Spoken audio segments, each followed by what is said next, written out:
I'm a kitty cat, and I dance, dance, dance, and I dance, dance, dance. Cat, I'm a kitty cat, and I dance, dance, dance, and I dance, dance, dance. Cat, I'm a kitty cat, and I dance, dance, dance, and I dance, dance, dance. Cat, I'm a kitty cat, and I dance, dance, dance, and I dance, dance, dance. You're under arrest for attempting to carry 3 people on a single motorcycle. Damn, wait, did you say 3? Yes, 3. Oh my god. Milo fucking fell off. 広い銀河の果てまでも悪を叩いて流れ星、行く手を阻むか宇宙の地獄、怒れ正義の大剣豪。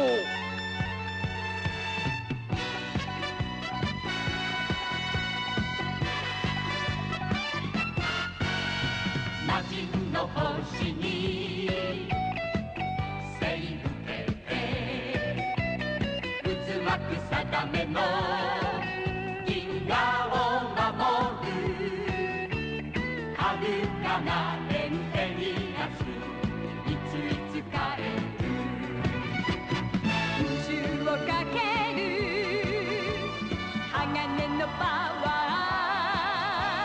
ーいざいざ回転大輪剣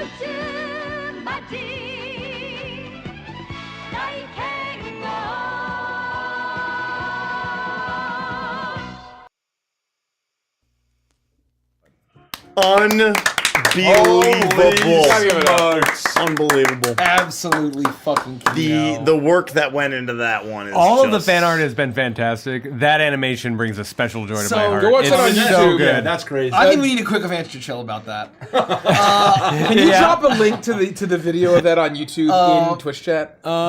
Sure. I definitely Gotta give it have up. that. Gotta give it up. Jesper. There's so much that's great about that, and all the Milo moments, of course, are my favorite. But my actual #1 favorite moment is like the super propagandized illustration of the Saurian that like zooms in on the eye, which is so classic. It's so like classic. That, and that's at the beginning, like sells it so hard. Genius, brilliant, absolutely brilliant. It looks like I don't have to. Jesper's already beaten me to the punch. Thank you. Thank you.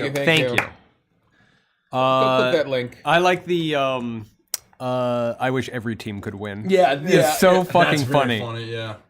The Cup and Cake's response is also great with the hearts, neon, and the pink hearts come out. Yeah, it's been just been peak. It's just been so peak. Could we get some Neon RPG messages pinned in chat on YouTube? NeonRPG.com. Those with computers. Please go to NeonRPG.com. Pretend Why? it's pinned at the top. Why should I? Wait for it to be pinned. Anyway, Why shouldn't gotta I? give it up. Why shouldn't I? It's all the keep it to wonderful myself? fan art. We've been getting a ton of fan art for a ton of campaigns. The fans of Waltz are particularly rabid. Well, they're particularly rabid, and like, I don't know. It shouldn't be a secret. Like, putting those together is pretty time consuming for me every day, every stream, and we're streaming so much that I don't have the time right now to do it for every single stream campaign we do. Right. But because this is a new campaign with all new characters, I wanted to do the fan art reel. If I have time, I'll try to start doing that for other campaigns, but no promises. It's a lot of work. There's also the fan art of Milo where he's trying to... is he explaining something to Ren, and Ren's like this, and he's like, yeah, yeah. Milo's so fun. Yeah. I like Milo all of these characters. Is a very fun character. A lot. Milo's so a lot. good. It's too bad that I'm gonna have to murder all of them. You know? Spoilers, bro. No. Don't moiter We all us. knew it was coming. I didn't. Don't moiterize us. Thanks for joining us, everybody. We're playing Waltz for Eternity tonight. Gotta give it up. Gotta give it up. Hell yeah. Gotta give it up. I won't say this is my favorite campaign. They're all my favorite campaign.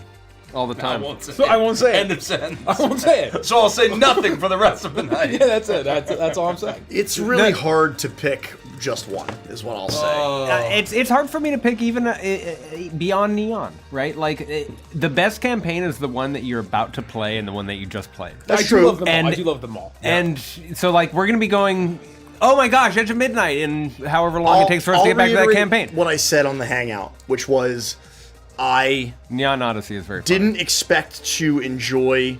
I knew that Starlight was going to be a banger, but it's exceeded every single metric and expectation I ever had. Yes. So that was a very pleasant surprise. Yes.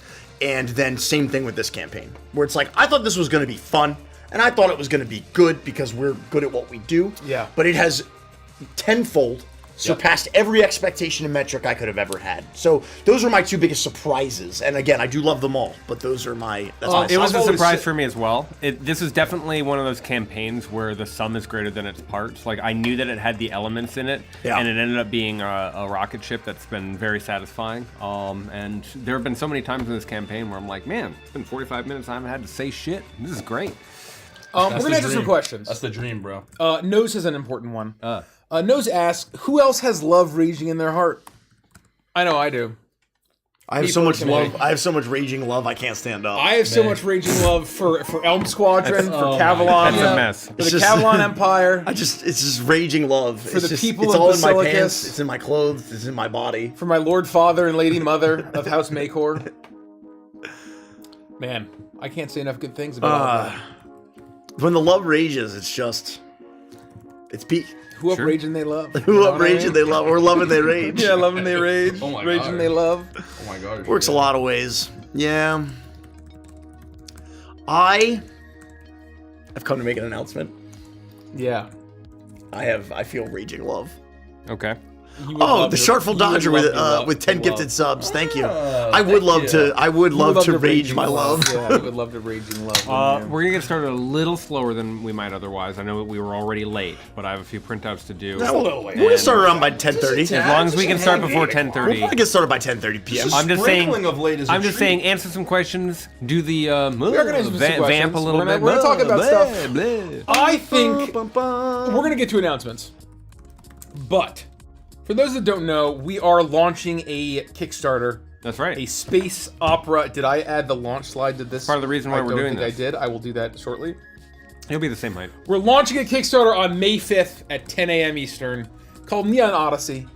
It is bringing space opera sci-fi to D&D. Hell yes. And frankly, we did a pretty cool reveal today. Yes. Yes. In the it was today. VIP like Discord. hours ago. If you go to neonrpg.com, you can spend $1, become a VIP. You can unlock the opportunity to get free stuff if you back the campaign, including a set of dice that's worth at least 40 or 50 bucks.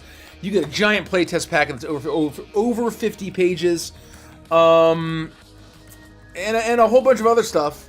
But we revealed the deluxe cover of Book 1, Oh my god. which is the Outrunner's Handbook. Oh my gosh. People, Which I had said like People 2 weeks boiled ago over. It looks unbelievable. was one of my favorite pieces of art thus far, but I nobody agree. knew we were talking about it. That's at the right. time. Yep. So anyway, if you want to see the deluxe cover, man, it's stunning. I also love this. Let's do a VIP counter. I'm sure this is all out of whack and out of sync. Yeah. Why does that happen? Because it refreshes the cookies or whatever, and I have to. I hate when it refreshes my cookies. I know. Yeah. My Who wants cookies! that? Refreshes my My cookies. cookies! Ah, I got cookies all over my browser. But and when this happens, I have to really.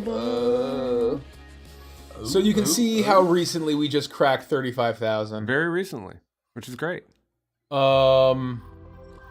What should our goals for tonight be? 40K. Yeah, 40. No, I feel like you normally If we get like, to 40K, Mason and I will make out live on stream. oh my god. Okay. I mean, for 40K. Well, no, then I'm they'll locking definitely it just in. cheat it. They'll Locking make a it bunch in, of email everybody. accounts and they'll That's- absolutely Oh, yeah. cheat. That's true, we can't cheat it. Yeah. Unique. 100%. Filthy cheaters. Yeah, Unique. you filthy cheaters. Yeah, we all know what you want. you are filthy cheaters. You filthy We cheaters. all know You what you want. Look, sick, it's already you going sick up. puppies. It's already going up just because you You talked about sick I will bastards. say, technically, we're not Oh my allowed to get God. to 40K because Games Workshop will sue us. it. Oh, that's very funny. That's really funny. That's very funny. Oh. I mean, sue us for the crooked moon, so I think oh, I don't know what you're talking about. I don't know what you're talking about. I think they're. How about They are most certainly not chill. 300? No, I think 250 at the max. I think 35250. This is a light night. 35250. This 35250. 35250. Cruising though. 35250. Die hard. 35250. 35250. 35250. Alright, well, I didn't know you were going to chant 35250. I didn't know. I know you were 35250. going to chant it. 35250. 35250. All right. So that's the goal. Good job, everybody. I'm really proud of you. What we did did at the goal?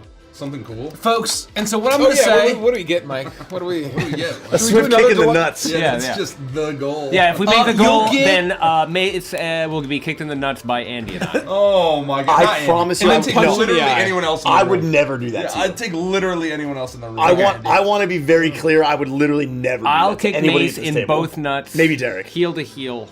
Double That's kick. fine. That's fine. I'd take that in an instant. Before I let Andy even just punch me anywhere. Oh In an god. instant. Mace knows that I've been in the hyperbolic Oh, the time number's chamber. wrong? Seriously, bro. This VIP counter is doing me dirty, folks. Hold on. Why are you getting done so I need dirty? to refresh my cash. Yeah. Oh! Hey! Hey! Oh! Uh-oh. Okay, Wow. 35250. What was I saying? Now we only need 152 VIPs, unique VIPs. Let's tell people Becoming what a VIP we revealed twice today, doesn't help. in case... Well, are we allowed to talk about it? Yeah, we can talk about We it. gonna- we gotta say what it is? I talked about it 2 weeks ago. Okay. I said my favorite piece of art was the front cover of book 1. Well, of the there's deluxe that. book. There was a ton of other stuff in there, though. Oh, I thought that's what we were specifically talking about. Sorry, I don't know. There was So you- cow Because we had 35,000. You were talking about it. In the playtest, we unlocked the mechanics of the Oozoid species. Yes. And the Rampager Juggernaut subclass. Yes. And we give you a little sidebar, I believe, of how Surge works for Juggernauts. I think Dan did something so that Oh wait. Maybe not. Dan included something so you knew how to like overlay it. Right here. There it is. That's okay. Yep, there it is.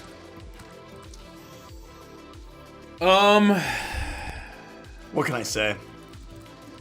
Delightful Foxing says, I wasn't going to get the deluxe covers, but now I may have to. That's the response we want. They're pretty fucking amazing. That's the response just wait till you see want. all of them. Just wait till you see all of Exactly them right right. next to each other. I'm a big fan of the Rampager, frankly. Oh, it's both of these things are so cool. The Oozoid? Yeah. I was ooze posting earlier. Dan I don't know if fucking anybody cooked. else saw Dan that. fucking cooked with the fucking When we got to the 35K, Rampager. everyone went into the Neon Odyssey chat and just started ooze posting. I don't know, I'm shocked you weren't there. That was prime money. The cult of ooze is strong. Yeah, there was absolutely. someone who was like, it's like, what is it when everyone says you're wrong, when everyone says you're wrong, you plant yourself like it's Captain America. Justice, It's Captain America. and whatever. Civil War. Someone Yeah. is like, I think the Rampager is more of a Rampage subclass than a Godzilla subclass. I was like, no, and I was thought about that. Yeah. I'm like, Yeah. man, You plant yourself I by hated the him because he by the spoke the river of truth. truth. That's great. And tell the mom. And he's like, look at the size scale. They're not media. like giant. Like they're about like this size. He I'm like, he said he ends it with something like, when the whole world tells you to move, you say They no. know you move. You move. Yeah. Yep. I never Obviously, forget. You tell them the mob and the media and the people and the whole world when they tell you that you're wrong careful, to move. But I'll never forget. It's a war. I love plant yourself by the river of truth. Yeah, That plant shit yourself. is You like plant a yourself tree. by the river of truth. And you say no. I love that. move. How did that get? Holy Obviously, beastie. the video game series Rampage was a huge inspiration for the Rampager. But also, someone said it's the Incredible Hulk subclass. Exactly right. Yeah. Oh hell yeah! It's the Chewbacca subclass. It's the Drax. hell It's yeah. the Drax if you like. You know who makes that speech too? It's either. Hold on, let me think. I know this. Isn't it It's like not Spider-Man because that's the one they're fighting over. He's like in Robert between. Duvall. No, I think it's Iron Man. Oh, it's not. No, Ro- it is Spider-Man. It's not He's Robert Duvall. Spider-Man. Spider-Man, yeah. Oh, so maybe he's trying to win Spider-Man over with the speech. He you sure? fights against. I believe he's fighting against Spider-Man, and Spider-Man says like, I don't know what to do, and he gives him that speech. You know it better And than then they I still do. fight. I was under the impression that Spider-Man was the young, impressionable mind that both sides were trying to win, and it's Iron Man versus Captain America. But you're the comic book guy. Oh no, it's Robert Redford. It's Robert Redford. President Robert Redford. President I believe. Robert Redford. Yep. You got it. Yep, I got it. I think it's a Spider-Man. Now you make me question it. I wasn't trying to like rattle you. I genuinely rattled. thought it was not rattled. Spider-Man. We had if you wanted to play Groot, and have we announced that species? Yeah. You can play Is that Paku Rampager and very easily play Groot. I was gonna say you could play a fucking from the Crooked Moon. You can play a true person. You could. As the Rampager and 100%. play Groot. Yeah, that'd literally. be fucking awesome. Yeah, bring in Treeborn, whatever we call I it. can't remember. Gnarlborn. Gnarlborn, thank you. I yeah, was gonna that's say right. Rootborn. Yeah. Gnarlborn. I was barely even there. All right, That's true. Yeah, but we all went like this. You got a special thanks in the credit space. I got a special thing. You got a special thanks. There you go. Yeah. Yeah. I enabled the work to happen. Yeah, exactly right.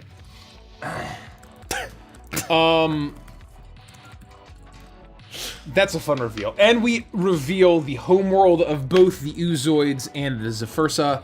The art that we showed was just the more Zephyrsah section of the world. The upper cloud section. We haven't seen the ooze seas that the Oozoid hail from. We pulled off our artists from World Illustration to finish our covers before we announced. Yes.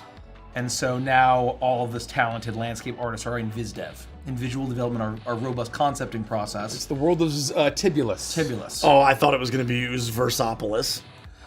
But Close. That's pretty good, I Andy. think- Good job. I do good, yay! we also Andy creative. we also unveiled all of the remaining silhouettes on our landing page. Oh, we did. I think we'll have some more silhouettes to do. Did we hit any reveals, or did the VIPs know all of those subclasses? I made sure the VIP saw those first. Okay. The Jaza was the last one to be revealed to VIPs at that time. Someone asked a question, why did Mace not do any formal additions to the Crooked Moon? And I was going to say because he wasn't allowed. But no, he didn't want to. It's very He didn't want to. I wasn't allowed. No, of course he was allowed. Whoa. I had I'm my gonna hold backpack myself. on. My Mace first day. creative. Once he looked me straight in my eye and said, "You're not allowed to do this." Mace we need you playing video games. We need you playing video I want to games say, with Andy. we talk about and joke about the Neon Odyssey retreat that Mace wasn't there for. I made sure that Airbnb had a bed for him in case he decided to come. Yeah, my room was very lonely. Of course he was allowed. My room was just Of course me. he was I was so allowed. lonely in there. No, I'm just joking. I'm just joking. If anyone wants to see Battle Beast live, let me know how it was. They're in the U.S.? Yeah. Is this like Was only this their the one second show? time they've been in the It U.S.? was the only time they've ever toured in the U.S. Probably will be the last time. It was during the retreat. Oh, I thought you meant they came again. Yeah, I was So like, I thought they were. Who knows if okay. they'll ever come again? Gotcha. Yeah, who knows?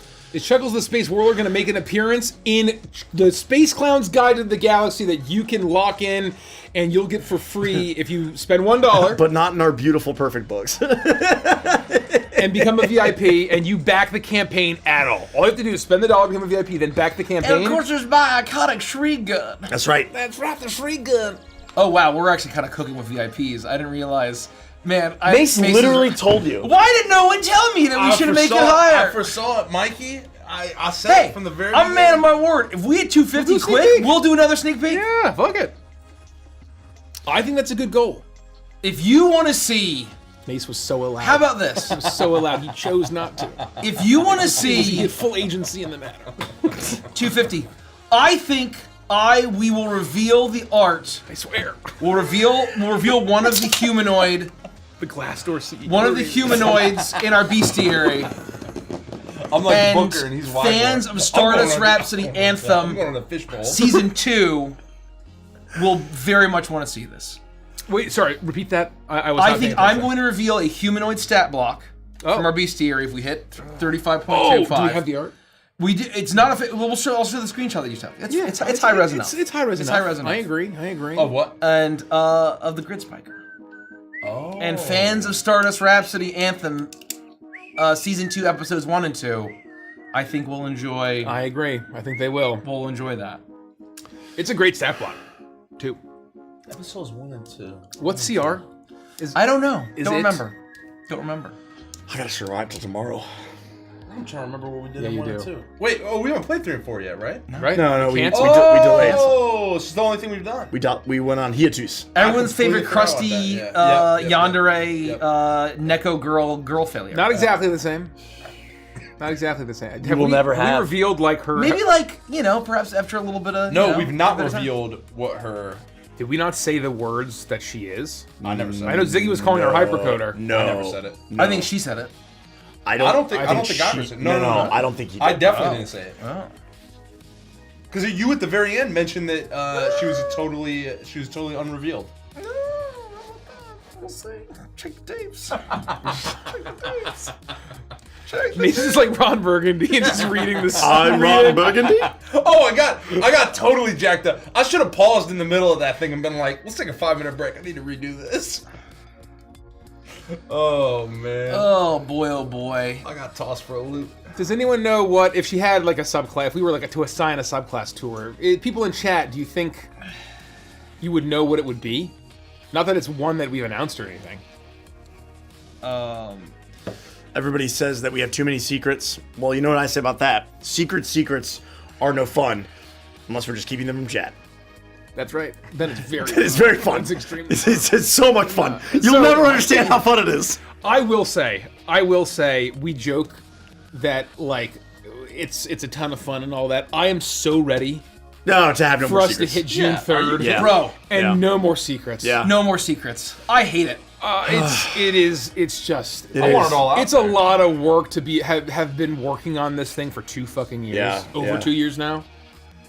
Well, when you keep something inside like, autoerotic asphyxiation. It really eats away at you. Casual Monster says, didn't you just call her a grid spiker? So the stat block is of a grid spiker. That's the name of the monster, the humanoid monster of the grid spiker. So if you encounter a grid spiker, which is any tech-savvy person that can spike the grid, like a hacker.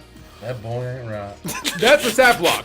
That's not a subclass. But the problem is, this is what she is, right? That's what she is. Yeah, but that's a stretch goal, Mace. Well, that's what I'm saying. Exactly that's what right. I'm saying. That's It's why a stretch it's goal. completely I think it still might have been meant, like, teased or mentioned. I don't know. Well, I think that you did a great job showing that the nature of her powers are very different from the nature of Ziggy's powers, is all I'm going to say. that was the intention. Scaru says Cybertronic Hypercoder is my Finally. bet. Yeah. I don't know what a Cybertronic is. What was that positive feedback from Richie? Well done, Mace. Very good job. That's his one quota for the year, so buckle in until 2027. That's the review. That's the review. Man, That's the when annual Mace told me review. that thing about Gen Con, I was glazing him up and down. Oh, that's true. Yeah. I was. That was a Oh big my win. God. That was a big win. I Everyone almost cheered. did a somersault. It's like that scene from Tropic Thunder. Just untie me. Come on, just untie me. I promise I'll work the shaft. Do you want to answer some Patreon questions? Yeah, That would be we wonderful. Are. We let's do are. This is a bit of a slow night. It's been a bit of a wild weekend. Derek's is up and left, man. Derek's got No, nothing. let him had- he's the you know? GM. Derek was like, I quit. Let him Guys quit. I said goodbye and I meant it. Derek drove home. That'd be fucking funny. Is she a hard Can you light imagine? hypercoder? Well, no, hypercoder is a subclass. So I can say she's not a hard light hypercoder. That's right. Whether we have a hard light focused grid runner subclass, that's another question. That's Who can typical. say? Who's to say? That's How come typical. possible? How come possible? Who's to say? I couldn't possibly answer this question. Kidstar asks, I always hate to be the fun police on this one. Will all of our mechs fuse together in one large mech if the battle gets We tough? keep getting asked. So, no. I haven't seen that question And so yet. I understand it's a wonderful fantasy. That is not the fantasy that we're going with in this. Oh. We are not drawing influence from Voltron or Power Rangers Right. here or combining robots. This is more of Gundam. It's Gundam. This is Gundam. We're at war. We have our own vehicles. Defenders of we the are not going to universe. be Voltroning. Do not expect us to I- Voltron. But that said, there's been such a demand. No, we will. I think we have I to. think explore. either eventually in a mainline product or even in like a goofy way in the guide to the Space Clown's Guide to the Galaxy. We could put it into some kind of a supplement. yeah. It's just not going to be a part of this campaign. It will not be part of the Not three part books. of Waltz for Eternity. Well, yeah, okay. Right. But I was only going to make the claim for here right now. Oh, for here. Because they were specifically asking, For will Waltz for our Eternity. mechs... Oh, I see. Well, That's- the Waltz Mechs, yeah. Yeah, so I see. that is not going to happen in this campaign. Whether Now, it's in the books or not. In that's terms another of question. Transformers, all of the Rooks do have the capacity to turn into Earth-style vehicles. The problem is that the cockpit actually collapses and the pilot is crushed terribly inside. Can you imagine? It's like, my Rook is going to transform, and then it just like starts leaking. Like, Yeah. oh my god, it's Jace Juice! Jace Juice. Jesus. I like that's the sponsored promotion that you need You're to come on up a with. Jace after you Juice. Come on down for some Jace Juice, everybody. You're on an absolute roll, brother. Snap into a cold one with some Jace Juice. Oh, I haven't been this excited since Corn and Corn Alone Day. Jace absolutely celebrates Corn Alone Day. That is absolutely... Yeah. That's canon, man. Hey That's everybody, canon. I'm Juice Lazarus, and you mecking me crazy. Not the way I make them, brother. So take a Rook and enjoy some juice, Jace Juice. It's weird how easily that comes to me. I feel You're so I good feel at that. so dirty. I feel so dirty. That's very funny. Is that a Hawaii 5-0? Yeah, it is. Yes. Not the way I It make lives them. in my head rent free. Zero Fool has a great question. It's my Roman Empire. Vague, so not to spoil, you revealed the deluxe edition of the Outrunners Handbook. Was there anything beyond the pairing and the other pairings for the other book cover? I think what was the reasoning? Oh, the character pairings for the It The was for reasoning color. was color theory. Color Yeah. theory, yep. Yeah. We didn't want to change anyone's colors, and we wanted to basically make the most aesthetic color pairings we could, and that was the decision. So now that you know that, if you know color theory, you can probably guess what the other two pairings are. Pairs are. Yeah. Good luck. Good luck. Is that true? Yes. I think We so. said it. It's true Soak now. it out. Yeah. Well, you don't make it. I mean, have you seen every sci-fi poster in the last 40 years? Every movie poster. Every movie poster in the last like poster 25. in the last 25 years. Ah, the classic. They're blue and orange, right? That's classic.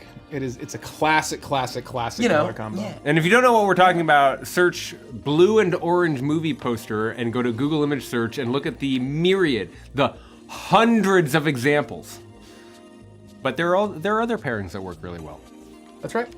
No, Great. we could have done lots of different pairings. No. I just mean that there are some classic ones, and we leaned into them. Oh, yes. We leaned into them, and we already had pre-established colors for the interiors of each of the 3 books. Yep. And we wanted the character on the front cover to match the interior color of the book. Really well said. Wow. Good question. Wow. Good question. Oh boy. If the Elm Squadron were crooked moon species, what species would they be? Okay. Keep talking. I gotta do this. If the Elm Squadron was a crooked moon species, Oh. what species would you be? Species. I mean, is it like cliched on the nose to say Varys would just be a Stoneborn? Like, I think that's just perfect. I think not. that's extremely obvious. Yeah, I think It's ridiculously I think obvious. Milo would be an Azureborn, and it's not even close. He's an Oracle, and it's Valor Wing, and it's like, it's Azureborn for sure.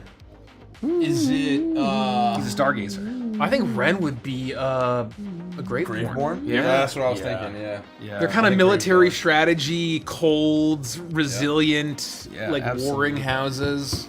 I'd be a sentient piece of corn. No, unironically, So you're from Jace being a Harvestborn Harvestborn. is Absolutely, perfect. Jace being a Harvestborn. Yeah, Harvestborn. Bro, Scarecrow Jace would be sick as shit. I love that. That would actually be awesome. And his hair could be like rye or something, or like some sort of leafy fun biz, and you could actually do it. Oh man, then Man, our that- Rooks form together into a single unit. We blow up the moon. And now I'm lowering my. But then there must always be someone. I on the moon. blew up the moon. So we have to put Krona I into the pissed moon. on the moon. And now How I'm do you like lowering that, I'm Obama? lowering my prices. Jace juice is now 99 cents my a can. wife. I'm out of my gourd. You idiot! I blew up and my piss droplets. Yeah, we gross. We could make the Fool's Day parade go to the moon canonically and just fight clowns for a year. Oh my god, it's perfect. Yeah. I kind of like this Canonically. idea. Is that weird? It is weird. That we somehow make like Druskin-involved mechs and we blow up. Mine the would moon. just be a Wicker Man though.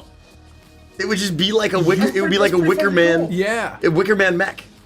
You would be a Wicker Man mech. I think I would have in BioShock Infinite. What's the big like? Delta. No, Are you talking about the Abraham Oh, Lincoln? Songbird, Sweet Yeah, Bird? Songbird. Songbird. Yeah. That, but Then like the George stone Washington. and holy reliquary Oh. style. Yeah. And like I would have like these That's giant fucking sick. Giga gargoyle. The mech. Songbird. Yeah. You would have like a metal. It'd be like the Barrow King. I'd have like a giant like Made of Draconite. It'd be like a Draconite, a dragon-shaped. Oh yeah. And mine would be whatever. Only like the deepest cut of the Song of Ice and Fire fandom know about the Hightower Mecha. Where that? the theory is when Euron Greyjoy attacks Old Town with his with his Krakens, Yeah. that secretly Lord Leighton Hightower and his witch daughter, the Mad Maid, have actually turned the huge Hightower into a mecha. And so it's going to be a kaiju versus a mecha battle at Old Town. Oh my god. So I think it'd be like a Wizard's Tower kind of style, like Yeah. very... God. We don't have anybody that would be from Edwardia that would like fit in there, but having like a Spark Tech mecha would be the Oh my coolest fucking God. thing. That's like a mix of like Charlotte the Iron Maiden and like, and like just Spark Tech shit would be so fucking cool. You know, it'd be really cool for Milo too, as an alternative, is if you were almost like in this giant form of like Algalon, or what's the dragon from Mogu'shan Waltz, like a giant starry form, and you like somehow controlled it with wizard magic. Oh, that's pretty fun. Yeah, it's a little less mech, but it's still kind of. I think a wizard tower with arms and legs is also funny. That's really great. I mean, it's the high tower mech. Real ones know. I can't believe I've never heard that. The only weakness of the Krakens. of the crow's eye, man. I mean, God, and we don't know what the Mad Maid is doing up in that tower. Who knows what sort of spell she's weaving? She's prepping for urine. Yep. Yikes. Yep. What? That's what she's doing. Oh my god. She's getting ready for urine. Oh my god. Nikki's not here, so I had to make a urine joke. You did. Her ears are burning somewhere. Edge of Midnight Anthem. Yeah, we just replaced the entire cast with just the characters from Waltz for Eternity. I think we should call it the Cooked Moon, The Cooking Moon. because we're gonna destroy it, so it's gonna be cooked. Oh, it's gonna be cooked. It's gonna be chopped.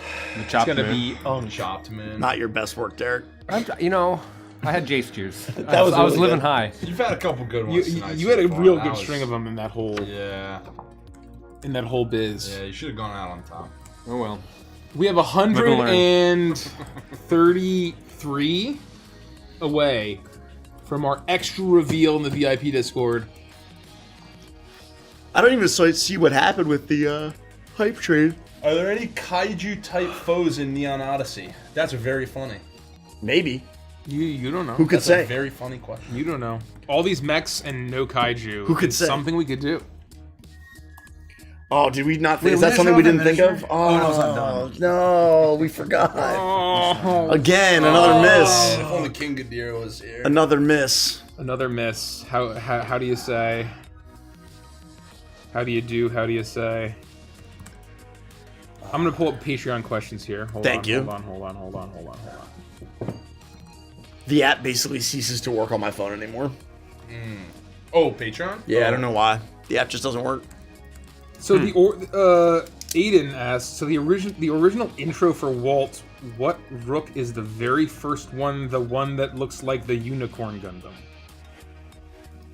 Probably just the first one. Probably. It's all just our 4 mechs. There's no extra. Oh, unless they're talking about the mech that's like kind of doing the strafing sliding run. across the screen. Hold on, I'll be right back.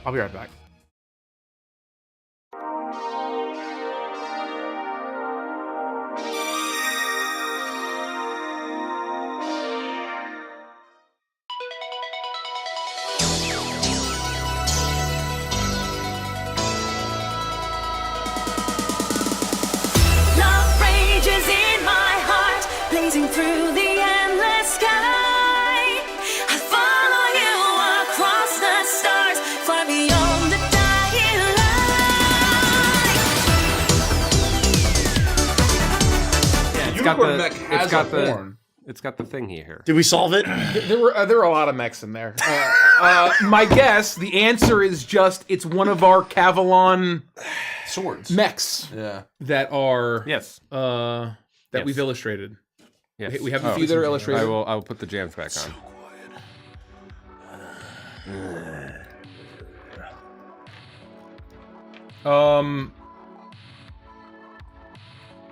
Oh.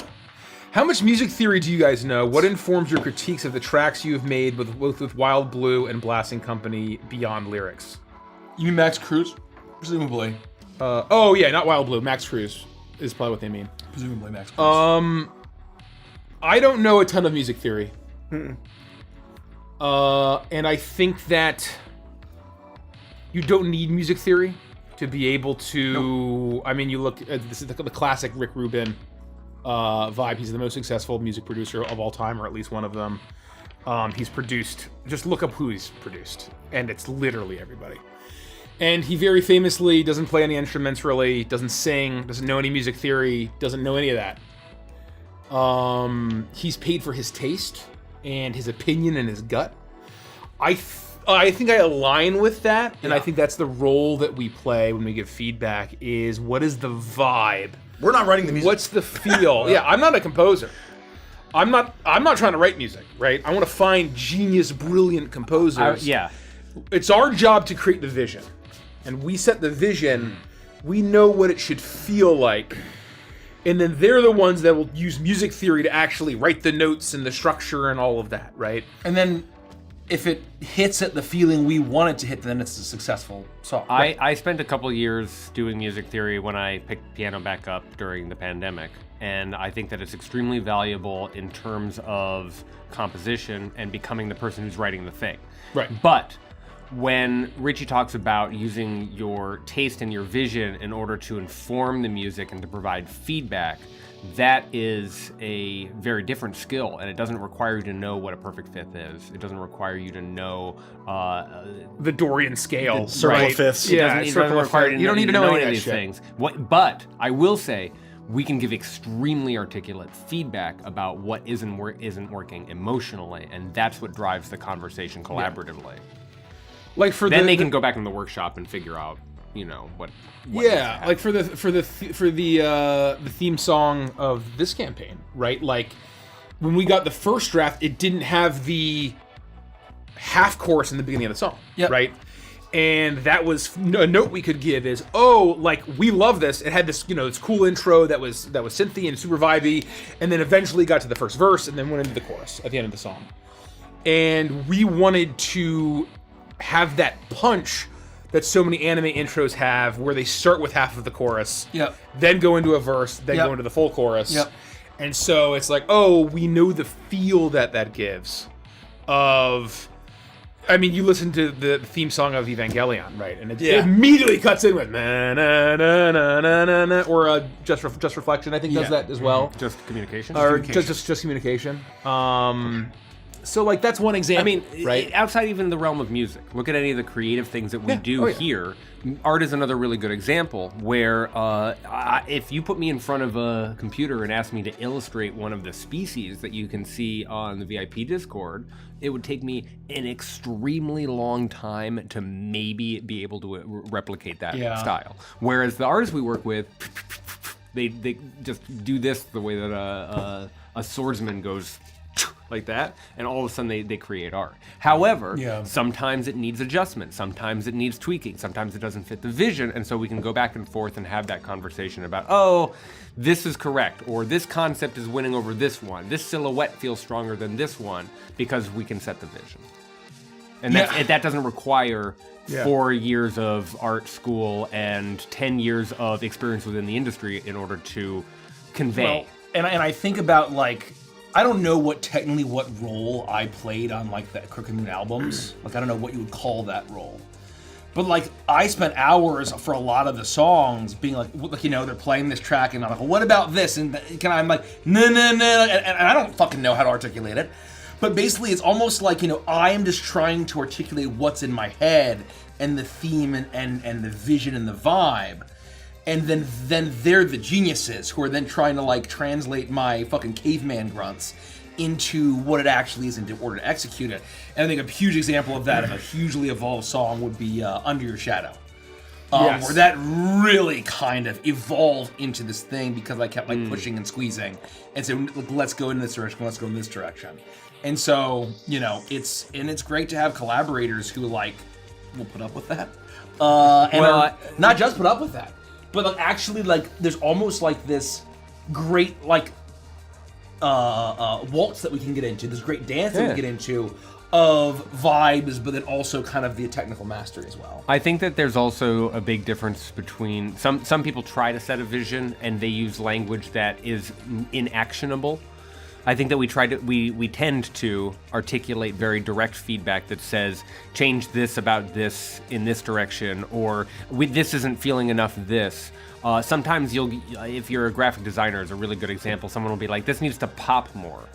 And it's like, I don't know what to do with that information. You haven't actually set a vision. You haven't actually, like, set that sort of thing. And something we've gotten very good at over the many years of building this thing we call Evantris is how do you convey something and actually have it have a positive effect on the collaboration, on the goal, the piece itself. Will we ever see the mech designs for the other two squadrons outside of Elm? No.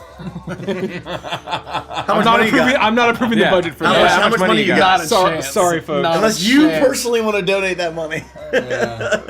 Even then, there's no time. We'd have to world build the houses and We'd have to name them all. We'd have to, yeah. Oh No boy. time. So I ask again, how much money do you have? Maybe Great a idea, though. wonderful I would love to, patron but- in the Renaissance sense can be like, "Oh, I commission you to, Right. to do it," and then we'll do it.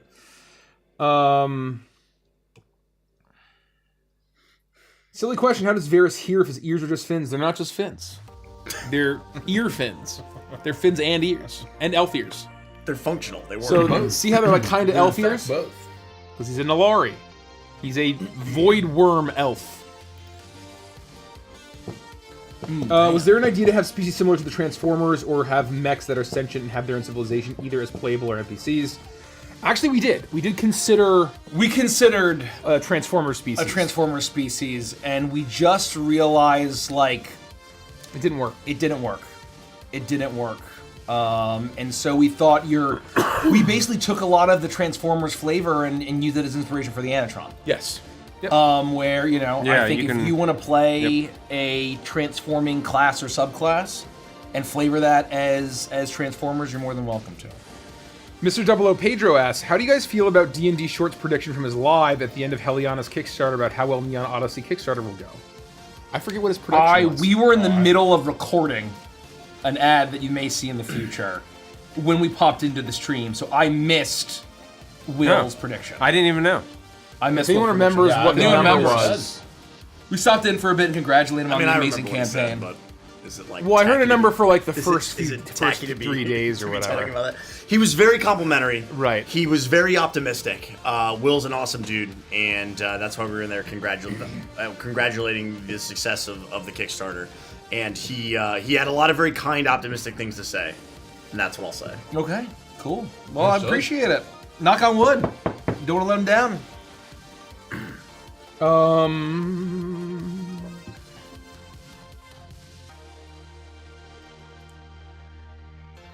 Is Stardust being left for May, and will Starlight as well? I'm not sure what that means, but if you mean, Are we returning to Stardust in May? are we playing it in May? Yes, we are. Yes. We're playing both campaigns in May.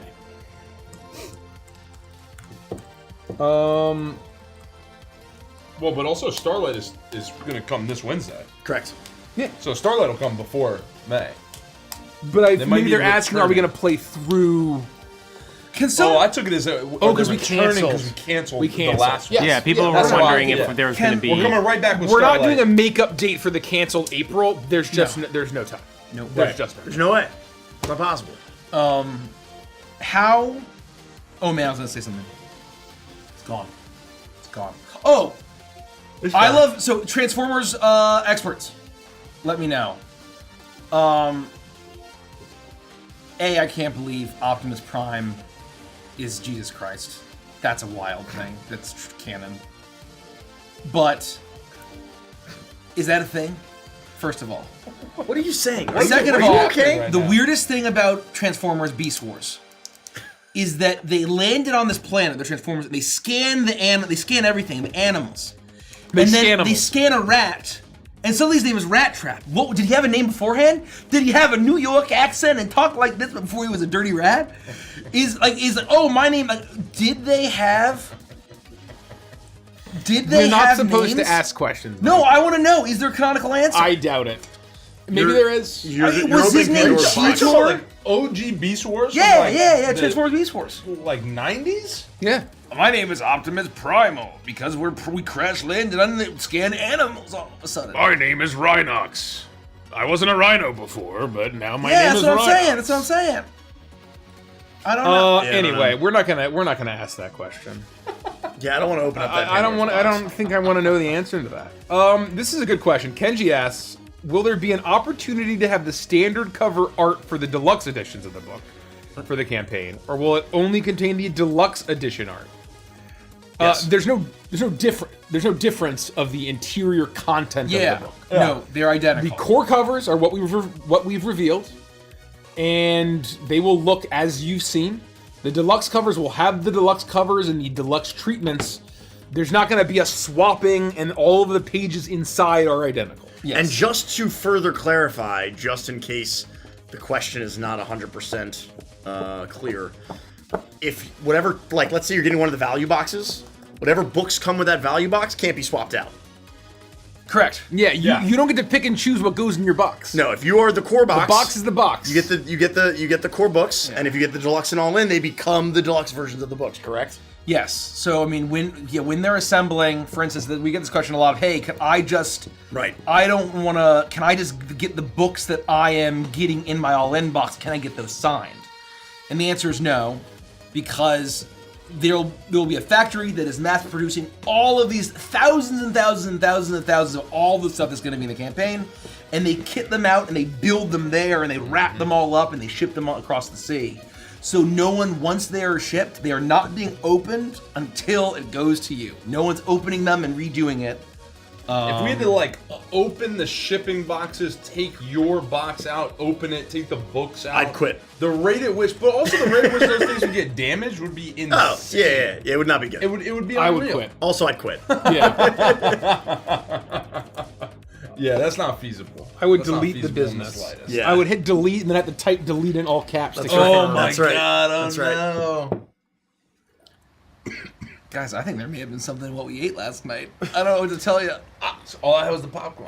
I mean, I'm not fine. feeling I'm it. perfect. Well, but you didn't have You wings. only had katsu. No, but I You mean, only I had guess my katsu. point is, like, what are the fucking chances? That's crazy. Would you guys all have wings? Or he had? No, he had a chicken sandwich. He had a chicken It sandwich. was all chicken.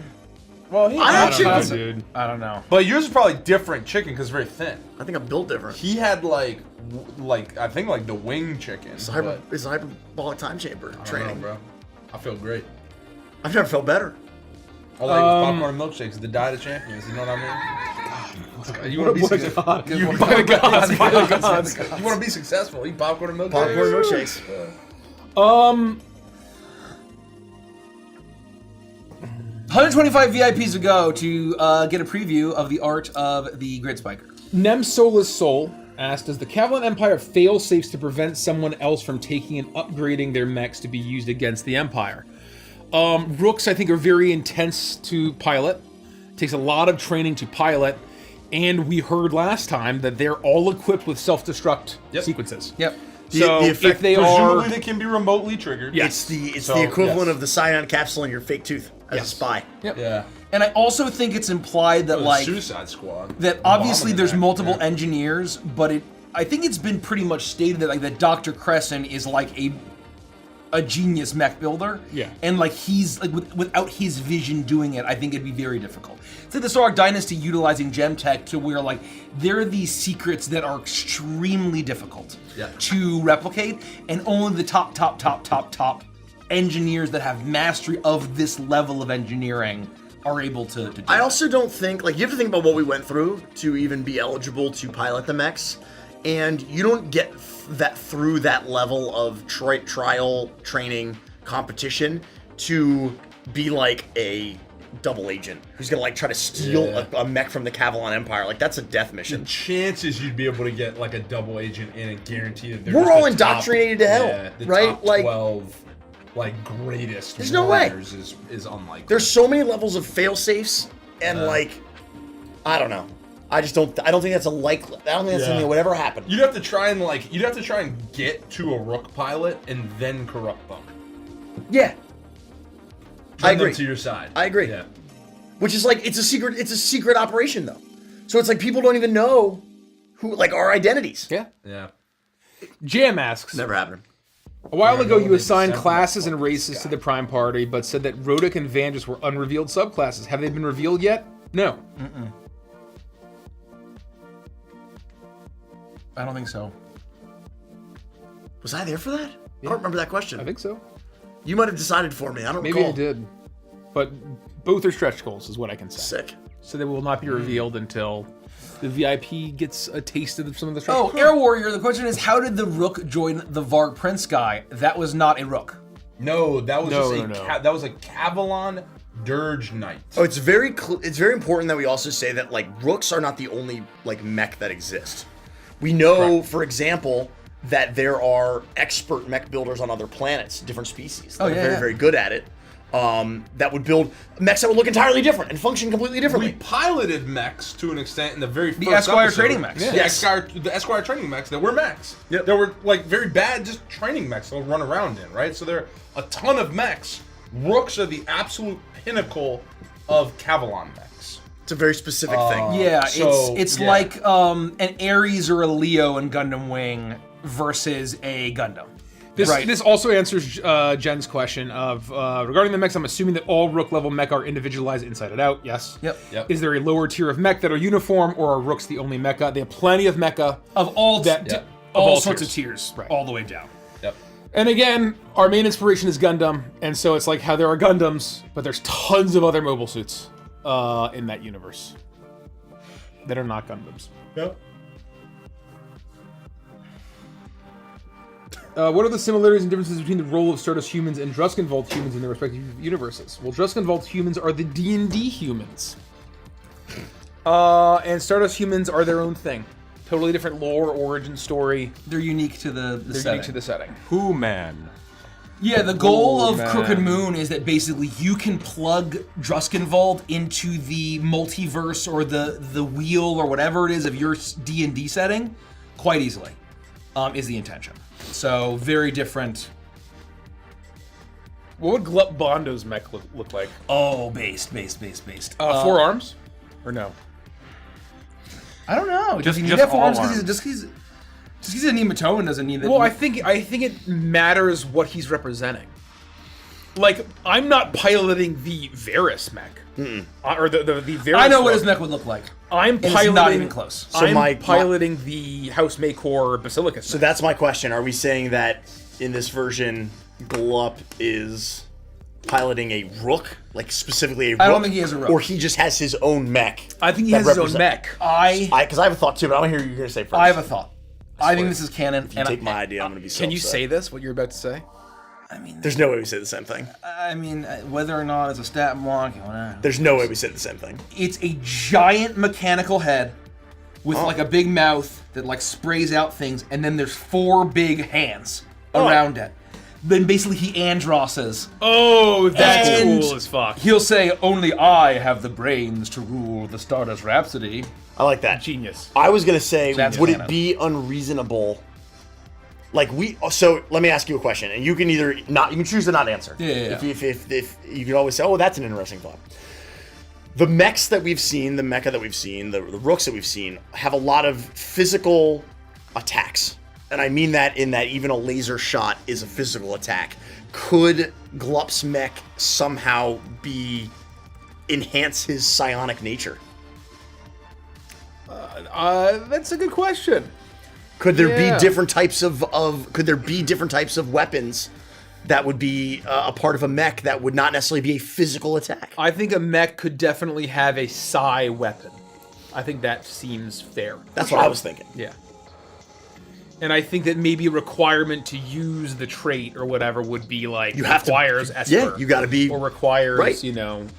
requires a Glup. Very Gundam Witch of Mercury. Chandler asked, "Do regular dogs exist, and how do like or react to that?" It's the same way you might react to a chimpanzee or a great ape.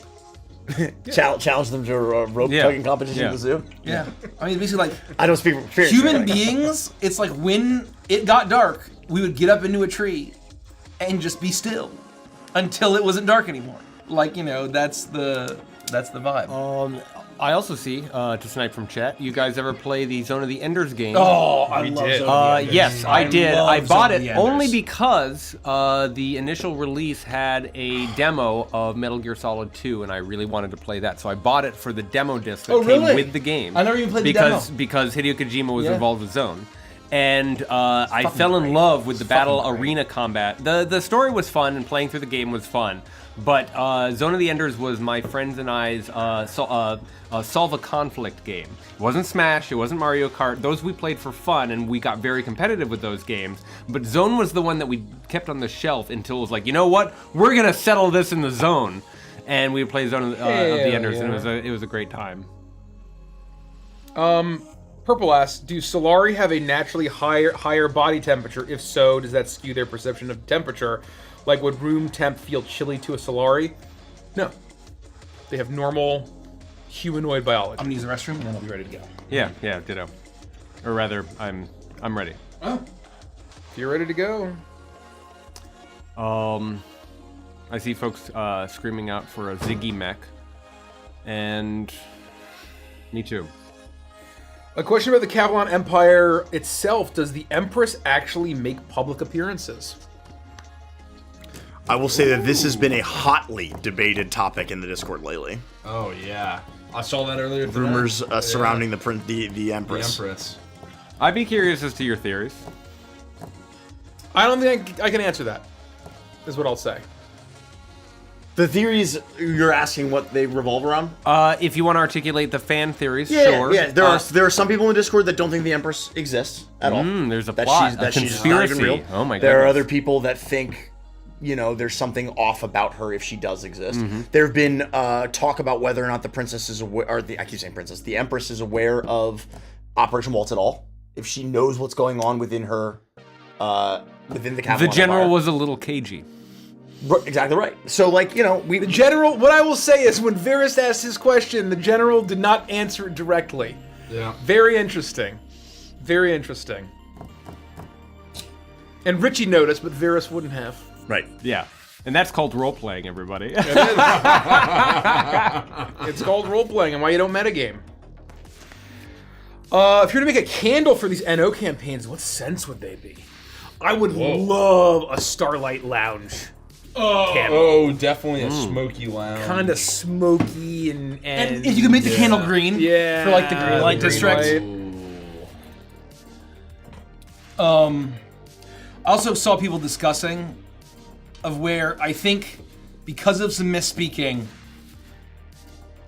that people think that the Sorok dynasty is just the Saurian species, and that is not true. We addressed that last time. Yeah. It bears repeating. Yeah, Yeah. it bears repeating. I believe, unfortunately, at this table, the Saurian Empire has been uttered more than once. Sorok Dynasty. Yes. It's not the Saurian Empire. They're not an empire, and they're not just Saurians. It's the Sorok dynasty. And the Sorok is not for the Saurians, it's for the dinosaurs that are critical to their culture. Right. And so it's not like basically Saurians. A Saurian may be welcomed into Castle Ascalon and is part of the program. There's nothing to do There are with. plenty of non-Saurians Yes. in the dynasty. Yes. I haven't answered this question. Just give me a second. Nope. I just have to remind myself of a product name. Of a what? How would the pilot's seat and controls look for the mechs? If you're able to answer, are the pilot's bodies, more so limbs, mapped to the mechs? Or are they using more traditional cockpit controls, joysticks, throttles, buttons? They are using joysticks, throttles, and buttons, foot levers. We are not doing the G Gundam or Pacific Rim. Yeah. But if you look at any other Gundam series, I believe every other one uses a cockpit style. Just look at those, and that's what we use. In terms of candle scents, for Neon Odyssey, Yeah. I would like a candle that smells like Blarby's Scruffy. It smells like something perfume and then an undertone of Nickelodeon's Gak. Get him out of here. I just got the ick Well- so bad. Get him out. I just got the worst ick. Well, that'll happen. Yes, I want to smell my Oozoid girlfriend. Derek's fired. That'll happen. Let me just do nothing but smell my girlfriend who's an Oozoid. That'll Yes. happen. I had to remind myself of Nickelodeon's Gak. Thank you for your Guys, DM13. I'm starting to think Derek might be a freak. Oh, I want to snipe Lolmens because it's an interesting lore question. Are these how many rooks are there, or are these the first made? They're not the first made. There are many rooks across the galaxy, but they are effectively ancestral. Those are connected to bloodline. They're connected to houses. They're connected Nobility, to nobility. being a knight. And you could perhaps be gifted one or built one if you are elevated to a certain station. But it is very difficult to achieve and is kept in houses. Would you say that, like, comparing it to feudal society, is it similar to being, like, granted land or a horse or, like, I think a it might be castle more or to akin for an ancestral Valyrian steel sword, where that the head of the household Based. might inherit the rook when their predecessor dies, or a house who doesn't want to be a mech pilot might anoint a champion in order to wield that for them. Right. And I think it's possible that the houses that we represent might have their own rooks that are not ours. Yeah, and right? these That are these- definitely highly experimental. Right. and have something special about them. Well, because we are clearly in an operation, right? Like, this is a very specific program that we are in. Hell yeah, they're experimental. Mine's made of badassium. Will there ever be official Waltz for Eternity merch? Asked DM13. Unlikely, unless like we hit critical mass somehow, and that makes sense financially. But I would say it's pretty unlikely. Waltz for Eternity merch? Yeah. Yeah.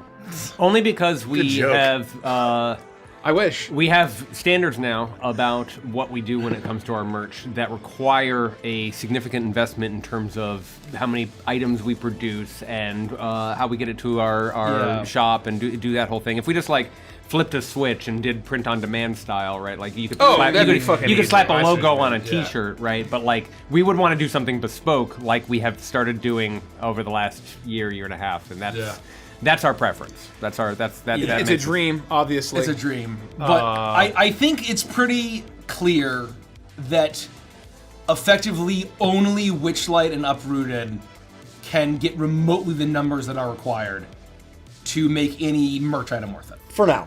For now. Who knows what the future would It hold? is what it is. It bums me out. I'm It is sure what it is. but you know, those are just that's the A reality. lot of lessons. Scout says, "Bring back the Shredanya poster, Band please." Scout. JK. Band Scout. Somebody ban Scout. That cuts deep. Yeah, not even Stardust. That cuts deep. That was just hurtful. Band Stardust Scout. didn't move, No. folks. Look, there are some folks in this world who Didn't have a move. very exclusive piece of merch that Didn't move. We went all in on Stardust merch for holiday, and it's just people don't care. Nope. They don't care. Nope. If it's not Brinsley and Krugels, That's right. Krugels, And Krugels, Korvalks. and Mitzmo. No, it was... What was it? was- Mitzme? Mitzni. Mitzni. Mitzney. Yeah. That was the spelling That was we a new got one for we got today. Bitsy today. This And is if that why... was you, This is why we say, Welcome. and I don't want to sound condescending because I think it's very easy to come off as condescending.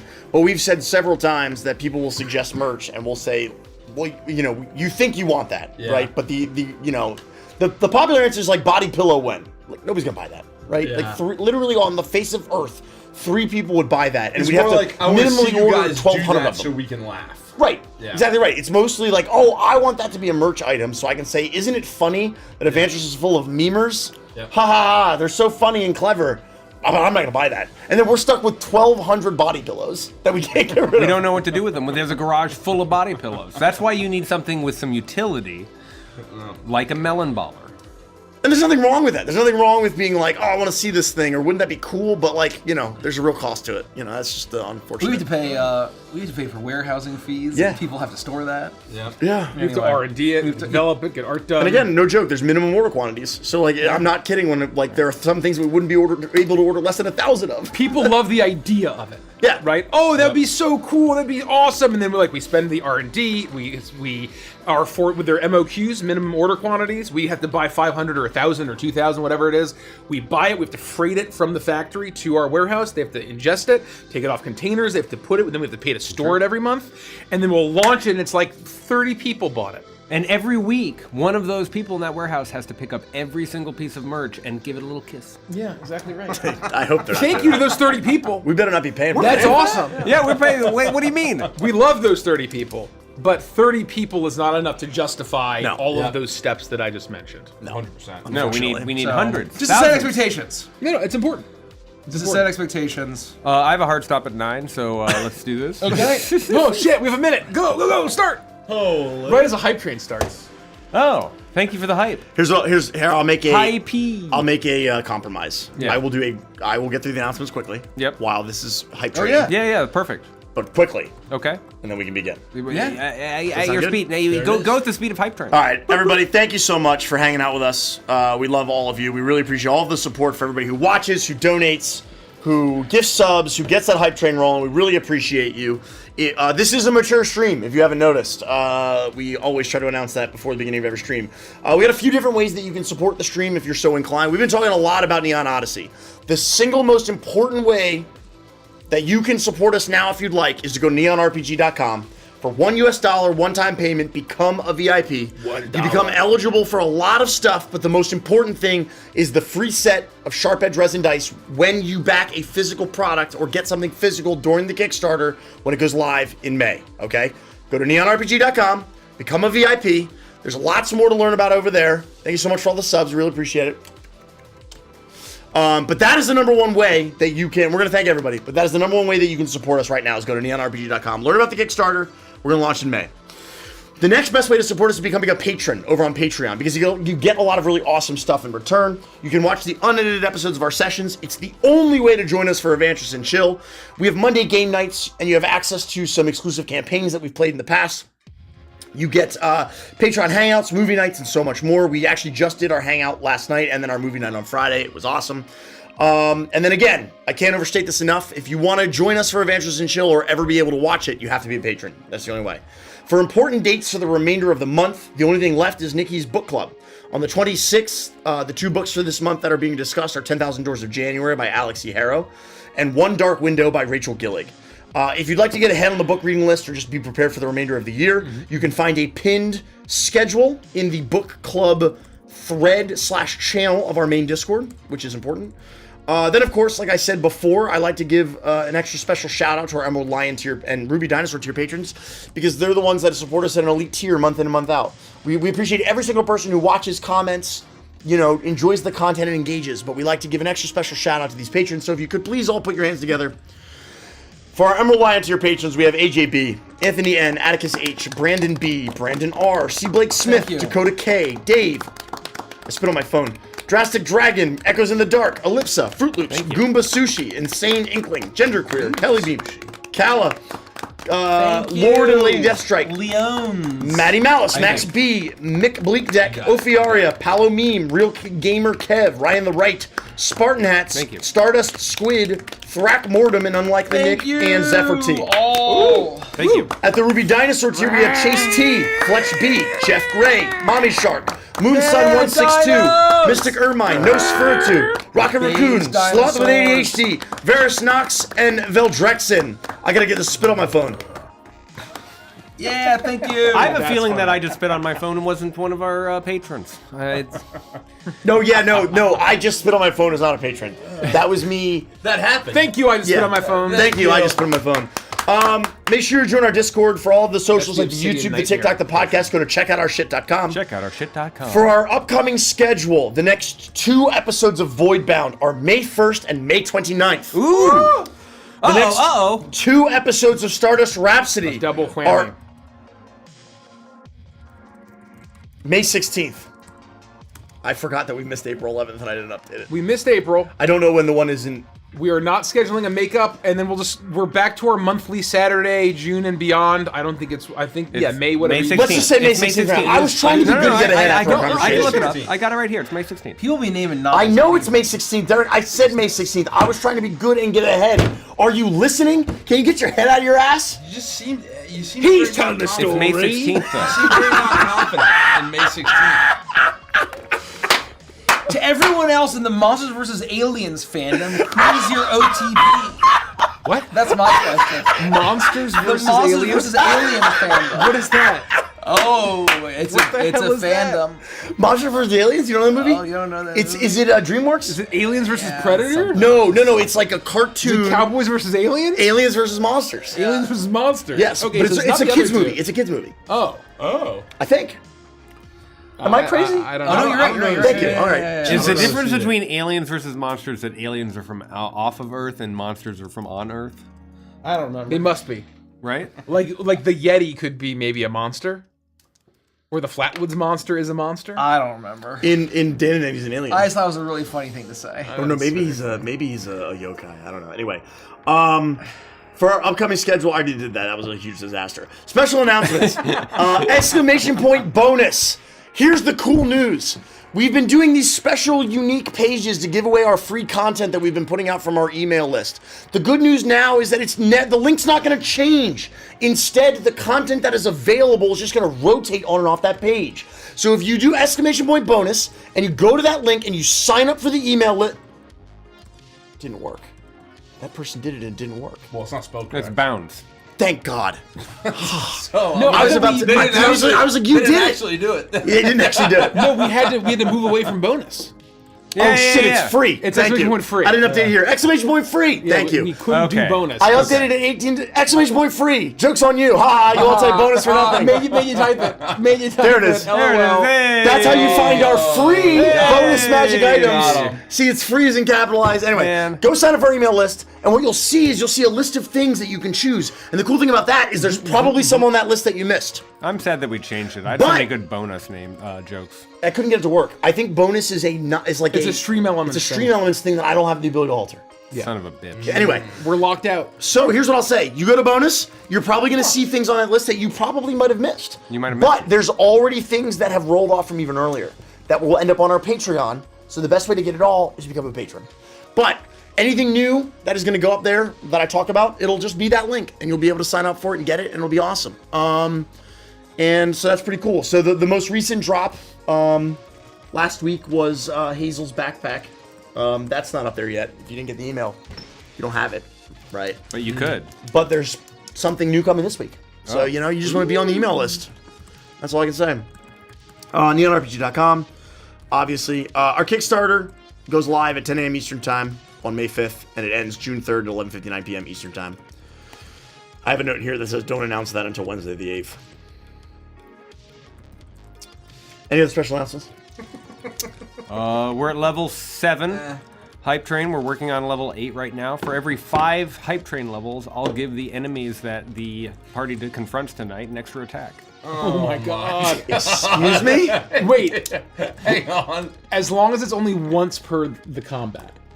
Per the session. No, I was Per still, I was enemy? still No. wipe the Just floor. like you Per can enemy? decide, okay, I have a pool of extra attacks. Oh, I assumed. And I you can like, almost like a dread, but instead you're like yeah. paying like That's that's adorable. the only way I would consider it, but that's not a thing. I assumed not a thing. that if we got to I'm not doing 9, each monster would now be a 9-headed creature that could attack 9 times. No, That's what I read there. Dan explicitly put in the notes, don't do this more than once. Holy shit.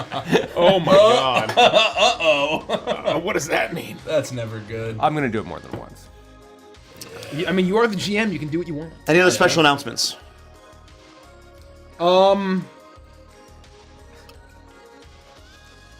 What are you chuckling about over there? Something funny from school earlier. Yeah. That's funny. Hype Train folks, keep it rolling. If we hit level 15, we'll do an extra sneak peek or some shit. I don't know. Apparently, someone mentioned that we haven't played the Piddles song. No, we definitely We definitely played that. Absolutely. I thought we did too. We definitely Absolutely did. They must have missed We it. listened to the whole thing. Really? Yes. It's like a 6-minute song. Yeah. No, that's Chuckle's song. Yeah. Oh, I'm- didn't no, he no. the Echoes? I'm talking about the Echoes by Piddles. We all Puddles Pity Party. Sorry, Puddles Pity Party. We definitely did. I'm guilty. We absolutely Oh, did. No, we definitely did. I'm giggles now. If you have played that, I don't remember, Or Pickles. or I wasn't here. No, I'm not sure I know. which one I'm it like is. 99% sure we listened to it. I thought you meant the Chuckle song. No. No. No. I meant a Petrini song Yes. for the Crooked House. Oh. Dan said Chat more will than know. once at a time. Oh, more than once at a time. Yeah, no, that's fair. Because we all talked at about once. Puddles. We talked about him like at length when we played it. I could have sworn. Yeah. Let us know if we I know haven't it was- played the Echoes. We've definitely talked about Puddles. Oh, apparently got engaged this weekend. Oh, congratulations. Congratulations to Wow. him. what a cool fact. That is a neat fact. Yeah. That's some hand in the air between you and I. I see it. But it's way close to you. I wouldn't call that between you and me. It's a spider? What is You're it? about to find out. You both know. Oh yeah, I can see it. Grab it. I was going to kill it, but That is a spider. Everybody would expect me to do that, so I'm going to be gentle with It's it. very tiny. Holy shit, that's tiny. You made me look Good up eye and tug. reminded me that we still have 2 feeling We chickens. still have an army of spiders descending. on No, the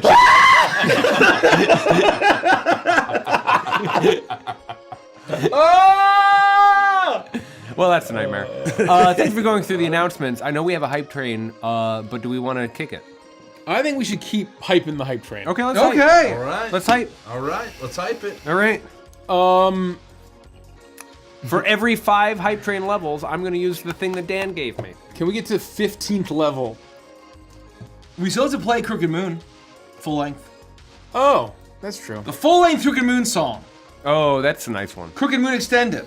Extended. Fruity extended Historian with 5 gifted, 1 from Leo, 20 from Draco, 5 from Sir Blake's a lot, 20 from Draco again. Thank you. 500 bits from Cobalt. We got 10 gifted from Lady Leshy, 5 from Rag Hobbit, 10 from Nurse Stimpy.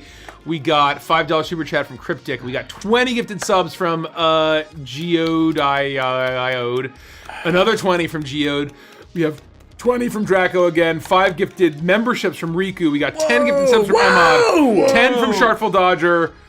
We just got how many from Draco? 100. 100 from Draco Draco Noctorum. Thank you. 10 more from Harley Bear. Thank you so much. Thank you, Harley. 5 from Fruity Historian. I think I got that already. We got a 300 bits. 10 more from Shartful Dodger. Shartful Dodger. Yeah, keep that rolling. I'm gonna catch up down here. The hype is on. We got 10 from Genderqueer. We got 1,000 bits from Gluttony. 5 gifted from Fruity. 5 from Kaysen. 1 from Trixie. 10,000 bits from Draco. Oh my god. 1,000 bits from Kaysold. We got 1,000 bits from Cobalt. We got 10 gifted from Fae Queen. We got and we're caught up. Thank you, folks. Oh, I think I did another 100. No. Is that the same I one? think it just doubled up Okay. in terms of announcements. Okay, all right. I was gonna say what the hell. 300 bits from Trixie. We got 5 Goodness gifted from gracious. Rexa. 5 gifted from Adversatrix. You know what I think? Holy I shit. think if we get to level 15 hype train, we should play Who's Wearing Underwear. The answer is hopefully everyone. Well, that's why it's a game, Hopefully Rich. everyone. That's why it's a game, Rich. You gotta guess. They're gonna start That's a calling requirement in the operating Who's area. wearing underwear? Speaking of Shartful, who's wearing underwear? How do we check? That's part of the game, Mace. It's part of the game. Only you're allowed to check. Look, there's a reason that my pants have snaps all the way down the side. Oh, Okay? I was wondering, actually. I was That's wondering. horrific. Oh my god. That's horrific. That's horrific. Yeah. Oh I my thought it was just because it god. came from your day Richie, have job. you never had snap pants before? That was really good. I've had the snap bottom so I can turn all the way pants down the into- side so you can rip the front off. No, Yeah, you never. pull them, in they a go, they single just thing, come you right pull them off. in one- I've also had snaps up the Not that I know side anything to a about that. certain point. No, to let the I've bottom breathe. No. I've never had snaps You need all the way to up have the snap top. pants all the way to the top. They also that's make insane. underwear out of You are candy, but I don't know freaks. anything about Andy that. knows what I'm You are talking fucking about. freaks. There's a certain amount of confidence that you can walk this earth in, and it's with pants that you can Pants rip with off at any snaps. moment. Yeah, and for the record, candy underwear does count as underwear. So if No, anybody no, happens it to be wearing doesn't. candy Not that I know underwear, anything about No. that's not that I know anything about that. The but- only choice that you have left in this life when you wear pants like that is do you start ankle up or do you start waist down? I mean, I said it last time. You're just going to turn it into simple syrup.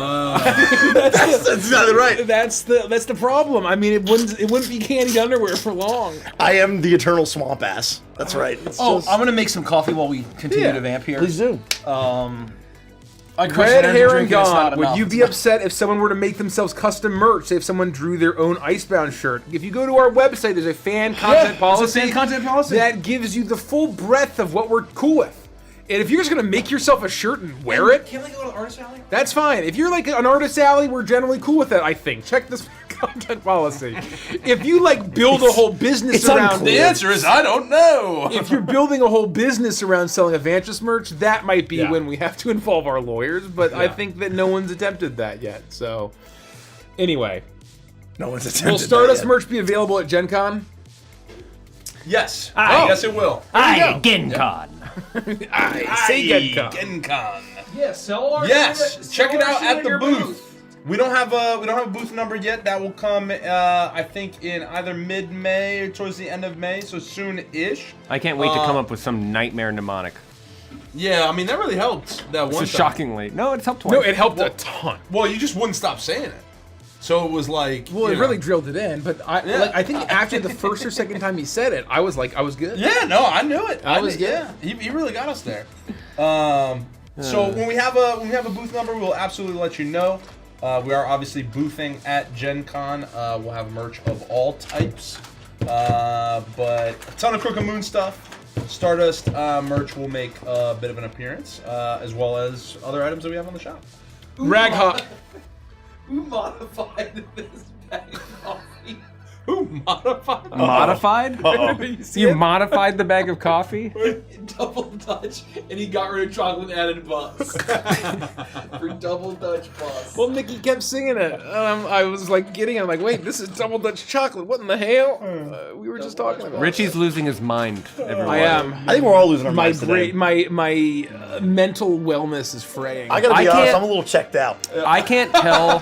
Just today and tomorrow, I'm a little checked out. That's fine, dude. Do you guys remember what it felt like when we were going through that October in 2023? 24 or 23? 23. Not the Crooked Crunch. The actual I Kickstarter campaign. I literally had 1 foot in the grave and 3 feet on banana. Yeah, you were in trouble. We were all melting. Like it was a blur of insanity. I was sick on launch day. I had forgotten. No, everybody was spiking sickness on left and right. The whole thing. I was sick the whole campaign. We have to try not to do that. And I didn't get like to the depths of illness until what was that stupid con we went to? A great con. It was an amazing con. Game on. It was stupid that we went. It was a great con. Well, no. It paid off in a lot of ways. It paid off in a lot of ways.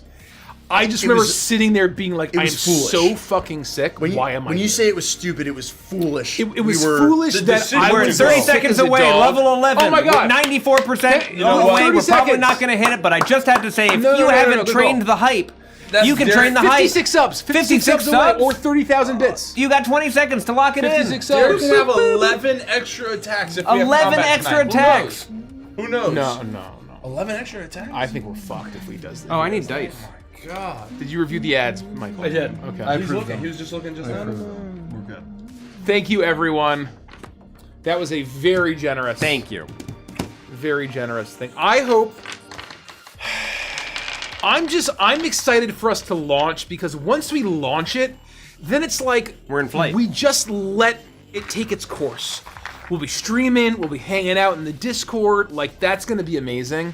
Right now, we have to get the whole campaign ready and launch, and there's a lot of work. And I will also say, because I don't think we've said it tonight, or perhaps we haven't, I just have missed it because I've been up and down from the little Derek's room. Derek's room. Thank you to everyone who helps us do the building this time. 3 years ago, of course. It was just us chuckle fucks trying to find out if we could build this in a garage with a box of scraps. And there are so many people who deserve a tremendous amount of credit for being able to build this with us and help us actually get this thing in flight this time. And your efforts couldn't be more appreciated.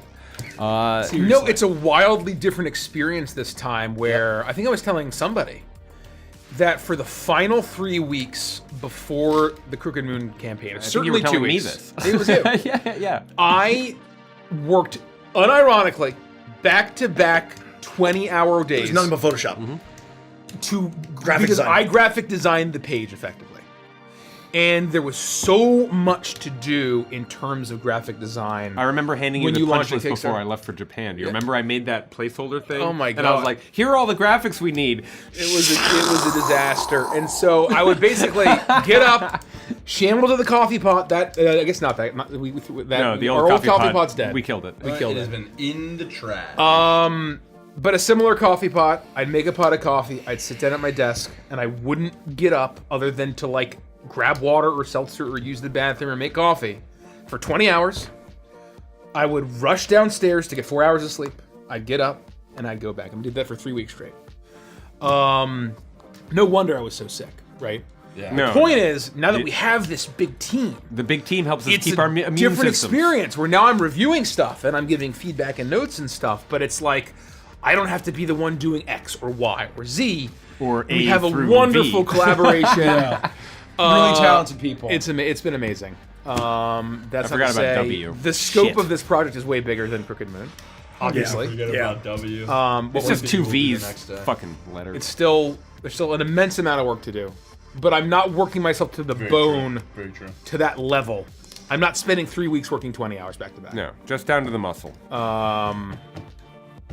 So, anyway, Rag Hobbit asks, are there specific power sources for the mechs, or is it dealer's choice? Say the cores from Zoids, for example. I forget how the cores from Zoids work, but we keep it pretty general, where like as long as you have an energy source, it's fine. Bright Roar runs on can't get enough of him.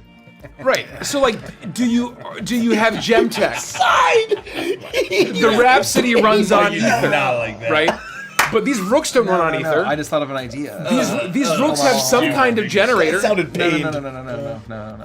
I've never heard Mike so exasperated. We're not prescriptive of what kind of reactor That's just or my energy autism your vocalization. tech has. I think it's very important for us to anchor things in a broader way so that you can do what you want at your table, and then the other hundreds of tables can do what they want at their table without being locked down in certain ways. Yeah. There are ways that we have to be overly specific, Yeah. but that's a good example. Like, I can't speak to the cores from Zoids. I can only speak to the Miller Lights from Zoids. Did you say Miller Light? Yeah. So there's cores. the most. Because cores from Zoids. Ah, got it. Why he's gone. Got it. Got it. I Yeah, can't speak Bright to Roar that actually runs word. on Blood Heavies. I can't speak. Yeah. Right, Roar. So typically, typically across the galaxy. It's butt heavy, but Yeah. I'm making a joke that he's like the American. And so anyway. if you wanna fuel your ship, there are 3 varying tiers of fuel, and like higher powerful ships do that. And so the lowest level is Lycidium, then the next level is Levidium, and then the highest tier, the most premium tier of fuel, is gotta have Idium. Do you have the Cold Stone menu pulled up? I do. Yes, that's what he did. He Googled Cold Stone. Of course. Don't donate! Don't donate! Don't donate! No! That's why not. Not the tip jar! Fuck! Arya asks, can I just float the idea of Starlight Lounge etched pint glasses? I mean, I love that. I love that. You may float that idea. I love Very it. cool. You may. Maybe one day. The problem is these are limited campaigns, and once we stop playing these limited campaigns, interest falls off like a fucking lead balloon. And we'll make them. In We'll make 6 them out of months, real people crystal. are gonna go. So we'll, You guys did a mech campaign, and we're gonna be like, yeah, it was fucking awesome. Everybody loved it. They're gonna be like, wow, how did I miss that? And we're gonna be like, I don't know, because 6 months is an eternity on the internet. But we'll have to make them out of real crystal so that you can be like, They don't have to be crystal to do that, Derek. You can do that with glass. I think it's got to be crystal to get the. To get that low. It's a psionic It's like crystal. subsonic. It's a psionic focus. There's a resonance. There's a resonance. I'm toast. I'm sorry. Um, It's Monday. I don't know how the fuck you're Lemon, gonna it's do this Monday. session. You guys are It's all gonna be a fucking fun dead. one. I'm excited. Uh-huh. I'm gonna go hit the gym again today. Who even needs electrolytes this day in your body? Oh, bro, that's not good. I'm You going do. right. I'm going right past the electrolytes. do. Electro I heavies. really thought you were gonna say who even needs their health. I'll health when I'm dead. That's not good. Also That's very fucking true. funny. Oh, It's extremely true. JK. When I'm dead, I can In the finally game, make of it to the course. gym. In the game, of course. If I wanted to make a character similar to Tony Chopper with all of his transformations, but also a mink tribe with electro power, help me out, guys, and Sulong form. What are you putting in me? Don't you know? But you both. No. Oh, Mace, maybe. Too long for? I don't know Is what there the a fuck class or subclass that would work for that? Also, have you seen the Chopper Cupcake from Universal Studios? No. Not the Popeyes one. I was just gonna make a Popeyes joke. I've seen them I on also Popeyes. assumed there's talking about the Popeyes one. What was it? The Mink Tribe? The Mink Tribe with Electro Power and Sulong form. That is. I don't know That's a word soup. enough about Tony Chopper other than he's very cute and that he has a big transformation. I think the Rampager. He has two primary transformations. He transforms into like. What's the huge like buff reindeer? He does that. He does That would be like a massive- Rampager, he right? does- Is that yeah, fair? yeah, Well, 100%. one of them is like a human-esque deer person, right? Well, that's And- normal Chopper. And then one is No, I mean like a man. Like Chopper's like a little dude. He becomes like a man, a human man. I'm a man. Yes. And then My he becomes. power is man. Yeah, seriously, I'm not kidding. And then he becomes like fucking huge. Well, he does. So he can also. I can't remember if in the anime he only changed by taking the pills. Minks What are do the you think? anime people in One Piece. So I they're feel like like Chopper's they're a like the Pokemon? mammal versions Oh. of the fishmen. Then other people are saying that Tony isn't part of the Mink tribe. Sulong, well, no, because he's a deer. He's a reindeer that ate a fruit.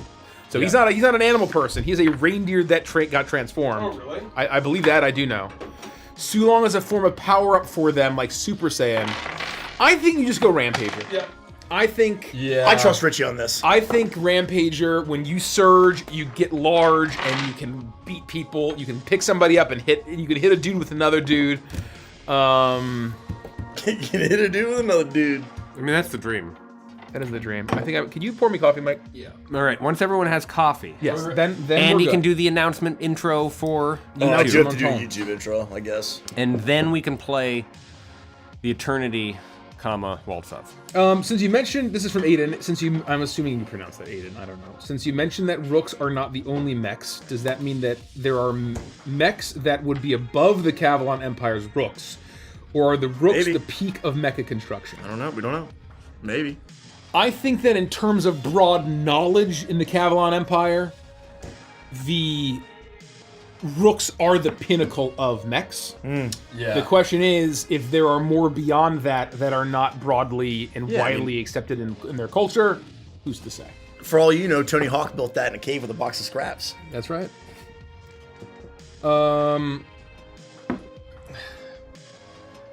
Tony Hawk. This question keeps coming up. Tony Hoodie Chopper. Zeth Thank you. asks, how long of a wait until product is shipped out after purchasing on the Kickstarter? 10 years. What I will say is, We add a for year every every time time we somebody get that asks. question, we're going to delay another year. We add a year. No. What I will say is it's not going to be, the level setting that I've been doing is we haven't finalized our timelines or announced any timelines. But if you know anything about D&D Kickstarter, I don't think a single one has been fulfilled in less than 2 years. a year and a half. Year and a half. 2 years, right? I think we might be one of the fastest. Believe it or not. That's Despite fucking how insane. crazily No, delayed Crooked Moon was, They're almost always at I least think years we were late. we may have been the fastest in terms of our original timeline. I'd we have to go fulfilled. and do some. There's no way. We've Research. done a ton of writing on the books, but there's over 1,400 pages. We say 1,400 plus, and my favorite comment in Discord ever was, Dan says, that plus is so important. Yeah. It is worth noting, though, in all seriousness, that we are much farther ahead at this point Yes. than we were last time. But we also have Much. learned, we're much further ahead, but we also learned that we needed more time for Crooked Moon. Yeah. Crooked Moon would have been much improved with an extra year. Oh, I would have loved to have had another year. Crooked We've been working on this for 2 years now. I'm very proud of what we did with Crooked Moon, but I wish I could go back and yeah, give it another. But it's not like you back and then 2 or 3 months later, you're gonna get your stuff. I would say expect at least a year. Is that fair to say? yeah. Yeah, absolutely. Every other campaign is usually, most D&D campaigns, it's a year and a half to 2. Yeah. I would say it's at least gonna be a year. And if it's more than that, that would be very standard for the industry. I also will say that the fact that you're here as a VIP now, you're here doing the kickstarting and funding and watching us do all this here at the ground floor, your voice will have a much, much bigger impact, a butterfly effect, that will influence the book now. So come join us for that X amount of time, because it may feel like a long time, but it is a crucial inflection point, a development time that will, codify stuff like what we're experiencing in playtesting right now, what we're doing in Starlight. All of that helps inform it, and your voice, especially in the VIP Discord, will influence decisions that we make that'll carry through. And there's 2 more important things to say. One is, obviously, like we said, we've written a ton of content already. We want to do a lot of playtesting this time around. We have a whole new setting and new genre to launch into D&D. So what I will say is you may get access to a metric assload of Neon Odyssey content very soon after the Kickstarter. I won't commit when, but it might be much sooner than the Crooked Moon playtest timeline. So it's not that you won't get you won't get content to consume and play. I'm talking about the final delivery of all the physical product hitting your stoop. The other important comment to mention, and I believe that Keeley said it, is Richie's also much more motivated to never watch another Ant-Man movie again. That's exactly right. I don't think you could pay me to watch another Ant-Man film. I believe it. I'll make some other wager. I'm happy to do that. Well, there's no worse than Quantum Man. It's only up from here. That's true. That's true. It So, I mean, really is honestly- only up. It really is only up from here. You know, it's not that bad. Okay. I think we should begin. If everyone's ready. I'm ready to go. Is everyone's stomachs feeling settled? As settled as gonna be. It settles as gonna be. Same. Great. Same. Oh man. Guys, I don't know what to tell you. I'm a little worried about everybody. No, here's the thing. When I was in bed last night and I got the heartburn, I have never experienced anything like that in my life. It's not fun. Heartburn's not fun, man. And to the point where I heartburn too. It's no, not. it It's not good. I was like rolling around in bed, like writhing. It's in very pain. bad. I think you need to look into the thing I feel hot. I could feel like acid. Like I could tell that there's acid. You need to that's, look like, into what I talked attacking to you me. about, because the way that you just described Yeah. that is the way my cousin used to talk. And it's never happened before. And so I'm hoping it was just a weird combination of whatever, the milkshakes plus the banchan. I don't know. It could just be heartburn, but the other thing I mentioned can be episodic. Right. But I think that 3 of us are struggling from that meal. So, oh my God. Rise of Skywalker and the holiday special back to... I don't even know if I could do Rise of Skywalker. No. We'll talk about it.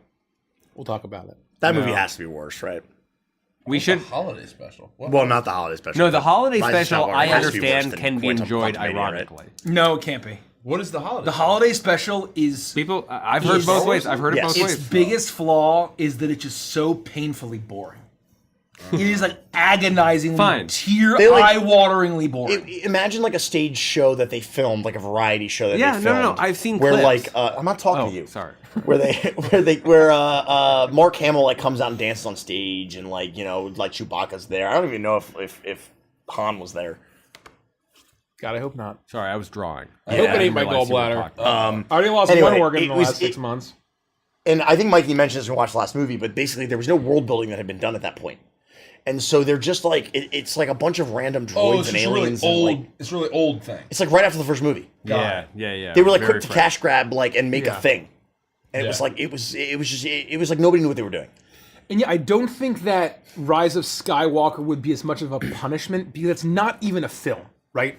When you talk about Last Jedi versus Rise of Skywalker, Last Jedi is the worst film because it's an actual film that is objectively fucking terrible.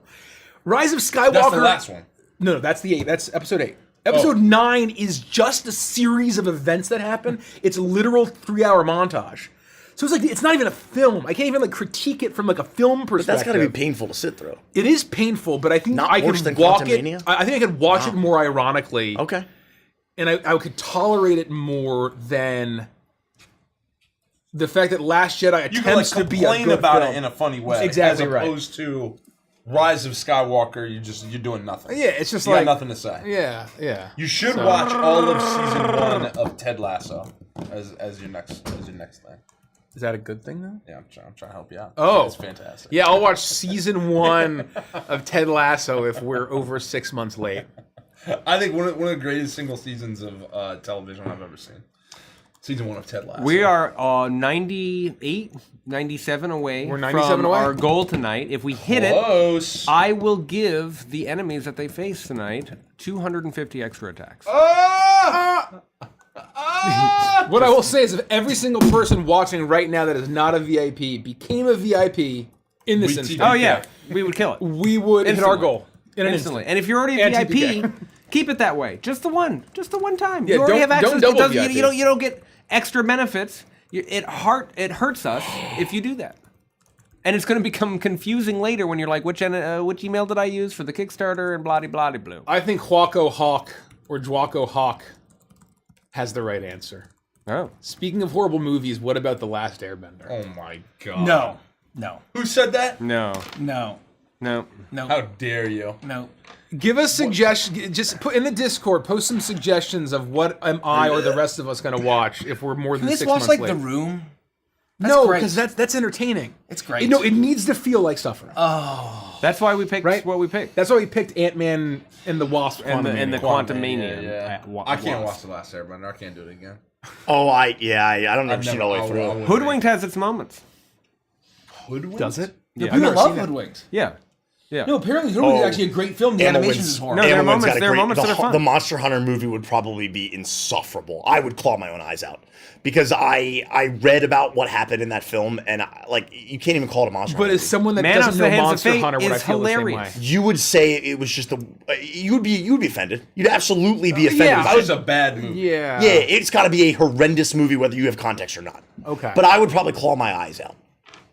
You would definitely take it to heart. Actually, I'd be You would frustrated. messing up. I'd be frustrated. I like the Warcraft movie. I thought it was fun.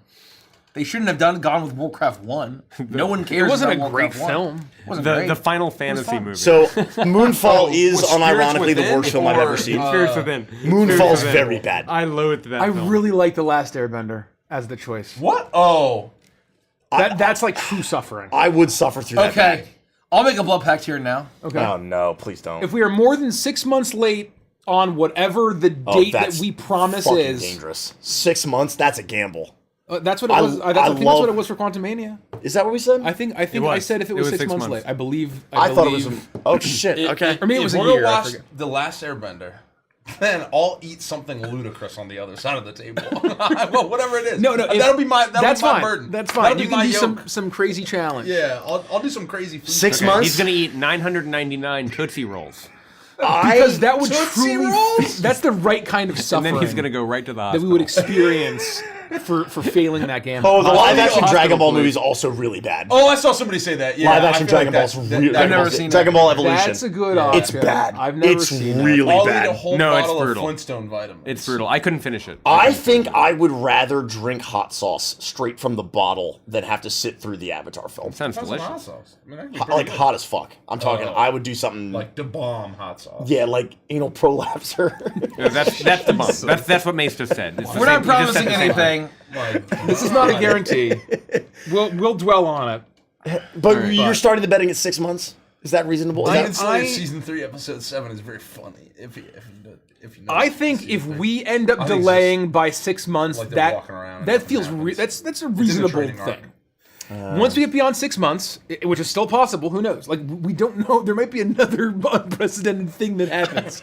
We just don't know. a global. But see, then we need to have some sort of like act of God unprecedented clause times, in you the. guys. The annals of time I- I've never seen before. I What a miss time? precedent The time. annals of time I've never seen before. Okay, so then maybe the timeline is 6 months, and then the clause is unless there's some unprecedented act of God, then it jumps to a year.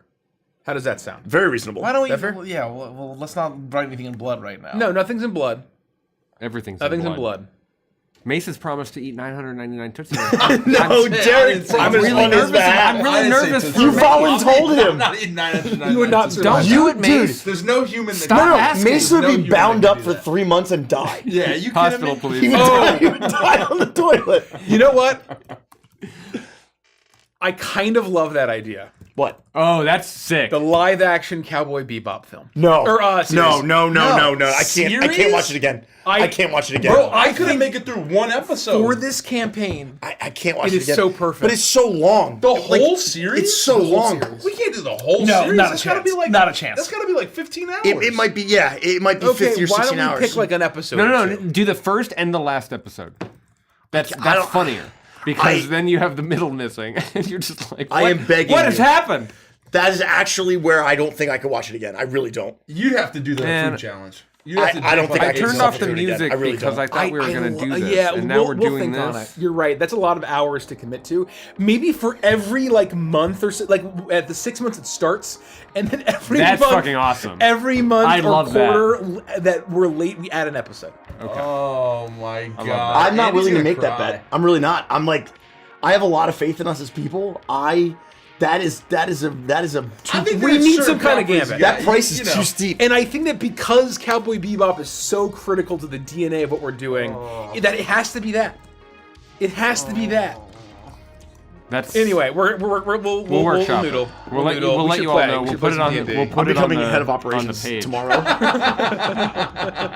I'm gonna be head of Streaming is operations canceled. again. Yeah, I'm canceling every stream for the next year.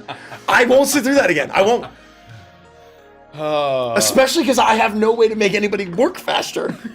It's actually also that's a great point. By picking that, you'll ignite Andy and he'll force the project to. No, I can't. That's the worst part. My hands are tied. Well, that's the problem. You'll rip out of the No, the you bounds of will your be hands. truly powerless to stop it. That's right. You will That's truly all that powerless does is punish me. That is all loss and no gain. That's a How fool's about this? bet. How about this? One of us can opt out and do like a food challenge instead. I think that's fair. I would think do that's something See? truly painful to avoid Look having how to watch eager it. you are to eat all those Tootsie Rolls. It's I'm crazy. not doing the Tootsie Roll. Stop asking No, for it. Tootsie I don't the know rest why you're of us saying are not watching no Cowboy now. Bebop live action. And Andy will do some sort of painful food thing. Yeah, I literally don't think I can sit through But it. you gotta actually eat till you're in pain. You can't hold back. Well, it would be something if like it's gotta be a painful thing. I would do like a spicy thing, You can't be like, oh, man, okay. oh, like I'm some a sort of little, a you know. vicious, Then you would, like, painful. I don't want to do later. Cowboy Bebop. Yeah, like will a you million Will you join Scoville. me for Hot Ones? I would do that 8,000 times over than watch the Cowboy Bebop Done. live. Like That's fun. that would be easy for me. That's great. I would I would shit I've blood seen the before first I wanna... 2 or 3 episodes, so I wonder if I would be like numb to it. No, 'Cause the ending is so horrifically, egregiously awful, you will scream. Have you seen the whole thing? Yes. Wow. I sat through the whole thing. Wow. I watched one episode and I was No, like, I can't do this. I needed to be able to articulate a thesis on why it's so I bad. said I can't do this, and I still made it through, I think, 1 or 2 more episodes. Somehow. Damn. I don't. Maybe I was feeling masochistic or something. Sometimes it just rolls and it's kind of like. I also very much believe in the Soul Eater philosophy of like. Right. You gotta I give was it like- 3 episodes to see if they're finding their feet somewhere. Because some of the production quality, I'm like, oh, No. this was some of the good. shots, some of the This shots are shot was unbelievable. cool. Ooh, the bebop looks great here. I don't know how many episodes there are. I want to say it's like 16 or something like that. Oh my god. It's probably Let's say probably 10. let's just say it's 16 arbitrarily. The first 14 episodes, Yeah. there are some really, really high moments and some really, really low moments. Some of the cinematography is truly beautiful. Some of the episodes are not bad. The ending is so irredeemably, egregiously offensive that I want to stab myself in the eye. I am so morbidly curious to find out. So what I will say is, then maybe we can commit to like the first and the last episode, and then if we are get later than that, we can basically build up a number of episodes we have to watch. Like, for I example, can see that. the Perot episode. I actually thought that was really good because it was pretty close to the source material. Okay. Not a bad The episode. actual full episode? For Perot, yeah. Oh. Mad Perot. Wow. I thought it was it was decent, especially Yeah. when you look at the thing as a whole. Yeah. It's 10 Because there were shots that they took straight from the anime. I was Okay. like, really cool. Great job. There's only 10 episodes. Okay, so the first So 8 then of what them, I will say right? is we will commit, and this is not locked in, but my current thought is if we are 6 months late from our stated delivery time, once we pass 6 months late, then we will watch episode 1 and episode 10. And that's about an hour and a half. They're average 45 minutes. Yeah. So Then that's like movie-ish length. movie-ish length. Yep. Then for every month past that timeline, this is for US by the way. I'm not committing to any other Nah, region. fuck that. This is US Absolutely only. not. If we every month past that we are late, we will add an episode to the roster. That's my That's current the pitch. darn worst thing I ever did here. I haven't been barely paying attention, and I know that this is. Well, we'll also have to figure out how that's the we get worst more than thing one I- person to watch it. Are we all like on synced up laptops and like, or because you were the only one watching last time, and I would like peek over your shoulder. Well, but this time We'll we do can it watch on movie the style. screen. Yeah. Okay. We'll do, so Yeah, you'll 'cause have, he was the only one you'll that had have to to do just it. ignore it. Yeah, no. Seriously, take my Sonys that have noise I'll canceling. bring my Manta. Yeah, bring your. And he'll just sleep in the set. I'm kind of worried about you doing a heat challenge, man. I've seen somebody in person do a heat wing challenge. I'm not committed to it. We'll talk about it. I watched talk a about it. physical body fall apart in front of me. Yeah, I mean, I don't want to do that. I don't want like to like. the life drained. No, from we their we form. can't have like this turn into like No, it was sick. a to live watch. death on live It was stream. sick to watch. Yeah, I'm not gonna do that. I'm not committing to that. That was an example. We can talk about it. Yeah. If that's not feasible, I'll just suffer, and you guys will listen to me bitch for an hour Or and a half. if we want to keep this up on like this is public for everyone, maybe we do like a Neon Night style. We get like 5 earbuds all plugged in. Oh. Yeah, And we all monitor listen in. to it. Yeah, we all listen to So it. we watch it, hear it, and then they Right. can just hear our commentary. And then for the Andy can who's watch not along. watching it, you're not hearing it at all. Just don't look at the screen. well, we're all just suffer. Whatever. No. I think it's fair that one person can opt out, but only one person. Yeah. I mean, That's I fair. I will watch it literally if we don't get give a this. shit. I will I'm watch it. just. I'll memeing. also do a food thing, so I'm not hungry. But I love that. You can, if you want to join into painful food, that's no, fine. I'm not eating painful food. I'll just eat a lot of food. I can watch the first and last episode. I was not. I don't want to sit through 10 episodes. I'll eat That's the problem. 1,000 10 hours is a pieces of shitload of fucking popcorn. TV.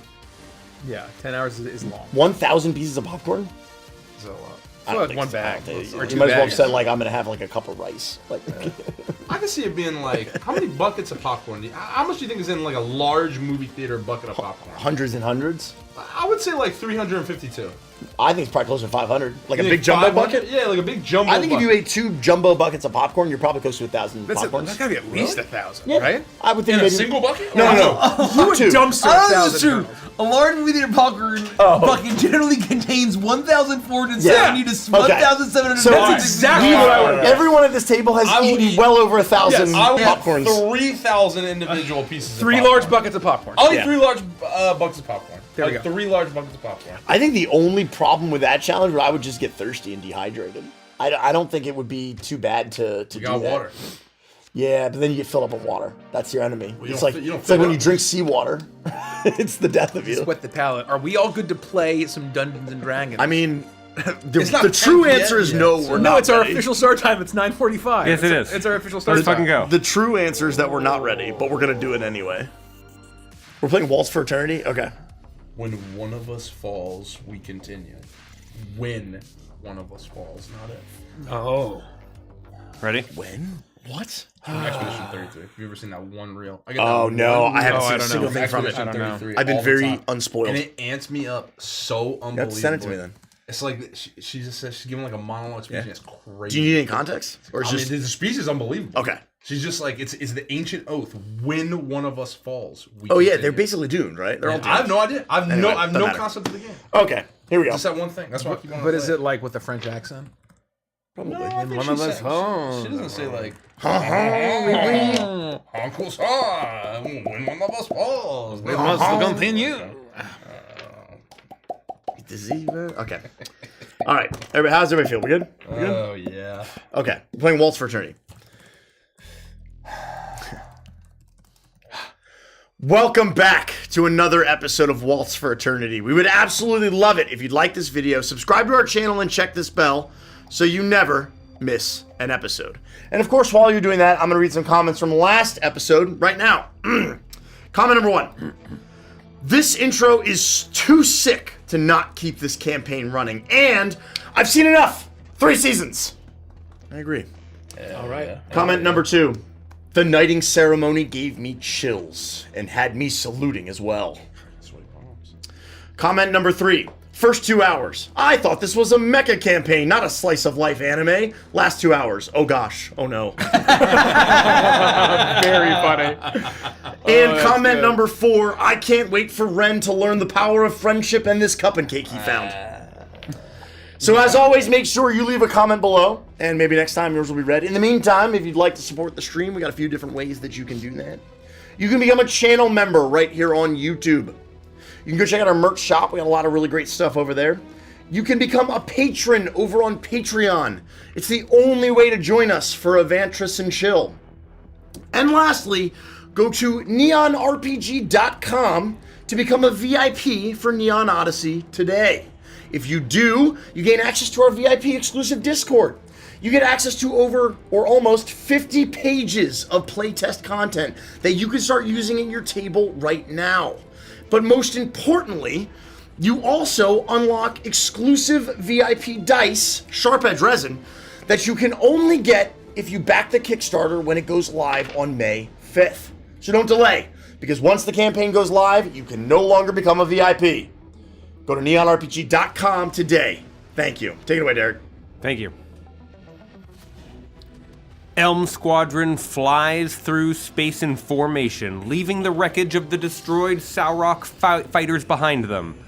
Ahead is the toxic green eye of a planet that awaits you all. Aboard the huge transport you surround, Captain Crockett radios in to your cockpits. Making final approach. Engineering, make final checks on the World Piercer. Elm Squadron, attach for final repairs and shield recharge. This is our last chance to prepare for the assault on Morzib.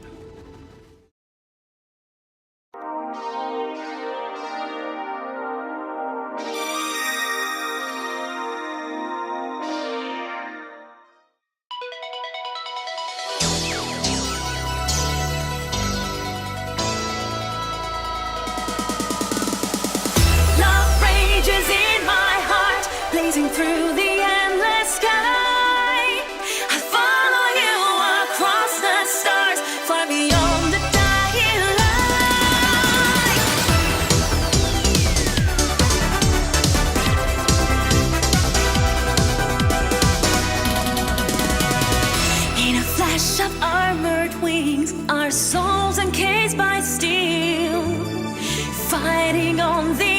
edge of fate for a love no war could kill. Our hearts awoke in shattered skies where angels fear to fly. There I saw a fire in your eyes as we dance through starlight in a waltz for eternity.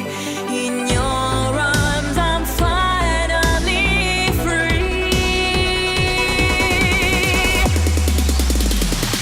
Love rages in my heart, blazing through the endless sky.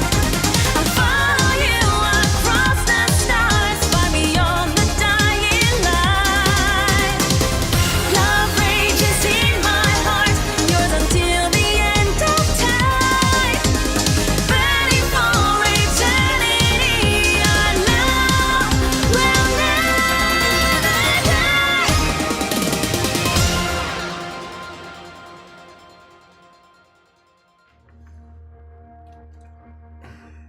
The engineering crew aboard the transport emerge from the ship in environment-sealed suits as they assess the damage of your rooks following the battle. Once you confirm with the chief engineer the needs for each mech, you close off your comms, so it's a loop just between the four of you. Do we know roughly how long or how far we have to go, like, for the remainder of this portion of our mission? I would say that you know that you are beyond the defenses of the planet itself. Okay. You would have been briefed and are aware that there are orbital defenses, but you've made it... Intense pause. Yeah. You've made it through the that initial skirmishing squadron that attacked you, certainly. But with them destroyed, you're sort of floating in not deep space, but far enough away from the planet that it'll take you a little bit to get to the planet, but far enough away that you've not been detected. I'm just trying to get an idea of spatially where we're at over the course of this mission, that was all. Absolutely. And I would say that in your relay with Captain Crockett back and forth before, as they assess the damage, this is a little intense. This is a little intense. I mean, I love it. This is a little outrageous. I'm here for Just it. got out of a battle.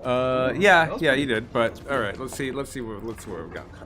To you, bro. He would have said that their jamming field that they are able to put out was responsible for making sure that the Saurians weren't able to get in touch with the planet or any of their allies, and that's still active. That they didn't get the word out. So right now, as you are waiting for their technicians to go through and use their repair parts to get your shields back up, get your hull back, if you actually took any physical damage, repairing those and sealing those wounds of the rooks themselves, that you're ghosts right now. So we know. Oh No, you're good. Oh, we know for sure then that the pilots we just fought, if they were attempting to make distress signals, they couldn't do it because there was a jamming signal. Yes. So they couldn't have called to the planet surface of Morzib to say. They didn't seem to be aware, but there were a few on the shared channels of combat where they were communicating with you, broadcasting their threats or their screams. You recall that there were a few times where they voiced confusion that they weren't able to relay any communication back to the planet of Morzib or to any Saurian forces that might have been able to back them up or something like that. Captain Crockett would have made clear that this is because it's one of the many features of the Star of Uthin, the ship transporter that is here with you, not just for That's cool. You said a Star of Uthin? Yeah, that's the name of the ship. Damn. It's not just transporting the Cool, I should say. And nobody likes to show off. it's not just here to transport the weapon that they've brought aboard, the tool that they will use to allow you entry into Morzib, but also that the jamming the signal was another important function of the ship. And we only faced representatives or ships from the Sorok dynasty. Exactly right. We have not seen fighters or mechs or anything from Morzib itself. That's and correct. whatever government might be down there. Morzibians' Right. defenses may be very different. If we are ready to RP, I just don't want to cut anybody off on our questions. No, it's to level set, and I think just our mission, right, is that we know that the other 2 squadrons are also doing their missions. Yep. And Yes. we haven't gotten any updates on We're- that. we're- No, Trident. at Or the is it very three-pronged? tail end, you did get an update regarding Ash Squadron and Oak Squadron. They, that's right. They Yes. they had their own fights, fighting even larger contingents of the Sarlacc dynasty. Twice the amount of combat. They Exactly got like right. more Yes. dangerous missions than we did. And they've been given more serious priorities. They've been asked to destroy Harmonite stores, to some bullshit. to take care of more dangerous mission objectives. You've been asked to scan for the plans of whatever it is that they think they can build using these tremendous Morzibian factories that exist well below the Earth's surface. And just since I hear a lot of questions, your mission is to get below the surface. That's only going to be possible with this world-piercing technology that the transport itself is equipped with, the Star of Uthin. In order to do that, I'm just going to lay it all out. The captain, Crockett would relay. You have to clear these orbital defenses so that the ship can stop and even deploy the tool in the first place. So you know that you're going to have to reach the low orbit of the planet, destroy these armaments, these anti-air, anti-ether lasers, for lack of a better word, and then once the planet surface has been breached, go down and find the data that you need to scan. Also, I'm seeing a lot of comments and questions in chat, and I think it's just important to address some of them because we're using a new system and we're using a new stat blocks and things that people don't recognize. The heat mechanic, there's really no danger in going up to 5 heat. You don't really you don't take the exhaustions you go over 5 heat. I think that's important. Also, or whatever your heat max is. Or whatever your heat max is, it right? varies from mine rook is to rook. low. Mine's only 3. But also, Mine is 5. I took no hull point damage. All of my damage last time was shields. Did anybody actually take much hull point damage? I know it's getting repaired. I did but when you tried to blow my ass up. I thought you dodged. What actually happened? Because I thought you. I don't know. My brain is cooked. Who knows? No, it's important to the story. Jace? You cooked my brain. It's important to the story. What you rolled a dex check and you passed. It took half damage. I I'm never now, so I never lost all my shield points. Yeah, I had only lost my shield points. I didn't take a single hull point damage. You took some hull point damage. Yes, I absolutely did. But presumably, I got Captain fucking- Crockett's engineers and stuff are working on our rooks. Correct. That's happening That's- actively yep, as we yep. speak. This Okay. conversation, the Yes. refresher that you would have needed, and at any point if you need to go back to that conversation and ask me some meta question about the mission or something, please do, because this is the moment that you would have had to have the equivalent of a short or long rest for your rook. But in the reality of the universe, you're all sort of paused, floating in space as small, suited humans of the Cavalon Empire would jet out to your rook and actually go onto the surface of the arm and repair the shields there, or repair the hull damage, or make sure that the venting steam that you took when you were pushing the red line didn't cause any damage, checking parts, all of this. Very similar to the way a squire might tend to his knight. It's like when an airplane refuels another airplane mid-flight. Yes. Yeah. Yes. So we're probably tethered to the Star of Uthin, Project Hail Mary style, right? Where we have probably this loose tether, but we're still floating. Yeah, you would. Yeah, you would have. Oh, man. You We'll would have have our docked, multi-tools not on docked, us. but essentially Just in case. attached yourself. And then when you turn off comms, you know that the Star of Uthin's crew have this minute or two to get to work.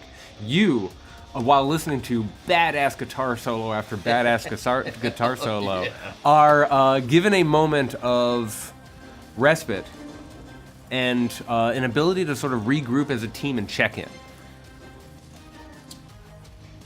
As they're finishing, I'm gonna say, "Thanks for taking such good care of Valor Wing," to the engineers, as I'm gonna be thanking You them. would be able to broadcast Yeah. that easily, Yeah. and you'd see a few arms wave in this moment as they signal their. I know they can't see me, but I'm waving. I can see them, so I'm waving at That's them. great. That's Once great. the comms are closed loop, And then that'll close. That'll close the so that we can have a conversation. Yeah. The first thing that I do is radio over, and I say, Squad, this is Elm Leader here.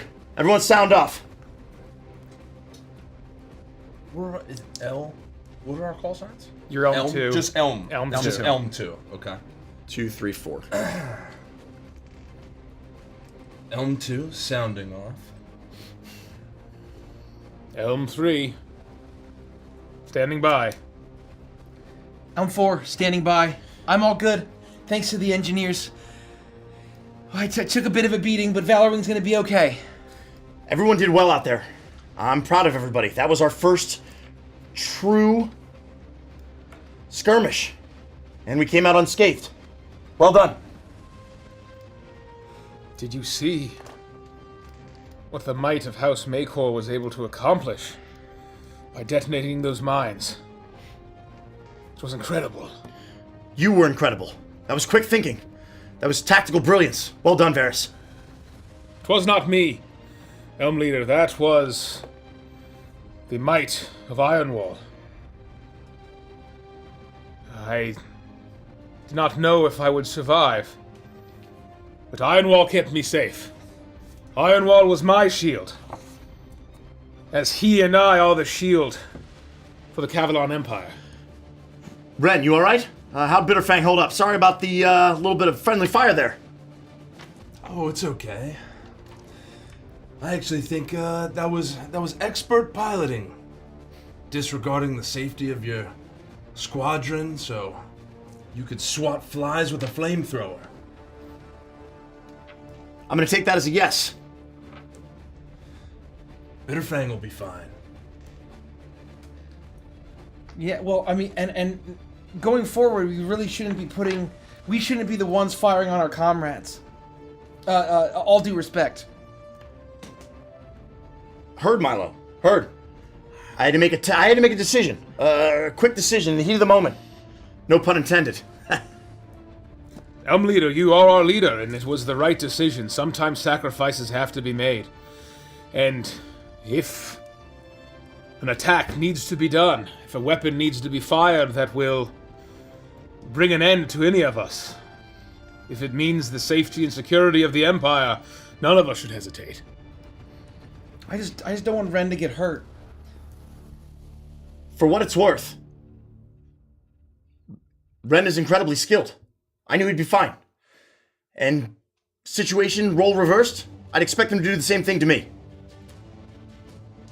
All right. Roger that. Yes, Elm 2 would have died a glorious death if that attack would have brought an end to his life. This wasn't needed. Those Sorok pilots knew they were gonna die. They were already dead men.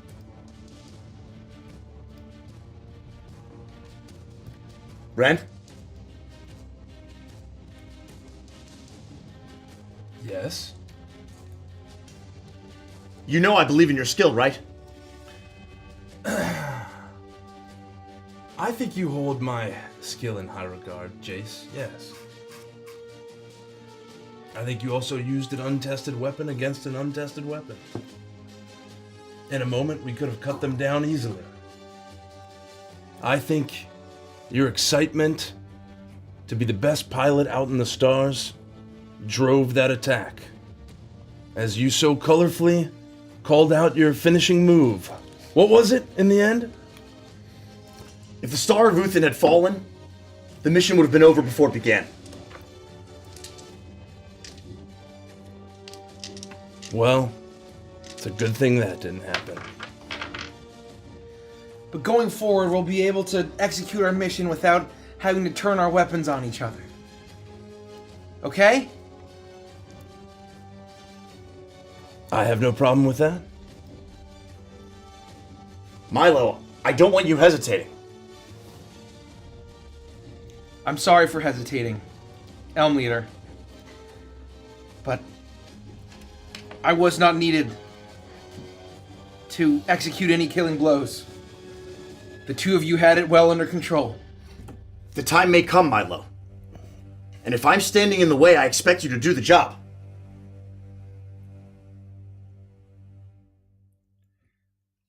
Go through you mean? Yes, Milo.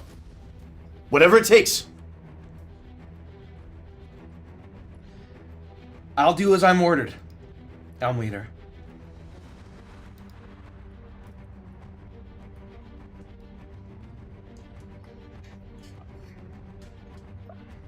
I would be sort of sitting still kind of almost in awe of like the power that I felt. And I will... Can I comms in privately? You are able to have one-on-one conversations with anyone on your... you know that even in battle you're able to send broadcasts to opposing ships. And so if you needed to have a one-on-one with any of your squadron, or if you wanted to talk to the captain, or even convey information to someone doing one of the repairs on your hull, that would all be possible. Samalo, Jason's lost his marbles. I don't know about that. And what I will say is this That was pretty good. This is something to think about as the adrenaline is coming down. You've jetted away from the wreckage of the fight where you left those ships in nothing but polymer and metal. Barely anything remained after you destroyed those Saurian ships. The adrenaline took a longer time to process. You've trained. You've been in life-threatening situations, but there is a very big difference between that and the mantle of the Cavalon Empire weighing on each of your shoulders. And so what you're thinking about focusing on in this moment is that the planet that sits just in front of you, just what feels like almost an arm's reach away? Is it the ship? Is it your crewmate's health? Is it your own performance in that battle, and going over through the motions of every little twist and turn, and what it felt like to heave one of the controls forward? All of those thoughts are running through your mind, and what your character might prioritize in this moment could look like, for you, Ironwall's tremendous defensive abilities. There's a reason why it's named Ironwall. Every step, every swing of the mace that you have at your side feels like an expression of your home in a weird way, and that flows through you as you consider perhaps sending a private communique. I'll hit a button and open one-on-one comms. Elm 4.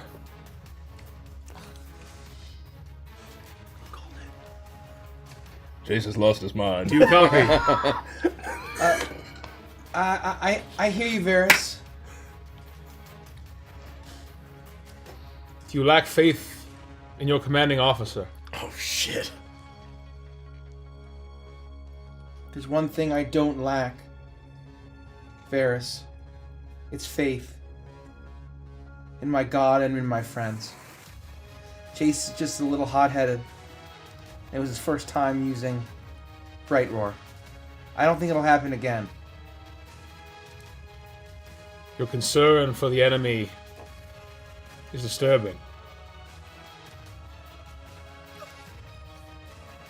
I understand that you do not wish to end lives, but it is our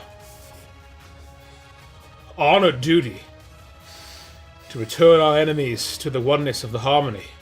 Is it not?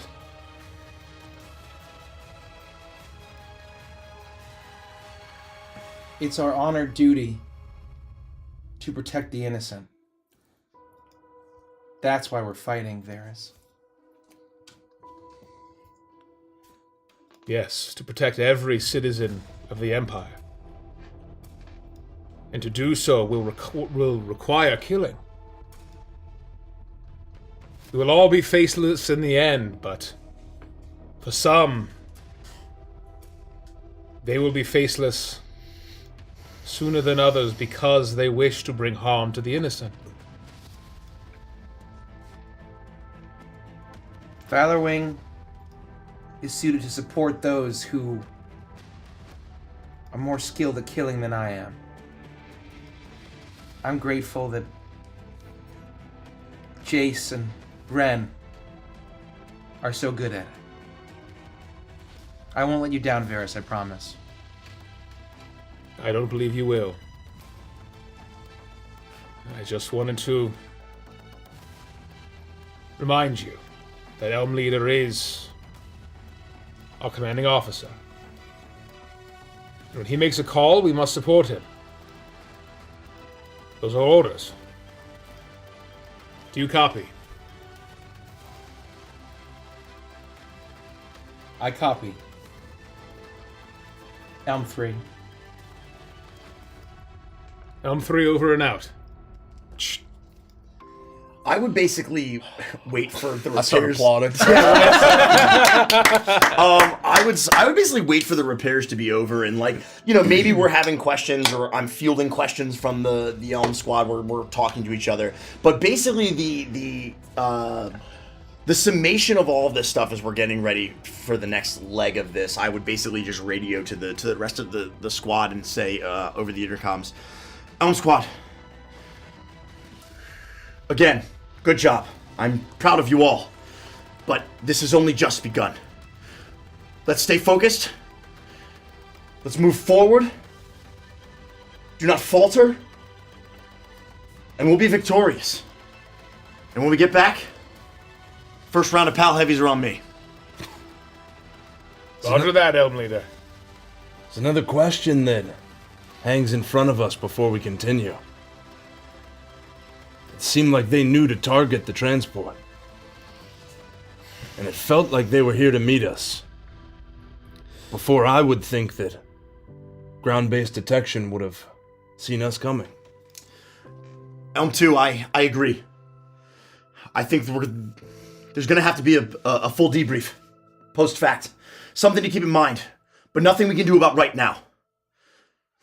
I won't even... I feel like I'm picking up what Ren's putting down. I'm not even going to utter the word mole or, at all. I don't... But through my speech, I'm trying to insinuate that I understand what Ren's saying, and I'm also concerned that there's potential information leak. But I would never utter those words over any kind of line of communication, especially in the field like that. Sure. Regardless of what we do when we get back, it may mean that the welcoming when we touch down is going to be a lot heavier than we thought. Agreed. Be ready for anything. We'll be ready for anything. And I'll have a chocolate milk, please. What? You don't want to have a... You don't want a beer? I'll have a chocolate milk, please. Now's not the time to argue that, I suppose. Let's focus on the mission. That's right. Valorwing, are you okay? And I'm gonna kind of run my diagnostics, make sure that Valorwing, I'll see the whole damage that was done, probably get sanded down and repaired and finished by the engineers as they're going back to the Star of Uthan. Damn. As You hear each of you as the captain attempts to he doesn't jump into comms with you. This is a respectful tap of the shoulder, letting you know that he's waiting to communicate with you. I think the moment that I see this message come in and we're wrapping up, I would patch him in. Or at least accept the signal. When Elm Leader does, the same face of the captain appears on all of your communication displays, and you see him at the helm of the Star of Uthan. And he turns, Sirs, repairs are complete. We're moving. Jamming field is active. We're ready when you are. Yes, Captain. Elm Squadron is ready. The first step of the mission is successful.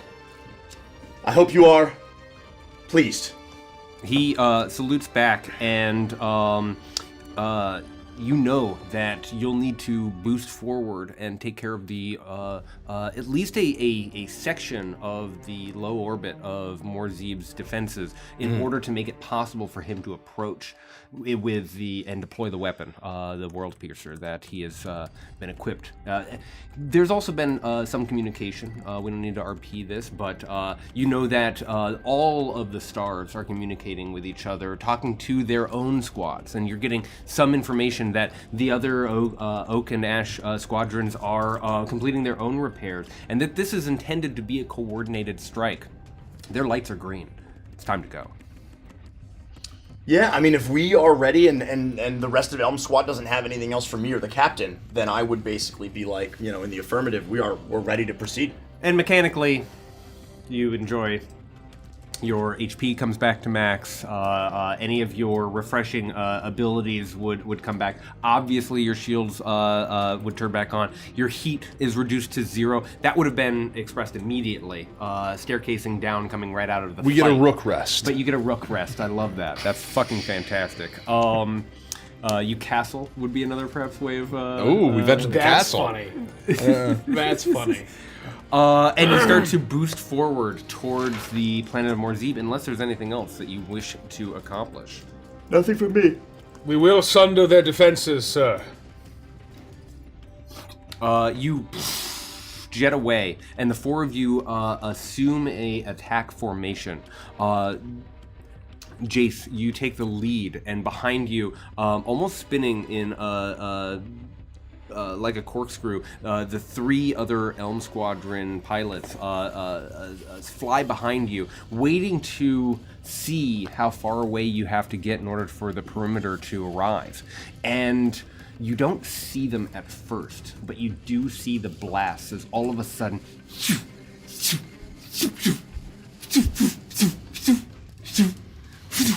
lasers start to fly from these orbital defenses. These are I don't have a word for it. Anti-air is the only thing that I can really think Anti-aerial? of. But anti-ether. These are designed to prevent the exact kind of assault that you are all performing, and you can see those lasers are getting closer and closer. They've spotted you. It's now or never, and I need everyone to roll for initiative. Oh, Let's wow! go. Damn. I didn't expect that. Oh, it was almost a 20.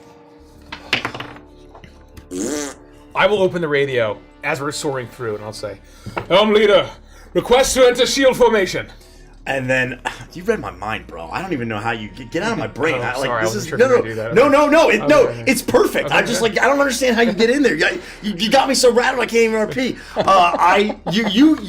You've become a well-oiled machine. 100%. Where you understand exactly what needs to be done, and the response back to you is, without even a hesitation, is formation, stalwart shield.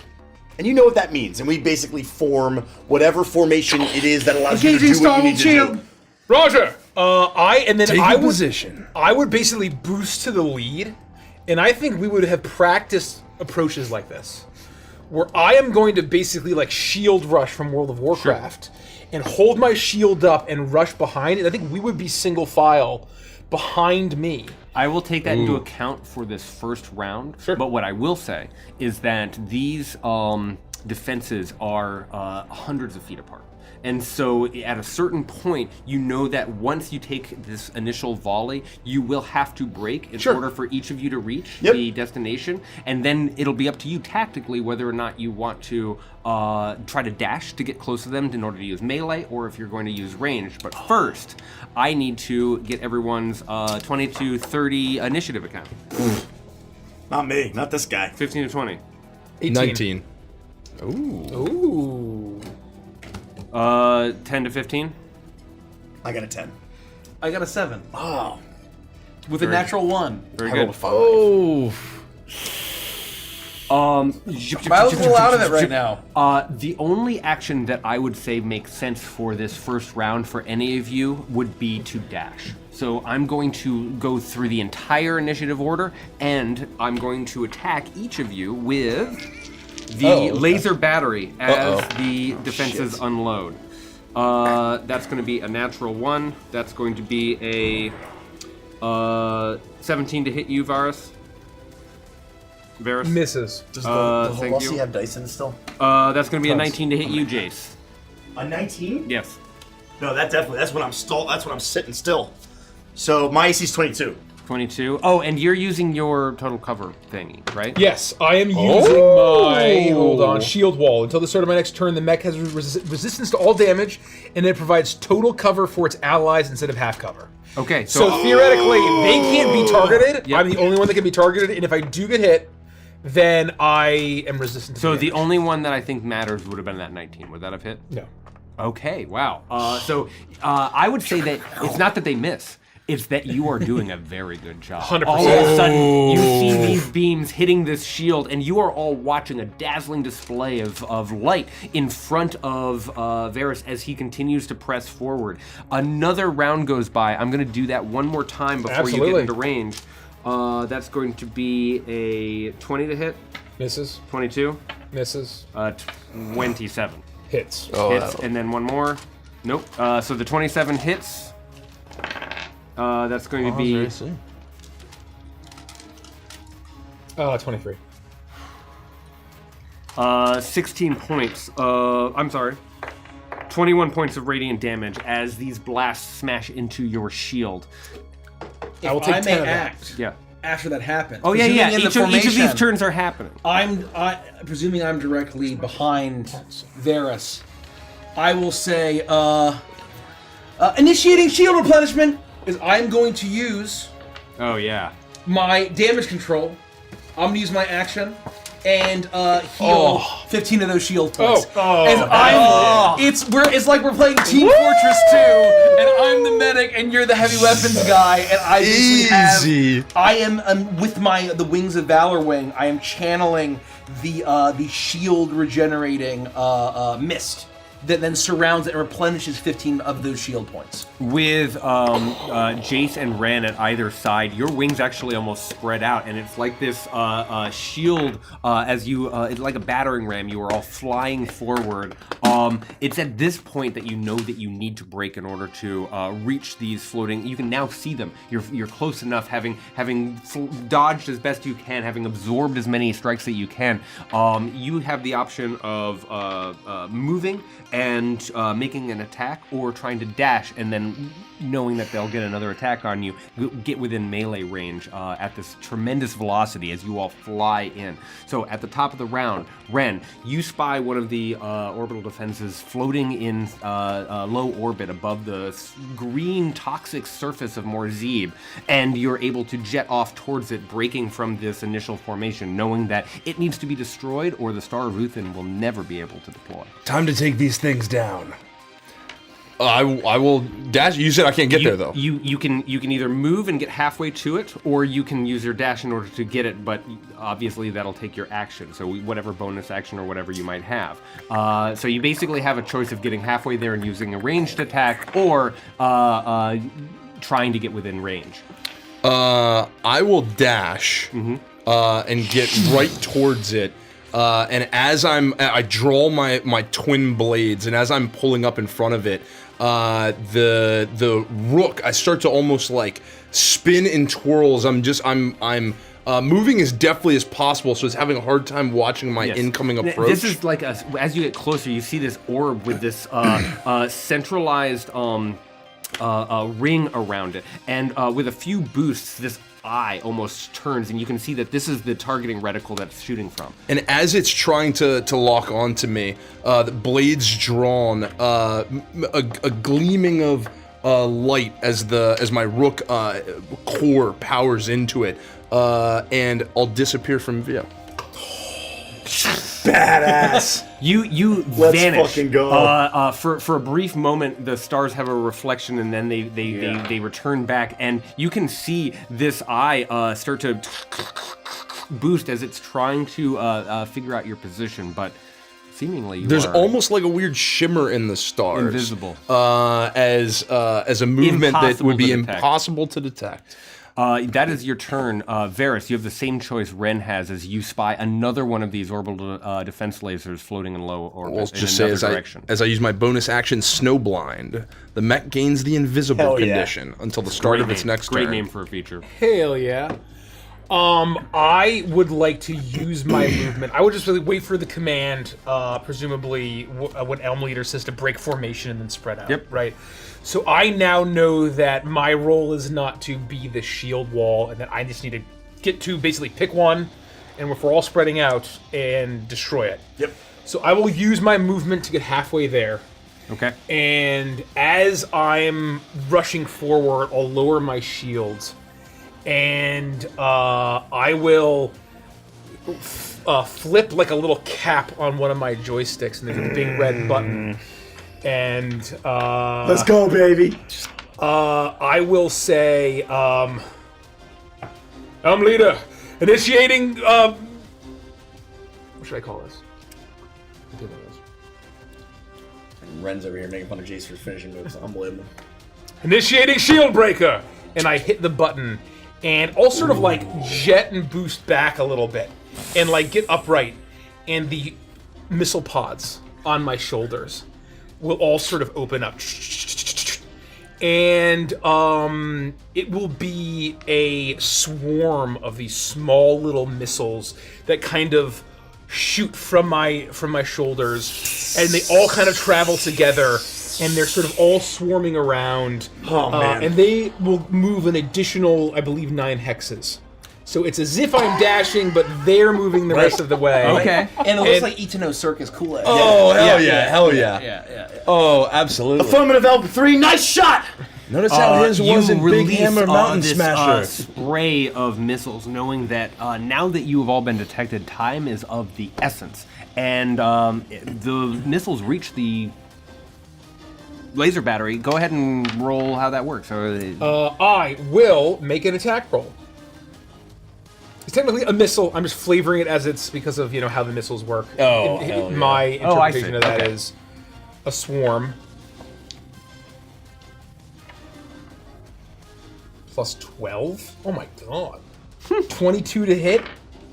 That hits. These are breaker missile pods, so they are designed to basically break down shields. God damn!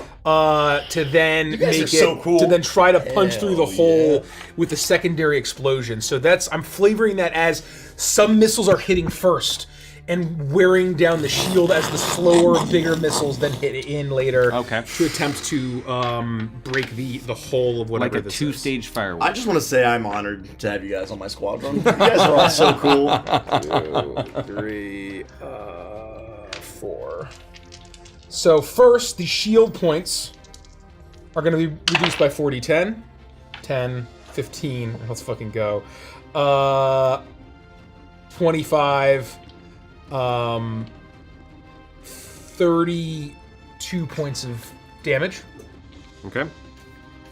As you let these missiles fly, And that's just shield points that are reduced. you realize that these are numerous. There's an array of these orbital defenses all across the planet. As tight in as you've been able to reach this point, you're able to destroy this one particular laser battery and start to open up the hole that's going to be necessary for the. Oh, it's just that. Yeah. You absolutely just knock it out of the sky. Are you rolling for more damage? It still takes all this more damage, but I God. totally obliterate it, and Yeah. I will mark one of my missiles as expended. Damn! You absolutely annihilate this thing. The missiles do their work very quickly. That's my turn. And in this moment, the 3 remaining that are in range of you all take a crack at you each. I'm going to go with that. Absolutely see me. misses. Oh, I can't. Yeah, you're right. Let's just do 19 to hit you. I'd be in range. I'm as long as I'm moving, I'm at 22 AC. Man, your 19 while unable to move. ACs are out of control. I mean, we're literally fucking Lasers are nuclear flying in powered all fucking- directions, but at the moment that you gave your command to break, they all started shooting in different directions, trying to track multiple targets. No longer able to concentrate power, all of the shots go wide. And Milo, you're up. Well, Chase needs to go. Jason. I skipped you and I went right to monsters. Oh my gosh. You're about Jace. to take away one of his Jace. attacks. I know where you parked. Not only do you miss this turn, but you also will miss it. Oh, the bright explodes. No, to be fair, I don't even think I can. You said I have to dash to get to him. You can use half of your move. You can just normal move, and you'll be halfway but I to it, and you can make a ranged attack, or you can dash and try to get into his face. Do you think the shoulder cannon is functional? Those are your choices. Oh, I dash. Okay. And I would even say that if I have to use 1 or 2 power dice to use extra movement to get there, I am more than happy to do that shit and crank up a couple heat. Oh yeah, yeah, absolutely. I'm sure that I can get there by dashing. I expend 2 power dice to get extra movement to start generating heat in Bright Roar. You get behind it. Yeah, and basically do like some cool ass fucking side jet like Also, real quick, as an aside, I know this is not a one-to-one comparison, but I imagine you shooting the rockets is very much like the Liger Panzer. That's like so heavy that it can't move. And it's just heavy weapons out the ass. 100%. And then at the end of the fight, all the armor falls off and the steam fucking shoots out of the Liger. That's exactly what I'm that's so cool. I draw the fucking gross. blaze I love sword as I fucking dash around this thing, and I try to get behind it and get ready to attack, and that's my whole turn. Okay, Milo, now you're up. I'm up to 2 heat. I will hit the radio and I'll say, "I promise I won't let any of you down ever again." As Valor Wing takes its feathery wings and flaps them as jets rocket out of them, and I use my boost as a bonus action. So I have 24 hexes as my bonus action. Oh my god! The formation. Let's fucking go! And I am almost like spinning at this point as I take my lance. As the jets on the lance also erupt out of it. So it's not just the jets on my my boots and from my wings, but also my lance as a huge laser spear. Or I guess it's not a laser spear. It's like a cyclone. Like a thunderous, like a cyclone that almost like turns my spear into a lance. Hell yeah! As I rocket forward to make this attack against the one that is closest to me. If we were animating this would be the scene where they stretch the perspective and it like elongates. Yeah. As you're, like, 100%. if you get stretched back into the seat as you go at an insane speed for a mech. And these are like more Zebian build, right? So it's kind of like the heavy, like green metals. Yeah, like this has a color of metal that represents the more Zebian world itself. Yeah. It has a kinds of bronzish and greenish colors to it. It looks kind of like a ball bearing in space. Aside from the fact that it has these this very bright neon green eye that is able to target and shoot directly from them. That's cool. I'm going to get a 23 to hit. Oh yeah. And because we're at the bottom of the round, I'm just going to tell you the AC's 15. Okay. Oh my god. Oh, good luck. Good luck's not hitting Does it. damage Good matter? luck. Who engineered these pieces of crap? DC, the HP does matter. Yes. Okay. You could roll low enough. I just, Okay. Yep. Nice defense. I have a blaze sword. It's just that Varus over here decided to use missile. I did. No, that was awesome. I think half the fun of this campaign is us just describing what we do. 100%. That's the fun of every absolutely. campaign. That's all the campaigns. It's just really fun to use language units. Oh, like I forgot. Thank you, Chad. Oh, Woo, the hell Rook overlay. yeah. There we go. There it is. Let's now we're feeling fucking correct. go. And that will be true as long as you remain in your mechs. Yes, 100%. 27. For our audiobook 27, listeners, we just changed 34, the overlay to our Rook 34, mode. 40, 45. 45 points. Oh, no, sorry. 49 points of lightning. Sorry, it's lightning and force damage. Okay. Oh, sorry, piercing and force. Sorry. You push the spear into the eye, and you hear a disgusting crack as you watch as arcs of lightning and electricity bolt out in all directions. You're able to pierce all the way through it, and it splits apart like a coconut as it shatters into space. It doesn't even explode, but you do hit whatever was the battery or reactor or energy source of this thing. It explodes into a cloud of that same neon light, and you fly through it at rocket speed. My quadrant's clear. Ren. I will just try and lay into this thing. With a natural 20. Oh! Well, God. That's damn, bro. Okay. Holy shit. And I think it's you're invisible, so your first attack allows you to strike with almost casual precision. Gary's popping off. I can't wait to miss. Shit. Use them all now. I have 250 extra attacks waiting for me around the corner. Right. 5. Can we get up to Alex Chen for designing and illustrating these incredible mecha? Can we just give it up to Alex Chen, lead artist over at Advantage Entertainment? 43. Yeah, they're just so good. They're just so good. It was an honor to be able to use them in the intro, to be honest. It was and these head images, he's just like, oh, I thought it would be cool if I did it, so I did. Yeah. He's like, I just wanted to, so I did. I just wanted to. We were just casually chatting, and I was like, well, the intro's cool, and like I'm really inspired by this thing, and we watched a few things, and then hours later he was like, how do you feel about this? And I was like, yeah. Yes, please. 56 points of damage on the first absolutely slash. foul. I mean, you don't need to make a second slash. Okay. If you want to roll it, if it explodes, it does. I'm not crit. It does. That's awesome. Let's go. It slices apart like a sword going through a tennis ball as it and then the two halves float off into both. Does it explode? Oh yeah. Oh yeah, but I turn my back to it. No. I slash through it with it. You fly my forward. Cloak flies around me. There's that, and then the blast explodes. My cloak There's that furls pregnant forward. anime pause as you fly forward, and then behind you, there's an eruption of sound. And I'll say as it explodes, when the fox hunts, no one sees it coming. Oh. And then I'll actually resheath my blades. And make my way back towards Ironwall. You were still on comms with Captain Crockett, and you hear "damn," and then you fly back as you they're listening in, and I left the line hot. Jace, you have an opportunity to Varys, it is technically your turn. You're out of distance unless you want to make a ranged attack at disadvantage against the one that Jace is up. But as you're scanning around, you realize are there only 4 that we need to worry about destroying? As you are looking at your scans, you're realizing that the orbital defenses that you've immediately destroyed in this vicinity is with the exception of Jace's, just about cleared the path for the transport ship to reach its to even be able to approach. Yes, to answer your question. Seeing that just in the reality of the 6 second to 6 second round, that basically Bright Roar is about to just demolish this thing. I think what I would do is I would use my action to take the search action.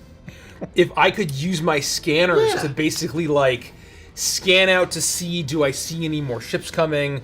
I'm being mindful of our goal right now is to protect the Star of Uthan. And so I just want to kind of basically look through my scanners and just detect, do we think that we've blown enough of a hole through their defenses once this one goes down, or is there something else? That feels like a check. Yeah, absolutely. But I think that using your scanning is something that we actually have rules for in ship combat. So let me just. So I have a whiz mod, I have an in mod, and I have a charisma mod. Is it just as simple as that? Yeah. So my int are my computers, my whiz would be my scanners, and my charisma would be my comms. Let me confirm that very quickly. Int is computers. Comp. Whiz is scanner. Scanners. Scan. I'm gonna confirm Charisma's it for two reasons. One, because I'm curious and I don't have every little word in every little ruling and all of that stored in my brain. And two, because no GM should ever be afeared to look things up for a hot second 100%. To make sure that they're doing the thing right. I was gonna say, because I left my binder, I don't have the second set of mech rules for the power dice, but I have almost them all memorized. Let's pull that up here. I almost have them all memorized. What was that? Int is computers, Whiz is scanners, and Charisma is comms, communications. Okay. Strength is the mech pugilist stat. That's right. Go ahead and make your check. I'm not finding it. I just want to make sure. I think a perception check is probably sort of, what I'm perception is good. Here. I just wanted to make sure that there wasn't like a use scanner. Natural 20 plus 4. 20. Damn. Okay. You're set up the next phase of the mission. Yeah. You're ready. What you sense is that your most people location believe has Jace will been handle this. As you pull up a hologram display, beep, beep, beep, beep, beep. A shockwave of light goes out, indicating where you are able to receive signals from, and you can see that there's now a hole, and the display of this hologram indicates that the hole is nearly closed. You can see that if Jace does that there will be a wide enough perimeter for the Star of Uthan to lower down and get close enough to deploy its world piercer. However, you can also see that beyond that perimeter, there is a much larger contingent of these orbital lasers, and that they are actually slowly closing in. These are not built for speed, but they are aware of your presence and they are starting to push in. Only a matter of perhaps 10, 15, 20 minutes, they would be able to get within firing range. Helm leader, there are more defenses closing in. Finish the last one and we can let Captain Crockett know. Affirmative, Helm 3. I like that Chase. everyone touches the button on the table. My turn? Yeah, You're you up. have to. Where else doesn't work? Ooh, I got a 17. The AC Oh, was 15. Oh, that was They're close. just drones. They're just basically like. I'm not rolling well. Yeah. I'm just using my blaze sword, which is 60, 10 plus 4 fire damage. Damn. Nice. Oh shit, I rolled pretty good. That's 20, 27. 27 plus 8 is 35. That's one more. 35. 44 points of fire damage. I rolled really well. Like with the others, how do you want to do that? Basically, just after I did this sick, like maneuver around this thing, I would basically do this uppercut slash, slicing it in two, and then the moment that everything kind of has a second to just settle for a minute, I would radio over to the commander and say, Commander, this is Elman Leader. The Star of Uthin is clear for advancement. You are to go. Over. Lane looks clear. We're on our way. You and it pauses for a moment, and then there's a moment where you hear the captain come back on to comms, sir, and then you feel you don't even have to look at your controls. You know that they are just behind you, starting to rocket into this vulnerability, this hole that you poked into the defenses of Morzee. Elm Squadron, well done. Keep your heads up and let's move forward. Roger that, Helm leader. You push away, knowing that the Star of Uthin needs to lower down. And sure enough, looking up, you watch as this transport flies in between the circular perimeter. As you all look around, making sure that nothing can attack it, there are no laser blasts. A blaring horn erupts from the Star of Uthin as its cargo doors open, and an enormous wonder of technology emerges. The World Piercer. It looks like a cross between a Cavalon 8-pointed star, a lance, and an orbital cannon. Damn. Propelled by its jets built into its construction, the World Piercer takes position in orbit, its lance cannon pointed precisely at the coordinates dictated by the mission brief. From your altitude, your zoomed-in displays see what looks like an unpopulated wasteland covered in radioactive haze.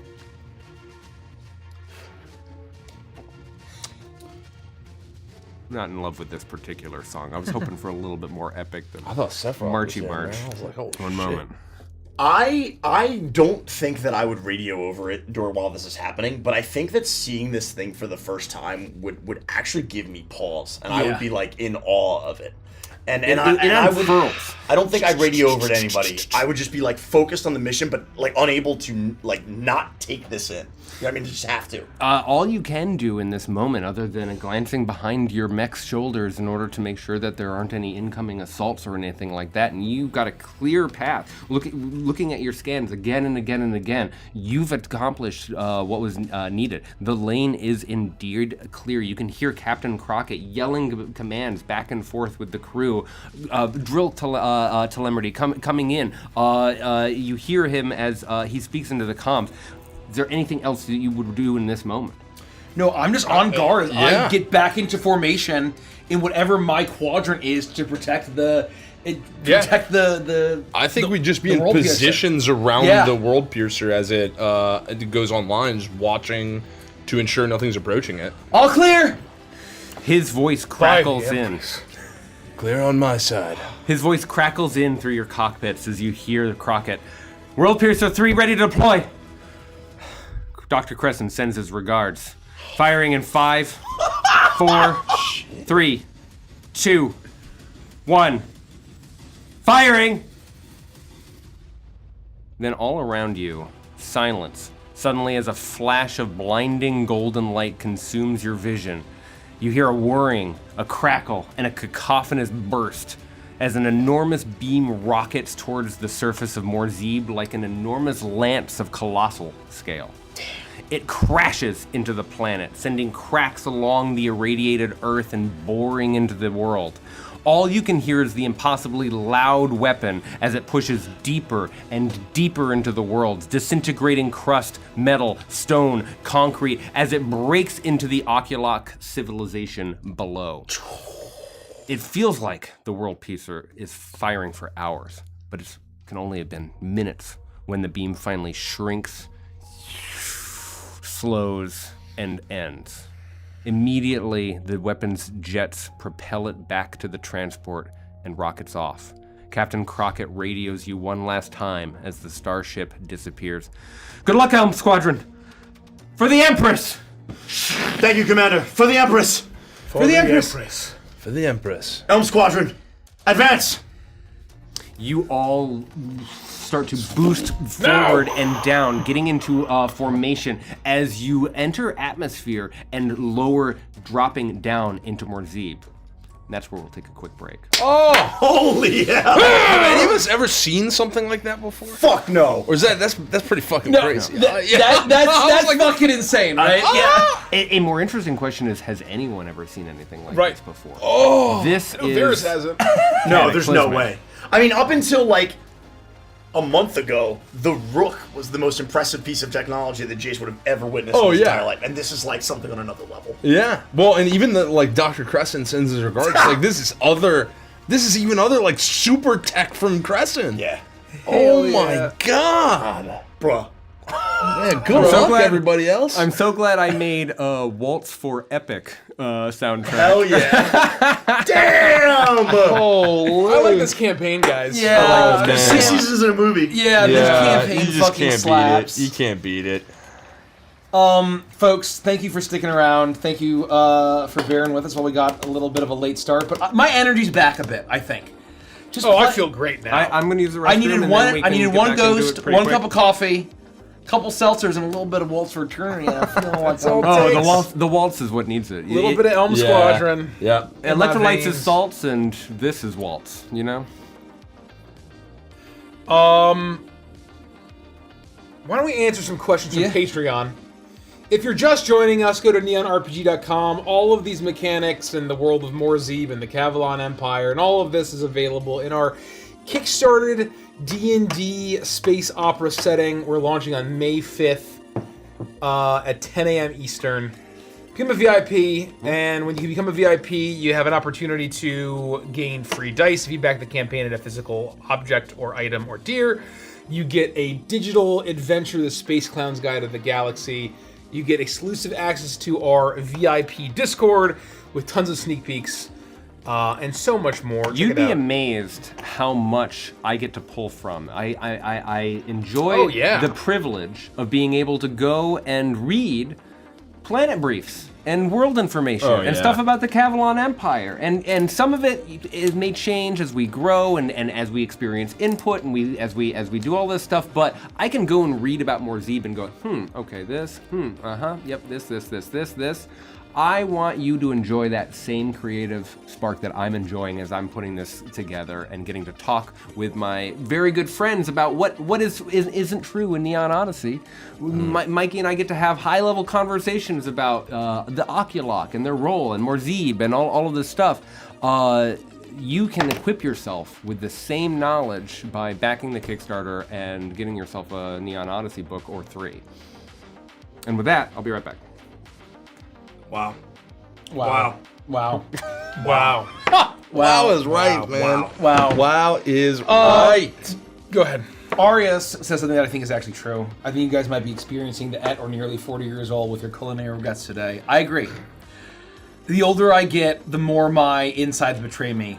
and with the from last night. The more you need bland chicken and white rice. We're all just, I always swore that wouldn't be me. Yeah. I always swore that wouldn't be me, and the hubris that I feel. no pointing fingers or naming names, but there's just a case of hot girl tummy troubles going around. Yep. You know? Yeah. We all got a little hot girl tummy trouble. Yep.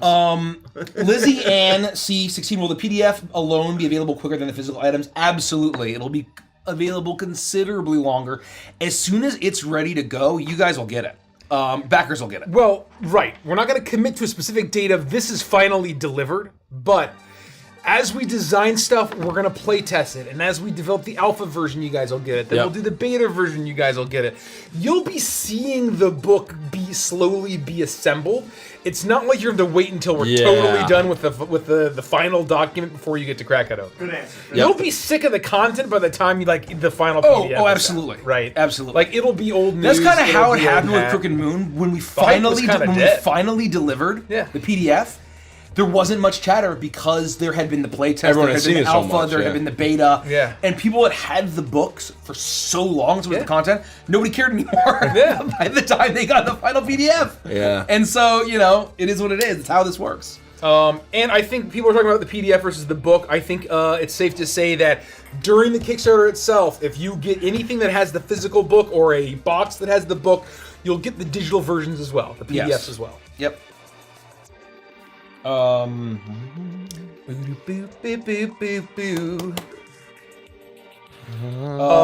of the Inkwell asks, I don't know if you can answer this, Mike. Forgive me if this has been asked before, but why elm, oak, and ash? Are they named after something specific or just types of trees? I believe that Milo referenced the tale of Sir Garth the Green, and effectively a legend where he defeated Valerian the Molten Doom.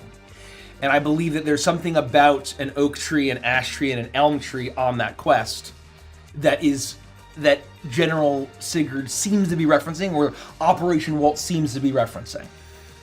And Sigurd has kind of referenced this ancient Cavalon lore and the first emperor and so is it a mix fall of the very Tyrannarch first battle kings and all of that? It's a mix of history and myth. Yeah. And legend. Yeah, basically it's And some yeah. combination of Cavalon myth and history. And it may be that the tale of Sir Garth is also, in order to defeat the Tyrannarch king, the first emperor slept beneath an elm tree, then an ash tree, and then an oak tree on his journey to slay the Tyrannarch king. I believe it has something to do with that sort of vibe. We make some cool shit. That's all I'm gonna say. God, this is so cool. Yeah. Yeah, the This is pretty Cavalon unbeatable. Empire, their legends and their heroes and their history, whether it's true or not, Right. is extremely important to the It's culture. paramount. It's, And so yeah. this whole, it's entirely, their whole culture is based on this age of heroes, this age of heroes that I think there's probably debate on whether how historically accurate or how mythical it is. Right. But it's still tremendously important. And so I think that they hold to that. They hold to that level of tradition. And now, thanks to all of that, we're just flame waving some Oculox about it. Yeah. That's right.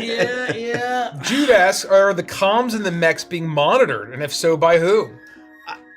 We have no idea. I believe that we don't know that. We believe that whenever we open up a channel between us or four of us, that's only us. Right.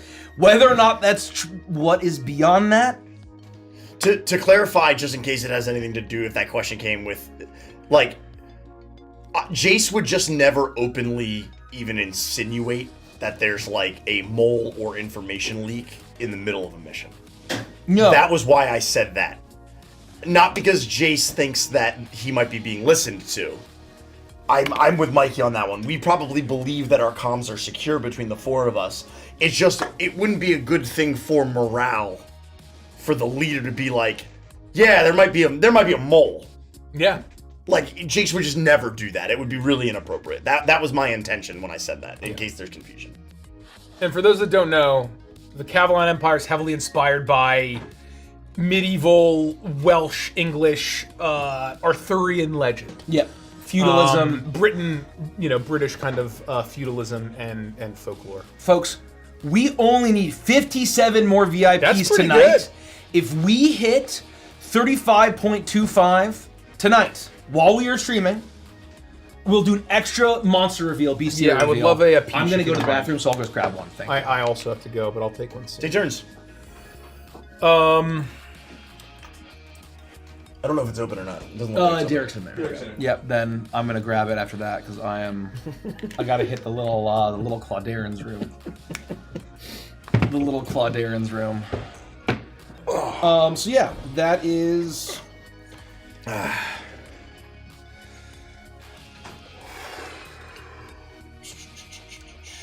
Let me see if there's any other questions. Star Luther, man. Holy shit. Yeah, I didn't expect that. That was cool as hell. What happened to Aurora asks, is Milo's the only boy in a family sister? Are they older or younger sisters? I believe it's confirmed that he only has older sisters. Yes. That he's the youngest of 4 and he has 3 older sisters. That's right. And there's a bit of a... I'm also the youngest of 4. Wow, well. Yeah, exactly right. Exactly right. Some rhyming. Interesting. They're all brothers.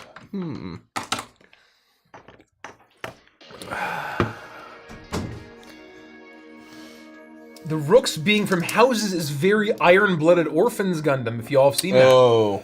I didn't know that. haven't seen that one. I watched the first half of the first episode, and somehow I got interrupted. I didn't finish it, and I never went back Distracted. to it. Yeah, I was distracted. I've heard it's, I mean, Iron Blood Orphans is the coolest fucking It's shit I've so ever heard in my fucking life. It's one of the But I don't know highest anything rated. about that It's one of the highest rated Gundams. Is it? I think of I've like heard all it's time. very good. But I don't know. mean, It's like there's a it's reason amongst the top. The designs are fucking awesome. There's a reason I went with Iron Wall. Yeah. Is the word iron, I think, really works in a Cavalon sense and in a Gundam sense. I remember seeing you noodle on names, and I almost threw out Iron, and I remember hesitating because I was like, I don't know if it feels.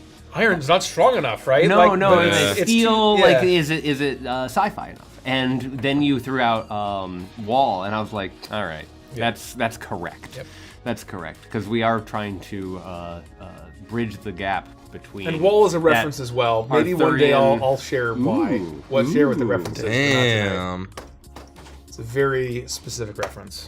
I'm annoyed because I dropped my mouse yesterday and destroyed it, and so I'm gonna have to get a new mouse. So I have Your classic I have mouse? Your I have classic Derek mouse? I have a click. I have one of these. Oh, one of those. Wow. Ooh. Unfortunately, I'm trying to be quiet. Oh, you destroyed your clipless razor that I have? Yeah. I hate how fast these things run out of batteries.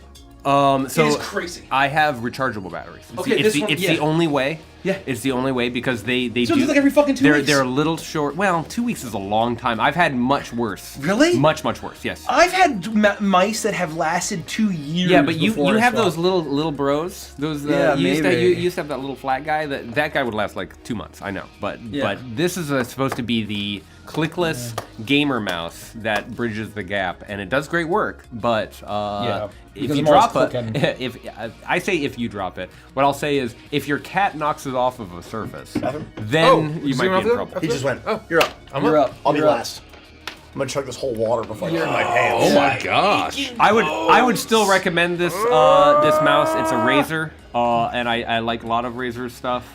But for whatever reason, the left click after this particular drop, it only actually clicks once every like 5 times. I actually like hurt my finger trying to like work yesterday, and I was like, I'm gonna have to Oh find a mouse. I'm no. gonna have to find Yeah. it. So I That always backed used when I was up. playing League a bunch. That I would run through mice because Yeah. you're clicking constantly, and I forget what the Razer one was called, but I moved to a Logitech since then that's had problems more than the Razer did, honestly. wild.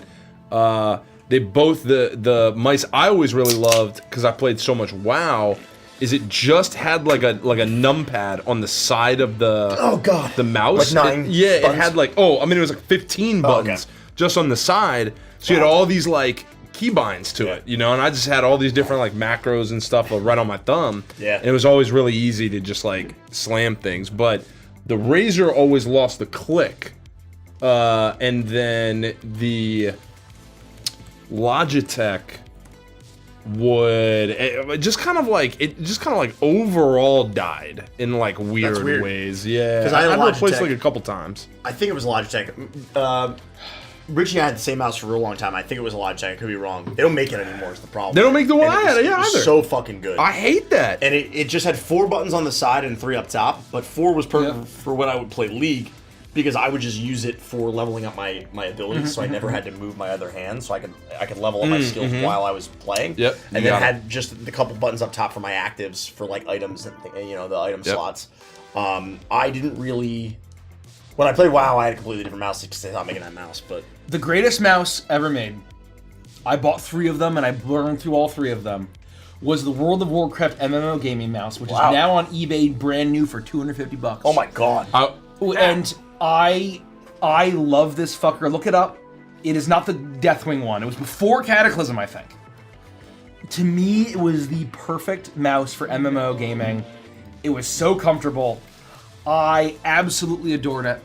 And I wish I had bought 20. But I would buy out. If I saw it in a GameStop, I would buy it. And then I was only ever able to get 3. what was the mouse that we liked? That Logitech G700 is the greatest mouse ever made. and it's discontinued. I used the G600, interestingly enough, because it was just like the Razer I used. Had all these buttons on the side. G6600 there, right? This is just G600. Oh, G600. Oh, you're right. Yep. Yeah, so And it is for also me, selling for $250, $235. See how much the G700 is going for. They discontinued it in like 2019. They weren't built. I want want to say 500. Sure. I'm seeing 500. $500. Holy shit, Yeah, that doesn't really? surprise me. I believe objectively it's the greatest mouse ever made. It has a ton of buttons, but they are spread out across the mouse in a way where, like, I always hated having 12 buttons. Oh, I don't on my like that. thumb. Yeah.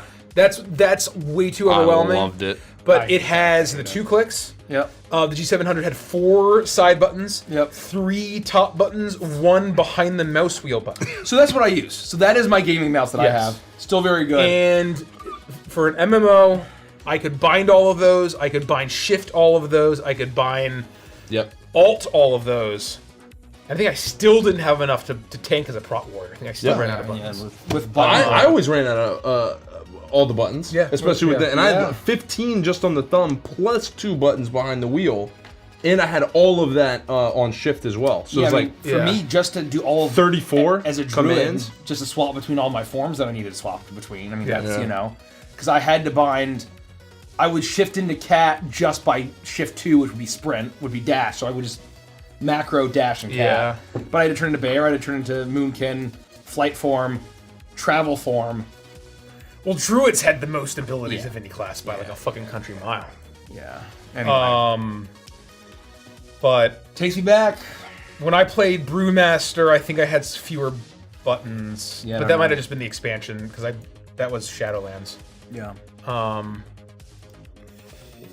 Anyway, what other questions we got? Oh, let's do one more. Barracuda is an imperial leader of the Sorok dynasty. Not an imperial leader, but they have a triumvirate. There are 3 triumvirs that lead, and there's a senate, basically beneath them, that all kind of debate and squabble. And so I think that is effectively the Sorok dynasty could be far more effective if they were more united. And they would. And their senate is not like a democratically elected senate. No. It's more your typical like Roman senate. Yeah. Where it's all of the rich aristocrats, they all get a seat. I love democracy. So it's not like a might makes like strength based thing. It's a No. It's a wealth It is a Roman style, not even mirror. It's an aristocracy. And the Sorok dynasty also has within its identity a lot of conflicting ideology, 100%. right? And so because of that, you get a lot of it can sway very much in whatever direction Well, you look one at needs it Cicero to sway. to like Mark Antony Right. to Caesar, right? They all have very different philosophies on how Rome should go. We're trying to tap into that a little bit. Shall we? Yeah. We shall. Absolutely. Boop, boop, boop.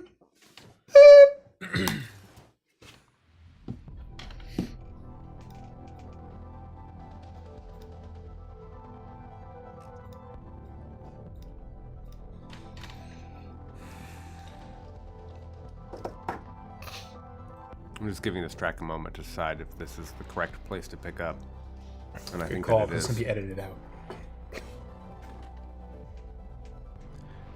All 4 of your rooks get in formation and you initiate full power on your thrusters. You thrust forward, turning the sky to green fire as you enter the atmosphere of Morzib. Huge plumes of toxic haze fill your viewport as you rocket downward to the enormous hole that has been pierced into the world. The hole gets larger in your sights as you see the now enormous forms of mutated creatures shambling on the surface, falling in with screams as a waterfall of irradiated waste, ooze, and gas pour into the subterranean civilization below you. You close the distance towards this gash in the world and pass the layers of the planet's crust until you finally enter a city below. It is extremely Spartan and industrial, with efficiently designed dormitories built along cavern walls and streets and rails throughout. The coordinates flash on your screens as where you need to head. You're close, but you have entered in a relatively undefended residential district. However, you see that the World Piercer shot far deeper than to enter just this chamber. The huge hole now goes deeper into the world, and you see huge pools of bubbling acid and shapes moving within underneath you. There's not time to dwell on that. It's time to complete your mission. You all lower down, bursting into this open space. You can see the cavernous walls all around you, a mishmash of technology that's clearly been burrowed deep within the crust of Morzib. What are you all doing? Based on what you said, we have coordinates. We know where we're supposed to go. You can pull it up very easily, and now that you're in here, you almost get a map display that makes a very clear indication. It's not like it shows you which road and which left and right to take. You have a general heading. I make a mental note of what you said about residential and dormitories and it being relatively empty. Yes. But I don't delay. I don't dwell on it. I don't let it halt me at all. And what I would like to do, and I don't know if I don't know. I would tell everybody. I would basically like to use my scanners to while we're proceeding towards this point, these coordinates that we have, to scan for potential threats and even any kind of life that we might need to. Computers or perception? They're both +4 probably, or are they not? No, I have +2 on my computers and +2 on my scan. I was hoping to use my scanners. My int is 14, my wisdom is 16. Then you should use Wisdom.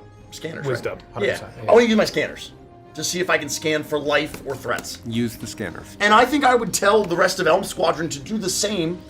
We would have a procedure for this, right? Like, as soon as you enter through the ceiling of this subterranean city, I will say that you all start scanning. So I'm going to ask you to do it at advantage. Oh, sick! Oh, nice. We're all helping you with our scanners. Okay. I got a 15, which isn't terrible.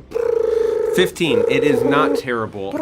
You are able to look at. All of you are taking in this information. There's a big difference between being shown it in a holographic display during a mission briefing and actually being there, sitting in your cockpit, looking out at the world, looking down and up and seeing this massive new shaft that has been perfectly precision born down into the world around you. And you are able to pick up a blip, finding the nearby engineering lab where the data centers through your reconnaissance that you've been given by the Cavalon Empire would indicate. You have a very clear direct line, but it will require you flying over and through this residential district in order to get to that research area where the Oculox do their our research and development. Yeah, I mean, I don't hesitate, and I continue to move forward. The scan is just to make sure that there aren't any threats in the way as we're making our way to the lab. To be on high alert. I see. You don't need a scan. The heading gives you a very clear and direct path. It will require you to navigate. There are massive columns that lead from the ground to the ceiling. There are lights in all directions. But below you, there are rounded buildings. Again, you can feel that this is a very residential area. You've not broken into some sort of a military complex, or even though everything feels relatively industrial around you, this is not the factory district or something along those lines. At the same time, it doesn't require computers or anything like that in order for you to suddenly feel the as something slams into the back of you. There are still some amount of defenses within even this area as smaller grade weapons are shooting at you. Many bullets are just bouncing off of the thick hull or the shields that surround your rooks, but you can tell that as quickly as they can, the forces that do exist even within this district are starting to amass. I mean, I think that depending on the caliber of weaponry that's being fired at us, if most of it is harmlessly plinking off of our shield generators, then I probably wouldn't do much about it. But if I saw something that looked like it was bigger or could potentially pierce the shields, I'd probably just like shoulder cannon, run and gun, and just like shoot as we're going. Yeah, does this look like are these like kind of like laser defenses, other mechs? Are these like, are we seeing like probably? Are we seeing like people on the ground with like anti-aerial like shoulder mounted missiles? All that and more. It's not just one turret or something along those lines. Some of these buildings, they're clearly people that are on top of the building, using what arms they have to try to fire up at you in defense of this city. At the same time, you also see that there are there's movement in the narrow streets of this area. Turrets are being turned towards you. You imagine that it's very obvious that you are coming in, breaking in through the ceiling. Anyone with eyes looking up would know that you're a threat and either be taking cover or looking to the local police force for assistance, whatever they can amass. I stick with what I'm doing. I'll look down, I'll say, the rope piercer went too deep. I don't know if we hit the right target. This is like a neighborhood. Elm 4, steel yourself. We have to keep moving. We have the coordinates of the lab. All right. We aren't in charge of how deep the world pierce has bored. We have to keep moving. I'll follow you, Elm Leader. It's not something we can control right now. We must stay focused on the mission. Destroy what defenses we can, so we can escape as needed. And basically, like, my goal would be, if we're like passing like a turret or something, I want to like smash it and like break it. If I can. I'm just like running, gunning. Yeah, right? exactly right. Right now, I would say that you're perhaps a few hundred feet up, still using your boosters to stay above the city line, the top of these buildings.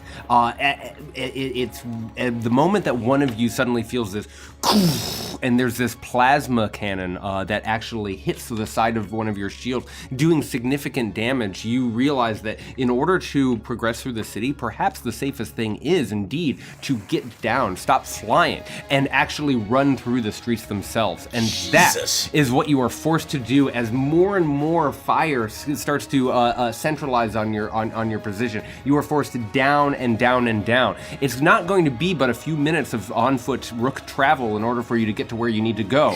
But, Jace, with you in the lead as Elm Squadron leader, I need you to roll a d12 for me. D12? Yes, exactly right. Be careful of collateral damage! Yikazoo. Milo, they built this facility next to a residential district. What happens next isn't on you. It's on them.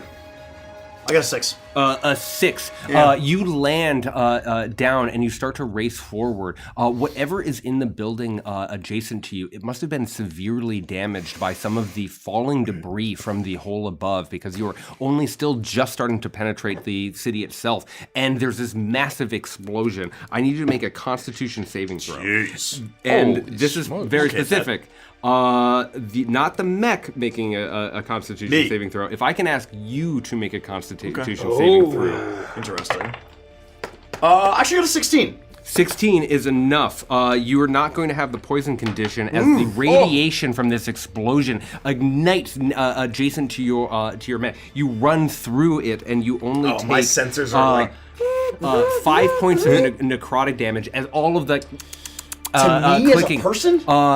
Exactly right. As the radiation actually affects you, you can feel this sickening sensation of nausea in your stomach as the irradiation is that serious. But you try to shake it off and continue to run forward, with knowing that the other 3 rooks, your allies, are right behind you. I radio in Elm Squadron, be aware. Radiation. Watch out for explosions. Try, like Milo said, avoid collateral damage.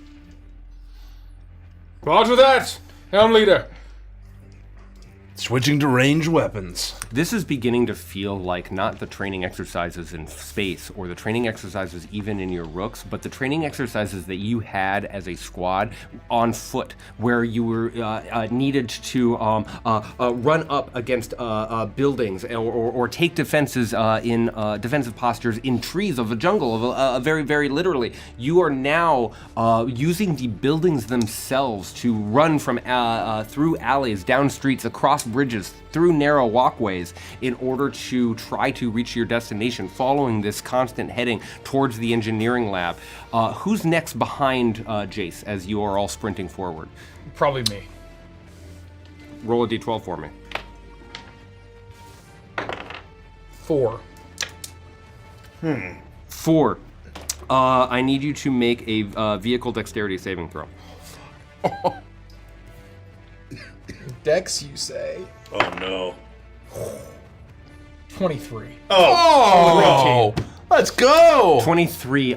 You are rocketing forward, and the weight of Iron Wall is so great that again you are still just at the perimeter, and you know that there's a sea of acid below this subterranean city, and it's as you are stepping on one of the low bridges trying to cross almost like a canal that there's this eruption of acid that bursts out from the collateral damage that's still domino affecting the city. You're able to jump off of this geyser in time, but you know that you could have been consumed in acid and perhaps taken a considerable amount of damage as you continue to race through these streets. Don't forget there are some heat uses that we have for things like dex checks and the like. If We're in trouble. Who's behind Varys?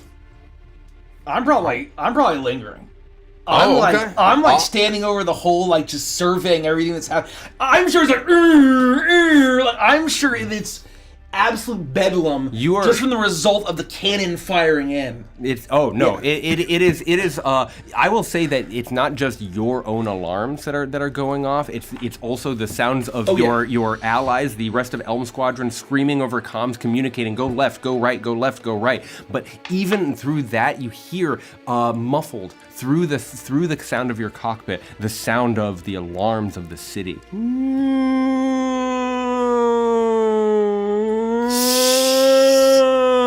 As they are in absolute bedlam, panicking. And more defenses are showing up. Literal tanks are beginning to roll down the streets as you race by. Some of them are too slow to catch up, but you know that the entire city is very aware of your presence. I will radio in. Elm Squadron, the acid pools below are erupting. Watch your feet. Understood, Elm 3. Elm 4. Elm 4, do you copy? Elm 4! I can see that he's not with us. I mean, we have like all these sensors and shit. We have our Star Fox 64 multiplayer little Milo, what are you doing? I'm coming! Please minimize collateral damage! Do the best as you can! As I guess after Ren takes off, I'm gonna snap out of it.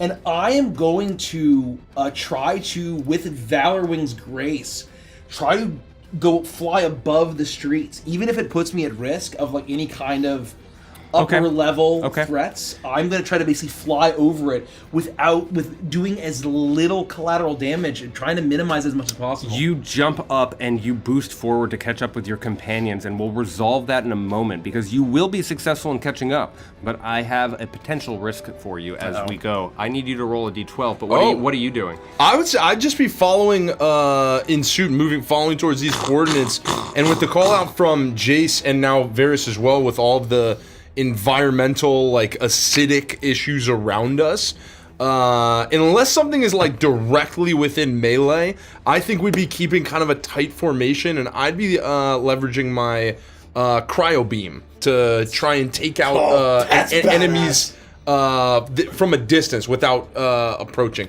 and I'd also be attempting to use extreme precision. But I'll roll a d12 for you. No. Before you roll the d12, oh God. I'm gonna ask you to make a attack roll to get a sense of how well you're doing. Crush it, bruh. 20. 20. I will say that the tanks that are rolling in, you are able to target and hit only those tanks. You see one or two rolling up, or you see some other defense system, and you're staying low and close to the ground like Varys and Jace. But you are when you spot down a long highway, a number of these defenses, other vehicles having gotten out of the way to clear a path for the folks who are trying to put a stop to your assault. You're able to target them, blasting out the wheels or the movement. And putting them into a stop before they're even in range. Now roll a d12 for me. 5. Is that what you rolled? I rolled a 4. Oh, 5. A 5.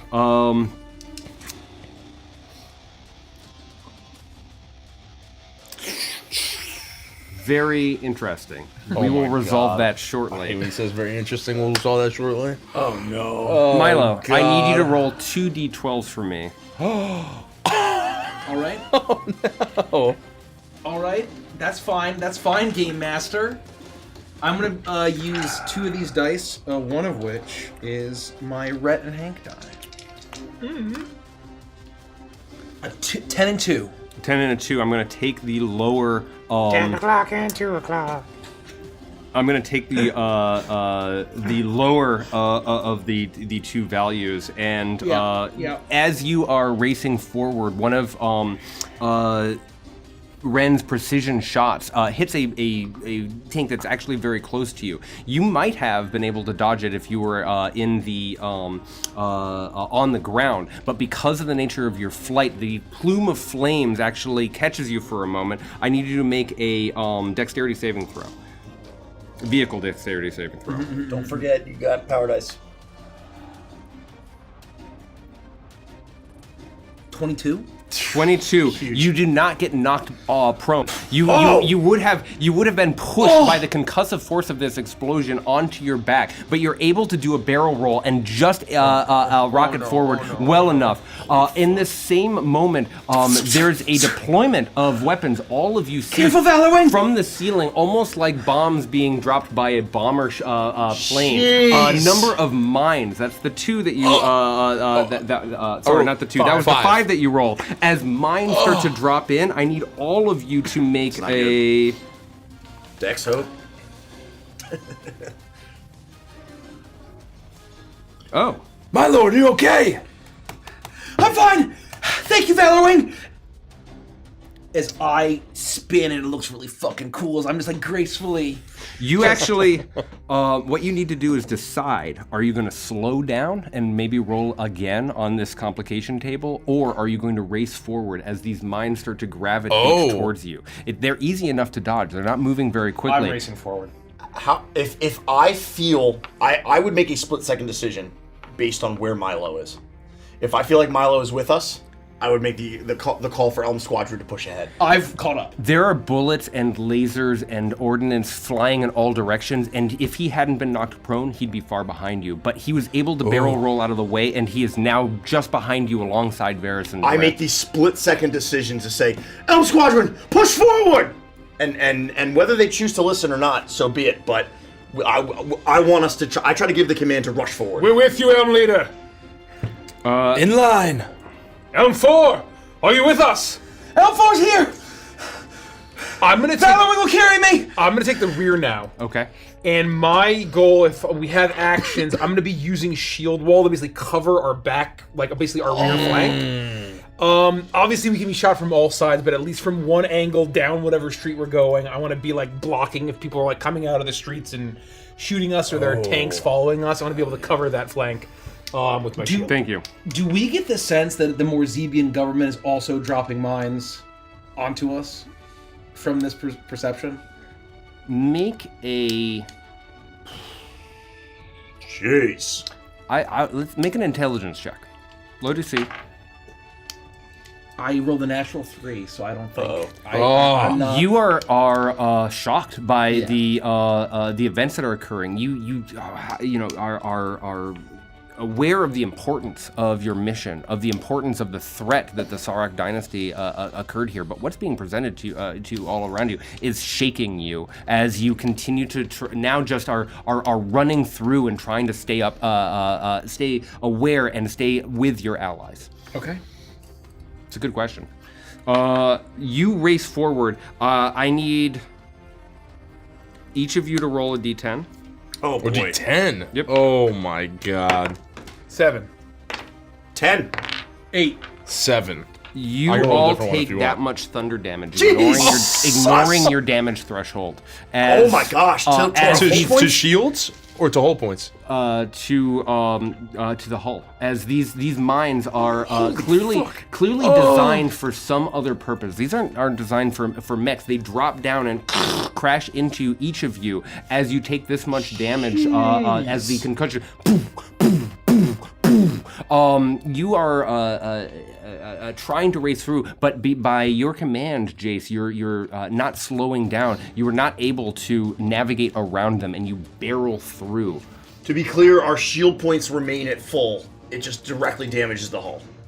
Is that how that Exactly works? correct. Okay, got it. Okay. Ouch. And Jace, you are still following this. You've made a good progress.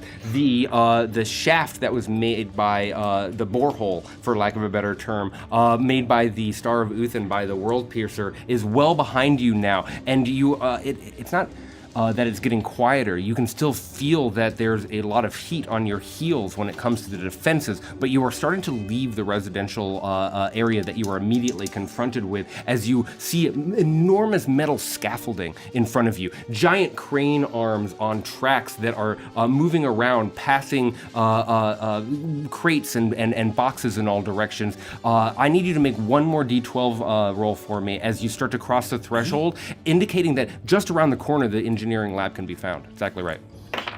10. I don't know if high or low is good. I'm fucking terrified. High is good, no complication. The ground troops. Look, 7 through 12 was all golden, baby. You guys just rolled like shit. Wow. Jeez.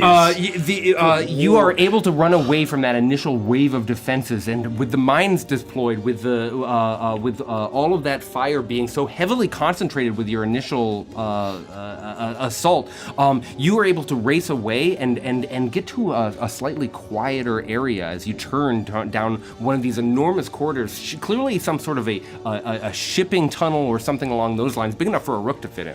I am trying to maintain this level of cool-headedness so that I can think tactically and be directing the squadron to the best of my ability. But inside, I'm starting to feel like something's like not quite right. This is like this isn't quite sitting right with me. But as we round this corner and we get to this this tunnel or this archway, Is this a straight shot now to the lab based on our coordinates, or does it look like there's still kind of some twists and turns? It's a straight shot down the corridor, and there doesn't appear to be any left or right. So you have to make a split-second decision based on what you're reading on your map. Do you try to go around, up, or down, or do you try to go through here and hope that perhaps there's a way in? Because wherever you're headed, there appears to be the engineering lab where you'll be able to do this data scan that you've been tasked to do your duty to the Cavalon Empire. It's unclear if there will be an entrance there. You can't tell from here whether or not you're going down a dead end and will have to backtrack, or if you're going around a long track, or if you will literally be able to just find a doorway there. You're not familiar with this, and it's not like you have Google Maps right in front of you. You have a heading. I would make the decision to try to take the path ahead of us that seems like it's the quietest, because I'm worried about Milo and I want to avoid as much confrontation as possible with like civilians. Make a perception check. And so I'm trying to and I want to keep us out of danger and get there, without as much with little complication as possible. And if that eases the burden on Milo and his brain and his feelings, then that's what I would do. What am I making? Perception. That uses wisdom. That means I got a 12. 12 is good enough. I would say it's just good enough. You recognize that as soon as you pass into this tunnel that it might be a gamble, because you'd have to face what is on the other side if this is not the right path. But with the pressure of Milo's mental state being what it is, you see a switch for the door. There's a switch just to your side that you would be able to smash or perhaps interface with using your computer, that you would be able to close the massive blast shield behind you and seal off this tunnel for a moment once your companions have made their way in. This is an Andy question. I'm sure that Jason would know the answer to this. Who amongst our crew do I think is our, tech person? That's a good question. Because it's definitely not me.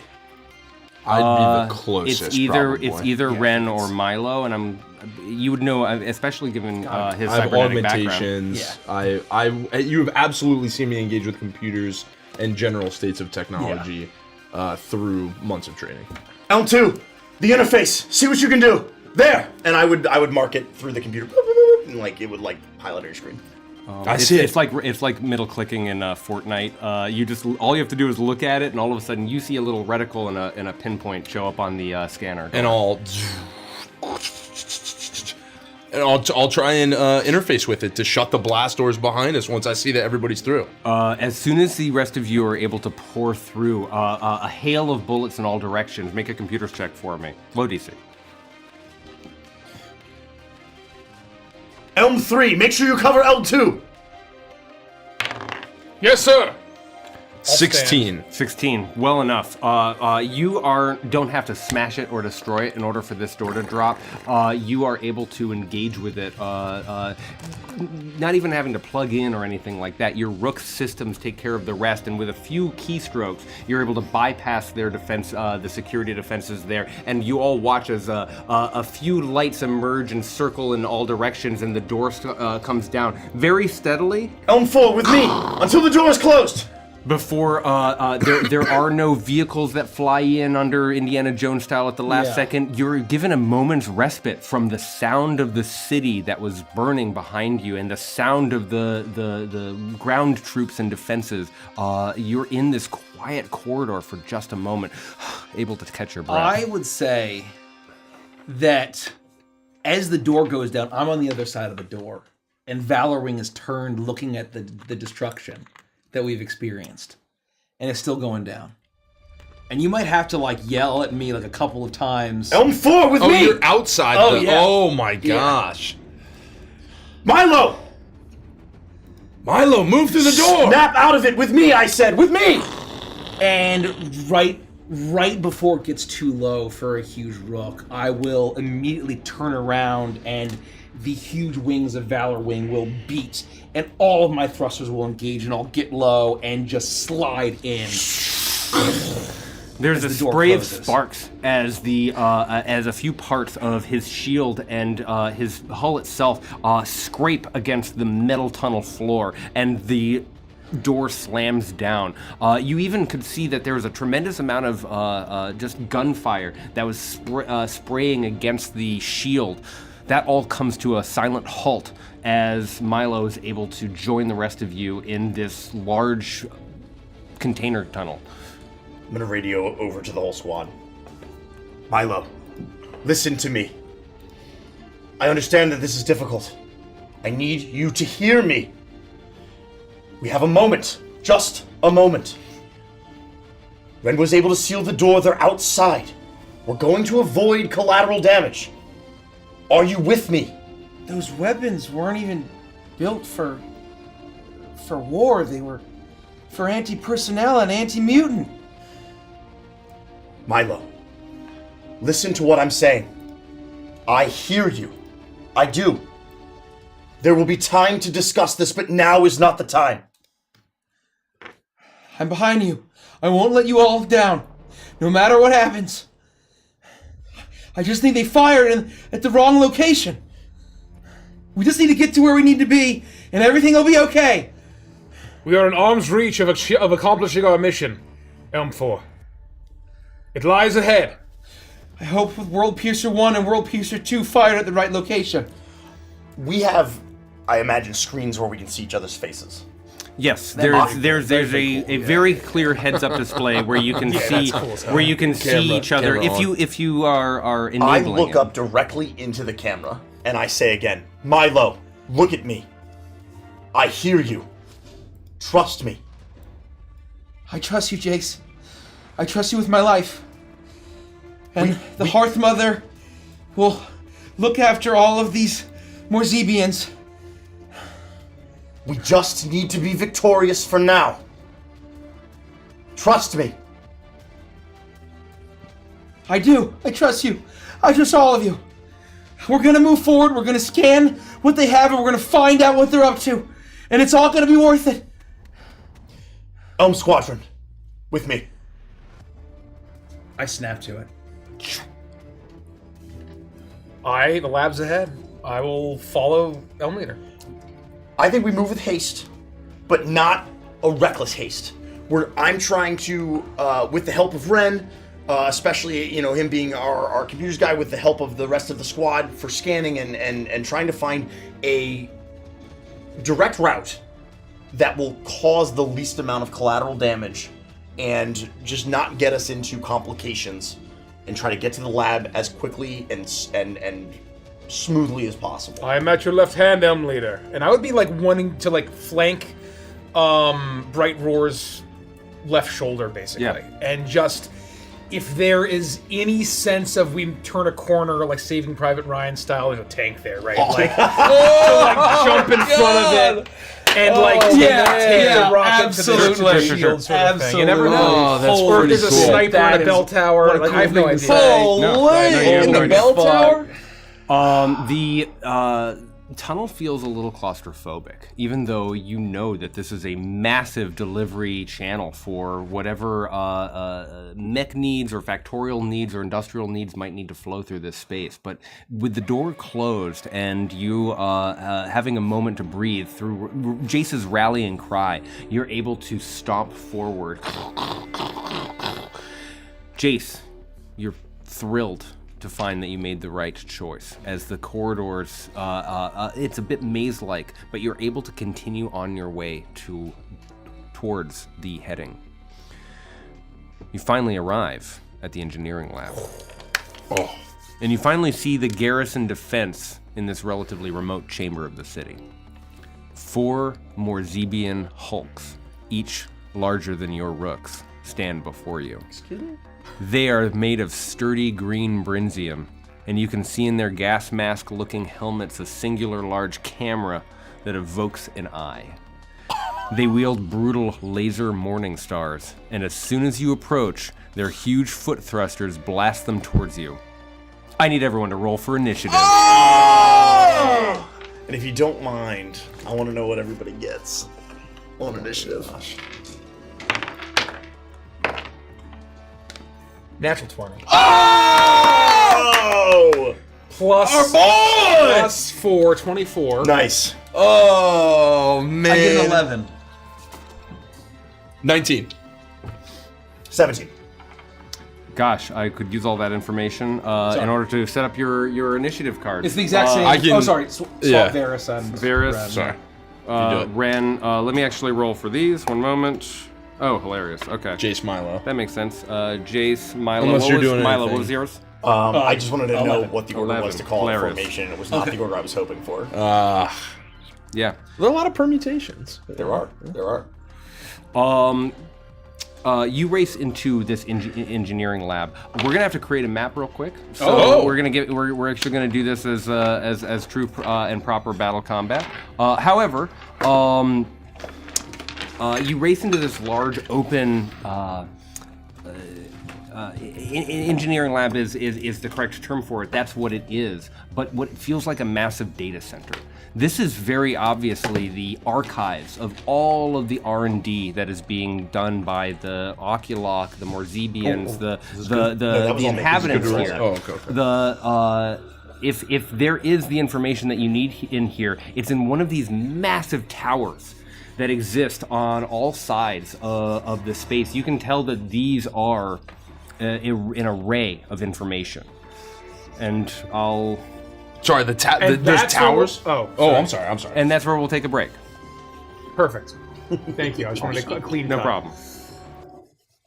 If you want to redo and that's where we'll take a break. No, I think that's a We're pretty close to our goal. Oh my gosh! We're 37 away. 37 away! I'm sorry. I shouldn't have doubted. You are all amazing. If we get 37 more VIPs, we will be revealing the Grid Spiker art in the Discord. It's one of our many humanoid stat blocks. It's one of those things where we didn't have many in. Andy, get to work.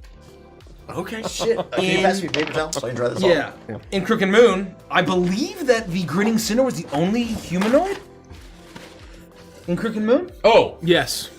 Grinning Cinder was the only humanoid stat block. But in populating a galaxy, we need tons of people that you can encounter. And I'm the gonna people I'm are gonna the send most you a important shape. stat blocks. Oh, okay. And we can't lean on the guard with their half plate and short sword. And their halberd. We need to, or their longsword or halberd or you can whatever. just We look at needed it. to fill a galaxy with people, and so we have a lot of them. Okay. Data centers, right? Some sort of a zone. And then this is where you all The enter. hallway that we came out of. Okay, alright. Okay, I can do that. Do you care what the orientation is? Do you want the hallway? I was gonna put the hallway this way. Artist choice. Alright. It's a big hallway. And then I know we have tokens. One moment. Let me pull up Patreon questions. Thank you. Do we have actually the oh, you are. Can I see that shape again? Damn, it's already looking Could you cool pass as me the power cable that's there? Is it unplugged? I think This I one? got it. No, there's a white one over there I won't by cheat. by your shoes. No, there's nothing on the front. That we haven't used already. Wait, my shoe. Oh. That's cool. Oh, no, this is plugged. This is plugged in. Oh yeah, do you? This. I see what you're yes, saying. yeah, this guy. Do you want this closer to you? If you can make that happen. That'd be great. Vector asks, is there a system in the works for customizable mechs with upgrade tech modules and such? Yes. In the Overdrive expansion, there is a ship upgrade system, and you will be able to choose a mech of your choice and modify it however you'd like. So you'll be able to build the mech of your dreams. I don't know. I can dream a lot. Shit. I hit the mic. Sorry, guys. Yeah. Thank you. Appreciate that. I don't know how they got moved. Well, it's just it was way over that side all the way. Yeah, that's weird. Usually it's more central. Perfect. Okay. Perfect. My iPad is charging. Apparently so the Echoes has never been previewed on stream. I don't remember us what? previewing it. Well, I guess we did. What do you mean? Add that. The echoes? Apparently, yeah. Apparently, the Echoes from the Crooked Moon album hasn't been. I could have sworn that it was, but maybe not. I remember listening to it in the studio very recently, is the weird thing. So maybe we weren't streaming and we just decided to whip it up. Oh, you know what? It may have been for a Patreon stream. It may have been during a Patreon stream. Oh, that I think would we make did have sense. one or two of those. Then it would have been Yeah. yeah, that makes sense because it would have been a few months ago, and that yeah. Did we do the All right. Chuckles one on a Patreon stream too? No, we definitely did that publicly. That was definitely on Thank you, Twitch, chat. on Thank you Twitch for. and YouTube. I guess I was clarifying, sitting here. I guess I was sitting here. Yeah. And so you need that aura all around each of these? Like a... No, actually, what bubble? you've done is already perfect. I want the rest of Watch the your battle. backdrop. Watch your backdrop. I want the rest of the. Oh, I'm gonna have to move that back because I like to stand.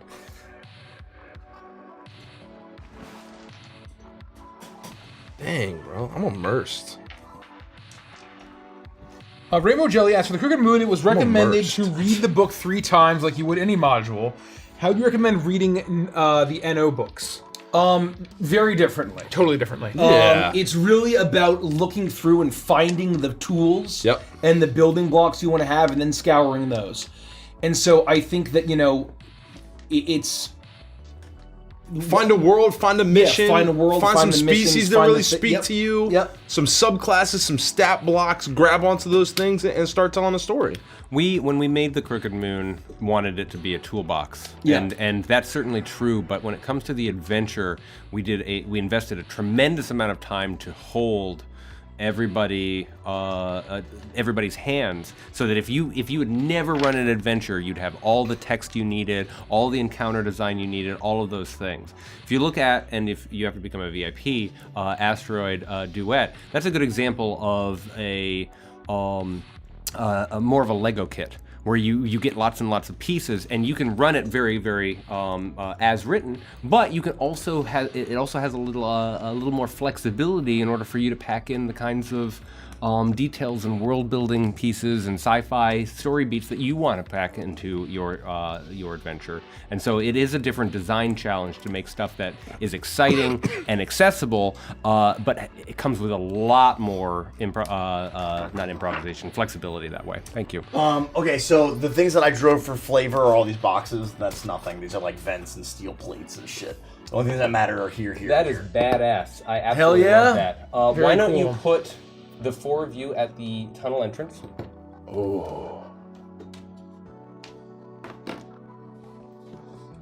Like this, you think? Or should we be like all kind of... I would say that you were huddled together. I You kinda said that think- you were at the flank. Because of your No, he was at being the. what it is, you probably would have run in a formation that would have benefited your ability to break cover. Is how I would articulate that. I think we have the rear, right? Yeah, I would have the thought way that- like Yeah. which one's you? This is me. I would have thought like Varys, like that, Oh, like, yeah. like an arrow point. Yeah. Let me get the camera That's going. kind of how I see the formation. But our great formation trainer. I think that works very well. And I've got a... We're like the We're gonna move spear and you're ourselves the forward tip. a little bit, probably, Yeah. Let's get a little tighter in for sure. so that we. Let me just be boop, boop. There we go, and then hold on, we can see the whole arena here. And just to remind everybody, we're like 30 to 40 foot tall mechs. Yes. We aren't just people, right? Are we off break? No, hold on. Okay. Boop, boop. Now we are. Okay, let me put on some Muzaks here. It's extremely valid to remind everyone now that we're looking at the map, and you can see the massive laboratory all around you, this data center of all the research that goes into building machines like the ones you're about to face. That these mechs are 20, 30, 40 feet tall, depending on the mech, and so are the ones that you're facing. These are actually even bigger than all of you, much taller. Let's say 50 feet. They're as tall as a building, right? You are nearly that tall, but these are absolute hulks. And so, for the purposes of simulation, as you're looking at these maps, these are not 5 feet per square. Each one of these squares represents 20 feet of movement. And so as they race forward and move from space to space, bear in mind that all around them, the ceilings go up hundreds of feet. The walls themselves are covered in technology.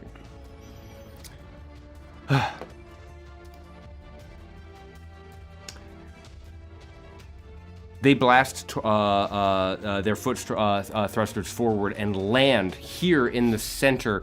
Their eyes scanning, and all of a sudden, there's a massive blast as these cannons races forward and spreads against the four of you. To start combat, and I'm going to switch over to combat playlist here. Why don't I just do that? I know that Varys is going first, but I have a brief moment where these things land, and I, under my breath, I say, "Oh, hell." And then over the intercom I say, "Formation, Shining Lance." You say this, and then you all hear those words in your cockpit as the sound of bullets start to pelt you. This rotary cannon spins up and lays down, suppressing fire. I need you all. Oh, yeah. I need you all to make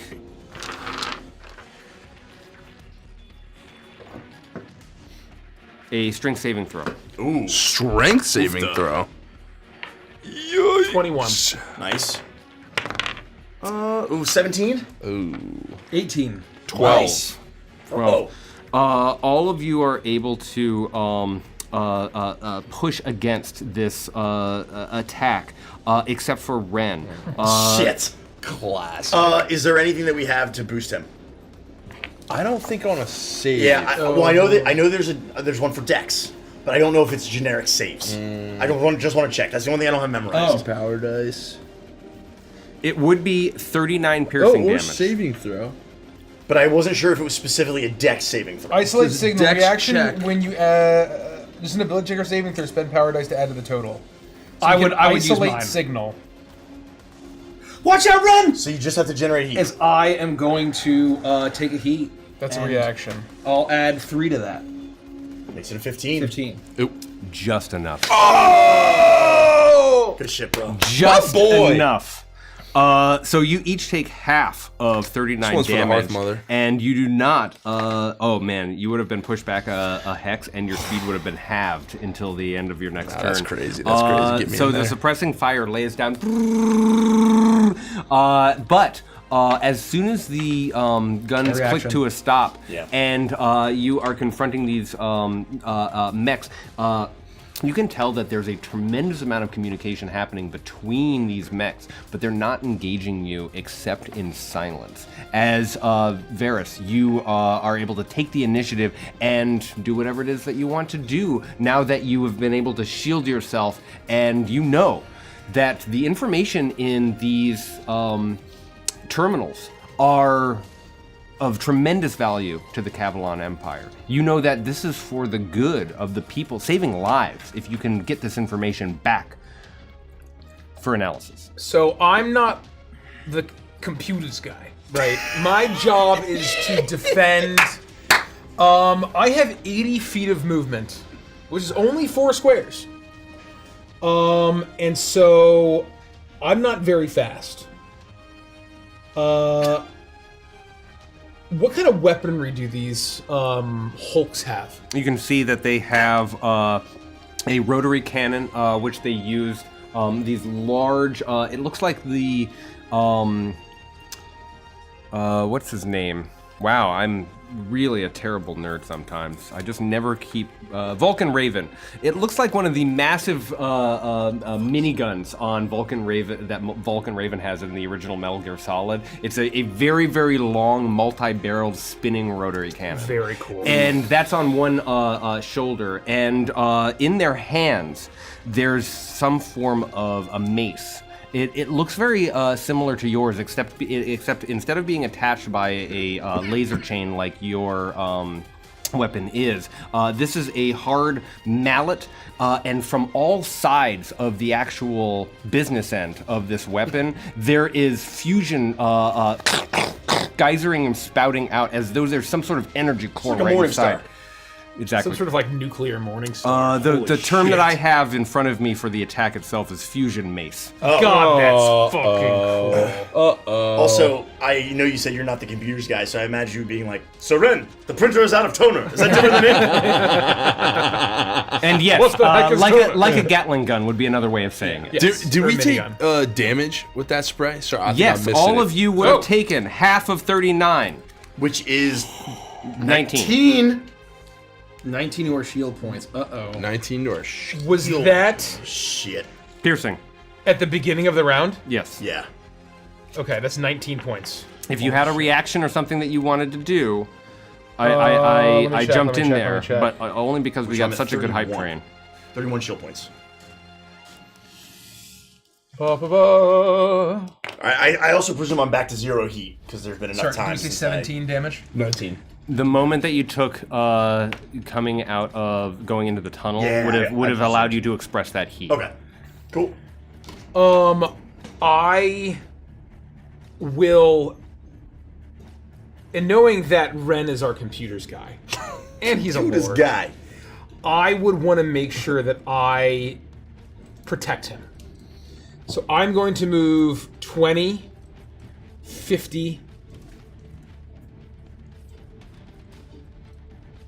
80. Whew. And that's as far as I can go. And then I will be scanning. And do they all look the same?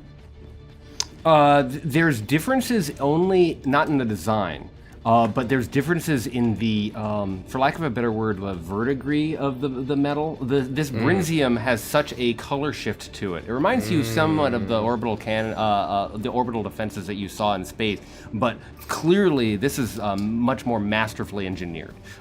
So there's a color variation that makes them almost look different, the way that one tiger might look different from another tiger, but they're still tigers. They're all the same class of mech. Yes. Okay. So I'll stomp forward and try to cover the right flank here. And I'll say, "Firing shield breaker, Iron Rain!" And I'm going to hit a button, and the missile pods will open up. And again, a burst of these small missiles with a volley of faster missiles coming in to hit, followed by God damn, I need a cigarette. followed by chunkier, slower missiles. I'm going to make an attack roll at number 2 as I turn to face and just brace myself against number 4. I see. It's just trying to kind of control and be the tank in the situation. Okay.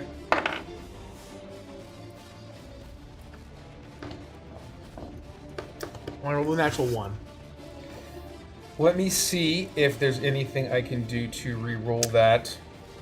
And for anyone asking, because we're doing ground mech combat, power dice and all of the space combat accoutrements come with the mech package. So we're still running all of those rules, but it's in a square grid instead of a hex grid, and facing is not as significant and important as it is when you're flying through space with momentum being what it is. Gravity now being back in action, I'm not forcing them to worry terribly much about facing.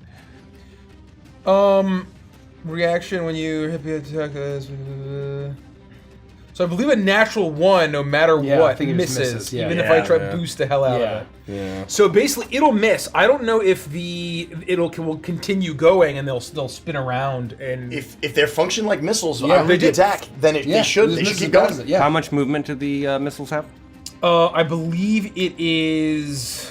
I believe it is 9 hexes. Okay. Which is a crazy distance. Which is a crazy distance. So my thought was, I don't know if they would just like smash into the walls in this scenario, or would they spin around and they just start to be coming back. No matter what, they can't make another attack this turn. Okay. So regardless, that's my whole turn. I will however say you that decide they to rule it. fly around, but they are boosting forward too, and they're just fast enough before the missiles are able to make contact. They spin up and around, trying their best with what limited intelligence those heat-seeking chips on the actual missiles have. They try to avoid their own destruction unless they're hitting the target, and they fly up and start to spin back around. You will be able to make another attack with them at the beginning of your next turn. Excellent. It's a big area. It's a big zone. Yeah, 100%. This is a big zone, and Ren, unless there's anything else, Varus, you're up. That's it? Oh, it's each of my turns. Sorry. So at the beginning of my turn, my shields, you see, Yes. they take a pretty big hit, but they almost fill back up as my shield generator on Iron Wall is particularly. I have a Bastion shield generator. Hell yeah. So I regain 15. Remember, there's a couple steps at the beginning of your turn. You roll to expel heat, and Right. you also regenerate your shields if that's part of your mech. And then before you do anything else, I so need a remember rules those buddy. couple of Be my rules buddy. I return appreciate actions. you. I don't have any heat, so I have nothing to worry about there, and that is it. I also have not as quite as good as yours, but I also have a shield cycler, so I will regain 5 shield points at the start of my turn. I will first, before moving, I will privately calm Milo. Milo, is it still your wish to help us see our dreams realized? I'll do whatever it takes, Ren. For your dreams, Varys' dreams, and Jace's dreams. There's a haze on the battlefield that begs your attention, that claws at it from all sides. You have to quiet everything, focus on what's in front of you. Down here, they will die or we will.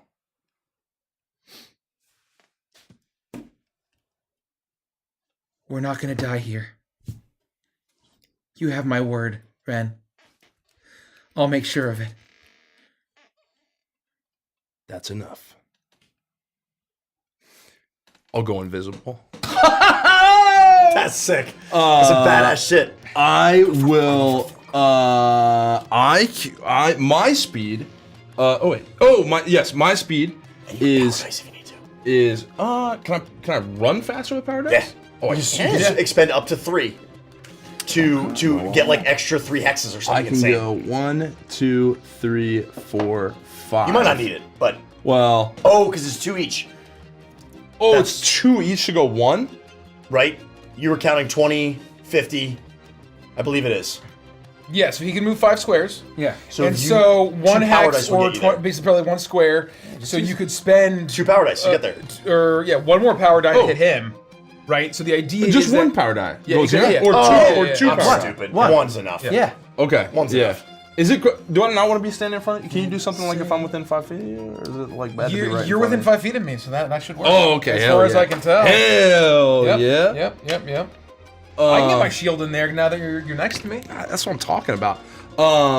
I will dash forward, pushing my mech just a little bit further, pushing the rook, as I will blaze forward I'll lunge forward with ripping out of invisibility with twin strikes of my blades.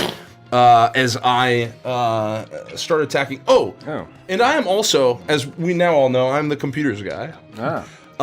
So you have Andy is me here. I'm the computers guy. Andy's drawn these beautiful computer interactables around the room. Do we know what to do with this? Do I understand? Is this? You're gonna have to repeat your question. I was just doing a little bit of admin work on my side. No problem. The computer interactables in these three stations around the room. Because Ren thinks to look, you check your computer readout and you realize that the signal of the data that you can scan is getting closer as you get closer to this particular interface of technology, this huge terminal on this side.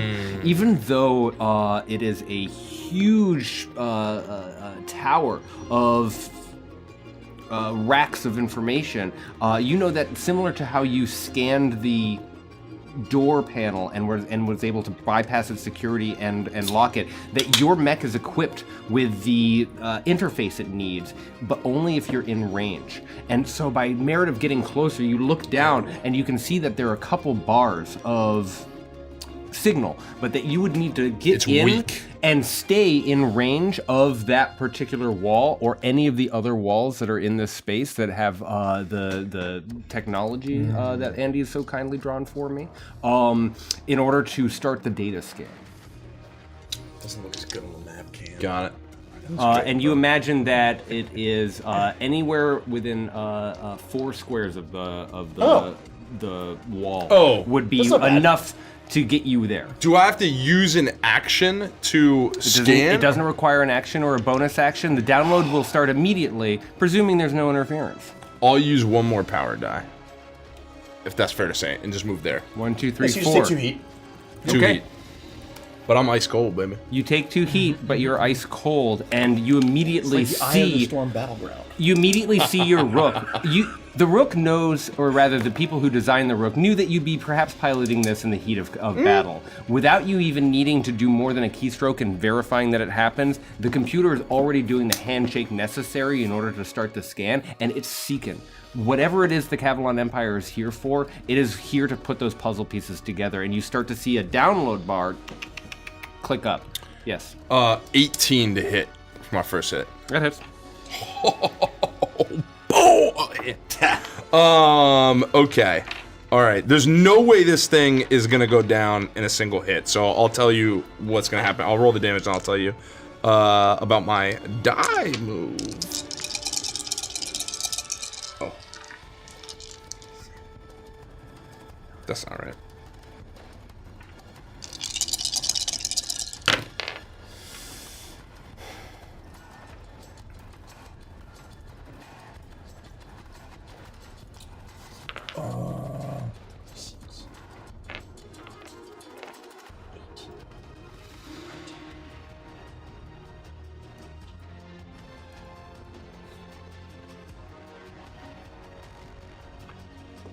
Oh. 27 points of damage. 27 points of damage to number... 7 of it is cold damage. Oh, to number 4. Cold damage, if that's relevant. You slash forward with your first strike, and you're used to the strange sensation of hitting a shield. If I may. When you're hit with this, your damage threshold and mishap threshold, if any, are 10 lower against my attacks. That would matter if I had to worry about damage threshold, but you've not pierced its shields yet. Oh, wow. Well, let's hit him again. Okay, so I cut through with the first blade, and I swing my second around, and I'll try for a second hit. Second hit doesn't land. Second hit doesn't land. You But don't it would know. look cool as fuck. Oh, it's natural 1, so I'm pretty confident. Yeah, I feel confident about that too. Come on, guys, warm it up in here. It's getting cold. yeah, He's ice cold. It's getting ice cold.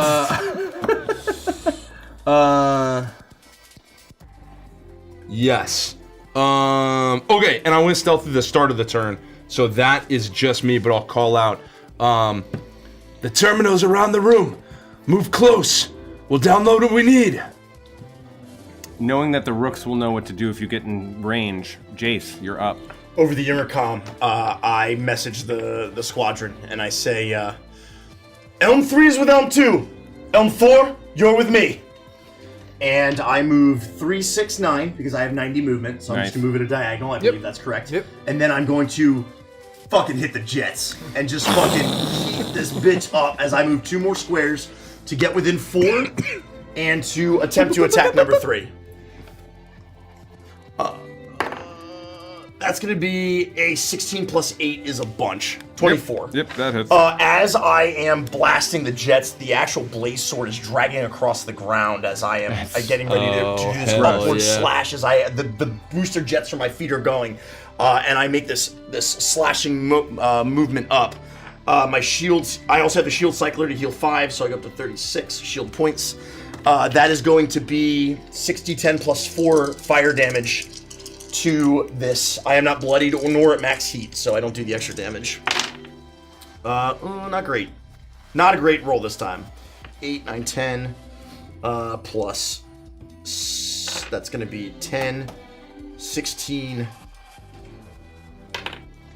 Oh, plus another 8 is 24. 28 points of fire damage. To number 3? To number 3. And I am in range of the data center. Again, you slash in and you feel the resistance of a shield, not the hull, as you crack forward. You aren't quite able to break through it with this first strike. That's my whole turn. I just, real quick, Derek, 4 would have taken just 4 more points of damage. I just didn't add my plus damage. So 27 plus 4? Yeah, it would have been 31. So just... Well, that's extremely important information. One moment. If it does something real bad and I missed it, I'm sorry. No.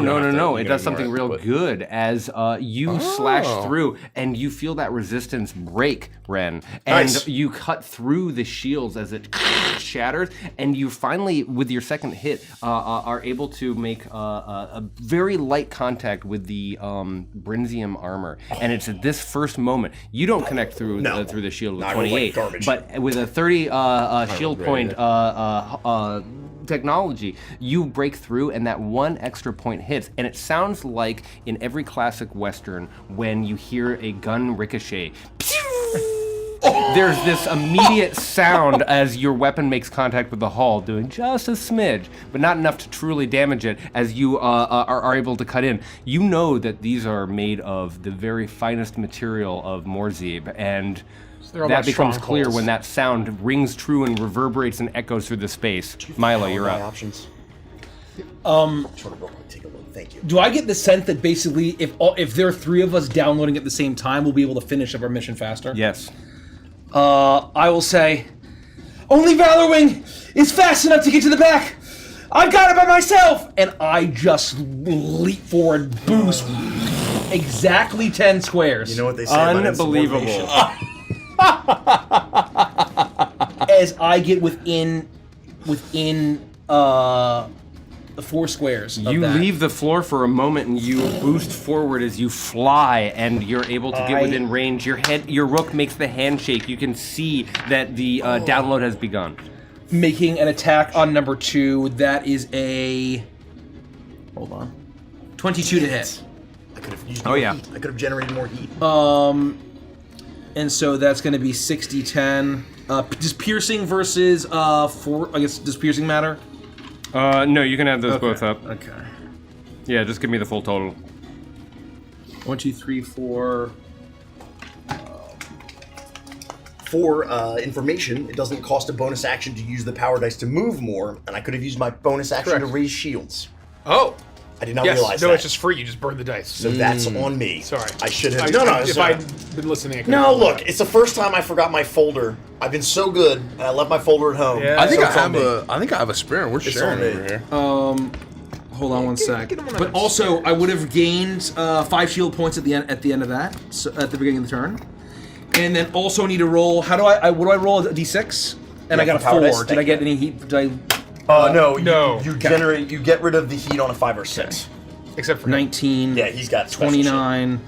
29. And I just choose to keep the heat 31. 31. 38. 38. 40. Sorry, 38. Damn. 41 plus 4. 45 points of piercing and force damage as I lance into number 2. Despite being so hesitant, perhaps in battle, man, you really do a fuckload of damage, Milo. You crack through the shield with your spear instantly, and you all hear that as the shield, your spear actually makes contact with that Brinzium armor once again. Not enough to cross its damage threshold, certainly, but enough to break through. Shield's down over here! I'm downloading! And you watch as you are all connected in a network of sorts, and with Jace on one side, with you on this side, with with Milo on the other, Ren, you are all adjacent to the 3 data points that are needed to coalesce. You realize that the data is downloading that much faster. Clearly, this data had been separated in order, like a puzzle. And as soon as you watch that, all of a sudden, the download bar starts to rocket forward in a way that it had been stalled before. That said, That said, the more Zevians I need to are reuse not my pleased. reactions. I just gotta build heat. I just gotta build as fast as I can. Gotta build heat. Are you a target or are you invisible, Ren? I'm not invisible. I went invisible to start my turn because it was cool as fuck. Yeah, it is cool as fuck. But unfortunately, this Hulk stares down at you with its singular lens-like eye, and it reaches down and it's going to make 2 fusion mace attacks, which is appropriate. Two of them? Given your name. 2 of them against Mace myself? Little old me. The first is going to be a 17 to hit. No way. Not even close. 24. That'll do it. That'll do it. Yeah. Okay. That's going to be... What's your AC? Well, actually, are we unable to maneuver while we're on the ground? You can use all of the usual space combat pieces as a mech because we're doing mech combat. You're not Well, I like just mean like. incapacitated. Oh, Your okay. RAC is 23. Then 23. I'm 1 off. I mean, I'll jam if nobody else wants to jam. Keep track of your reactions as we go into this. Yeah. I have my reaction. So I mean, know like, you you're do. closer I to know you him. do. If you think that would be more like this is the that was one of the things I wanted to ask about. Is this is the only time I think that we should like. Well, we might communicate also. and like I agree. quote unquote I meta agree. game and I talk agree. about how we're using our reactions. I guess sensors are crazy. I would guess that if you were willing to do that, there may be other hits that are really bad that I might want to save my reaction for. Right. So and But the thing is, there may be ones that, you know what? I'm gonna do this. Okay. I'm gonna do this. that's fine. Careful, M2! I'm going to jump ahead. I'll use my reaction to shield parry. If you're within 1 hex or 20 feet. If you're hit by an attack roll, I can use my reaction to add 5 to its AC against the attack. Huge. Oh, you just add 5. Just add 5. Oh wow. That's 28. So you're at 28? That's 28. And I'm at 24 to hit. That's correct. And it's actually, as you know, it's meter beat, so. These Morzebians are furious. I don't blame them. I'm going to use a reaction for number 4 to target lock itself. And it doesn't make it, so it's unfortunately unable to track down. Shit. However, the way that this looks is you are absolutely going to get cooked by this fusion mace as it comes flying down. And Varys, you jump in at the last moment. I jump in at the last moment and I raise my shield, and I think he would like almost jet back as I jump ahead. I throw my shield out. I duck down almost. It would clash against my There's a shield clang. as I fall backward into my position as I don't have to move to do this. That is the first of these Hulks. The one standing next to Milo is going to slam down. The lowest is going to be an 18. Just misses. The highest is a 28. It absolutely is going to smash into you, unless there's anything else anyone wants to do. I don't even think with the. Yeah. What's your AC? 23. With the 6. Or I a think it's 5. worth it. I'll take it. Okay. Number 2. Yeah. Oh, no, You take have to have a 6, 26 Sorry. points of force damage. It's okay. Let me know when I start getting into hull. Okay, I'm not at hull yet. Your shields. Okay, that's fine. As a reaction. Got it. As a reaction. Got it. Love it. As he smashes into me, I'll stumble back, and I'll look and I'll say, "We're all gonna achieve our dreams. We're gonna get in and we're gonna get out. This is the price of war." As I will take my lance and just do a counterattack. Oh, that's right. As my I reaction. love that you have this As option. I will lunge forward. Based. As I will stab forward. And that's gotta be, no, that's a 20, Yep. 20, another 21 to hit. Yep. Based and mentally unstable build. Hell yeah. Because we're past midnight. After midnight, AC's always on the table. We're looking at AC 17, It's like 8 boys. PM. What's going on? We're past midnight? What the fuck? Yeah, what the hell? No, we started at 11:45. I know. I know, but I don't know. I'm like, look, something happens. I'm pretty amped up right now. Time Once we gets get into mech dilated, combat- and No, I it's just weird. fucking fly. It's Oh, Mikey's crazy. counting though. Mikey's counting. Let's give him some peace. We know how that goes. 26. Smoke. 26. 31. 30. 36. 35. 35 points of piercing damage. I will. That's fucking massive, bro. No, Milo cooks. You do a lot of damage, man. That's number 2. Yep. Okay, I'm gonna need to do a quick thing here. Just give me 30 seconds because you've done a significant amount of damage to. That was just normal damage. To number correct? 2. Yeah, piercing. Yeah. Let me do this. And that's my reaction. Let me pull this up. I just have to. Need a couple extra D10s. For those of you playing along at home, I'm pulling up the playtest document because I want to access the same information that you might have if you were I think I have simulating extra something stuff in along here. these I lines. just need 2. And I'm Thank you, dropping though. all the way down to page 18. I would normally roll the starship mishaps if this were combat in space. However,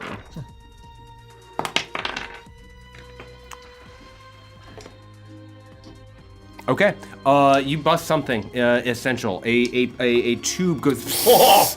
You manage to find just a sliver of vulnerability, and you can see coolant of some kind leaking out, and it's clearly struggling to have as much turn or flexibility as it was.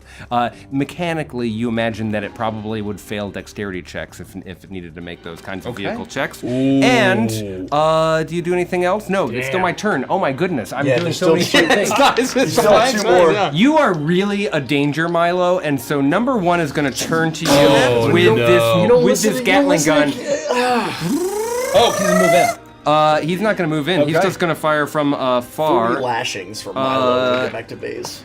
and he's going to get a 27 to hit. That'll hit. And he's going to do. You've already used your reaction. I have to attempt to jam this. I have to try. 5 or 6. Yeah, I'm gonna use jam targeting. Okay. To spend a power die to subtract from the attack roll, so it's gonna put me at 3 heat. And I'm gonna roll like a Giga Chad here. You're gonna do it. I believe in you. I believe in you. 5. I stabbed in, and I don't even see this guy. I don't even notice what he's doing.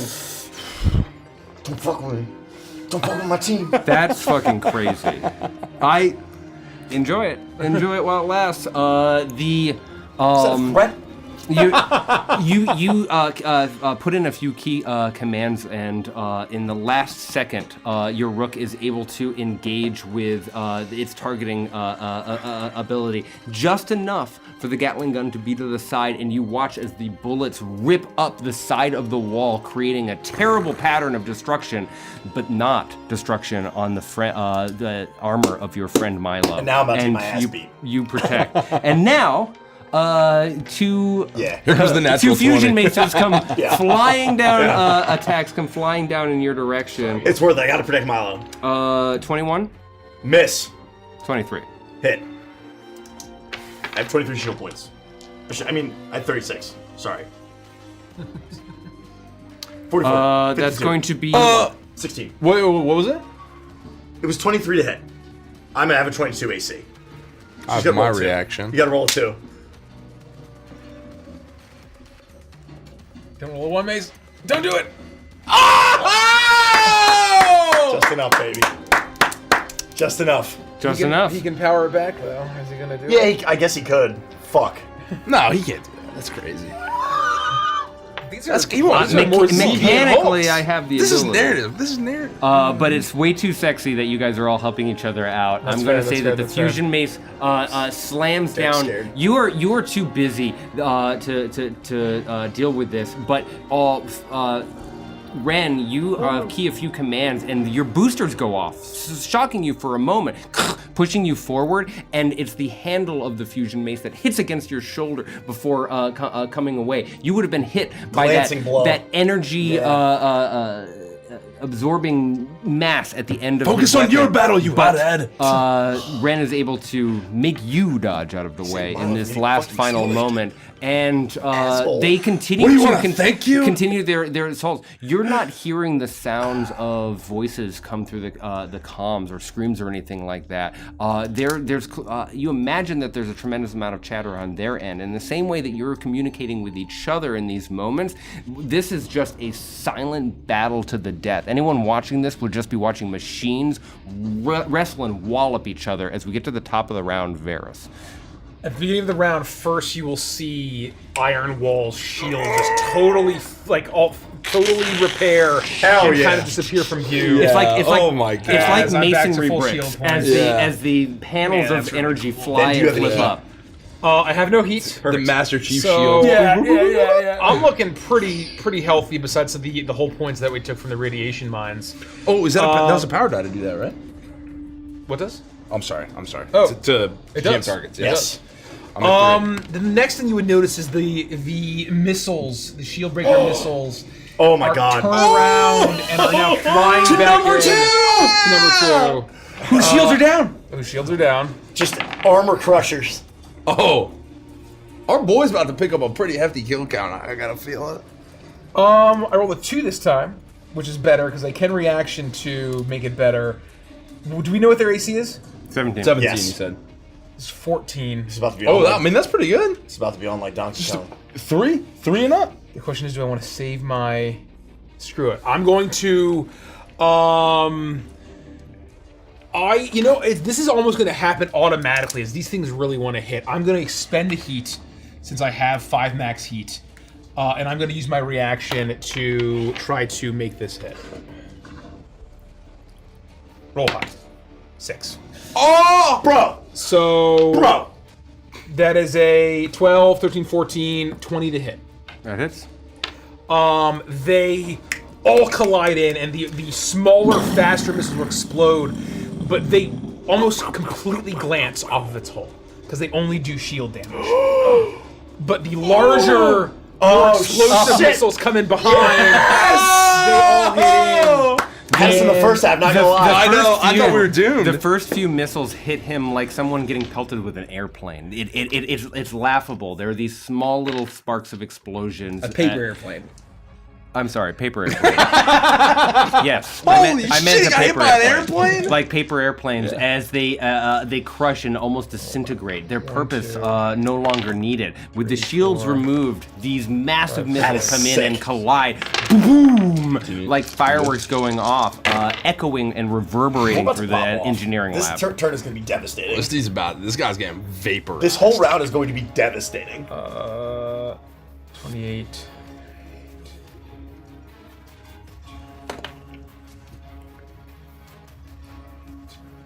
It was like 48 force damage to its hull. Or just period. Number It's number 2. That's a lot of damage. That is a lot of damage. Yeah, I've hit him twice, and this is a big old chunky hit. And you were doing big damage.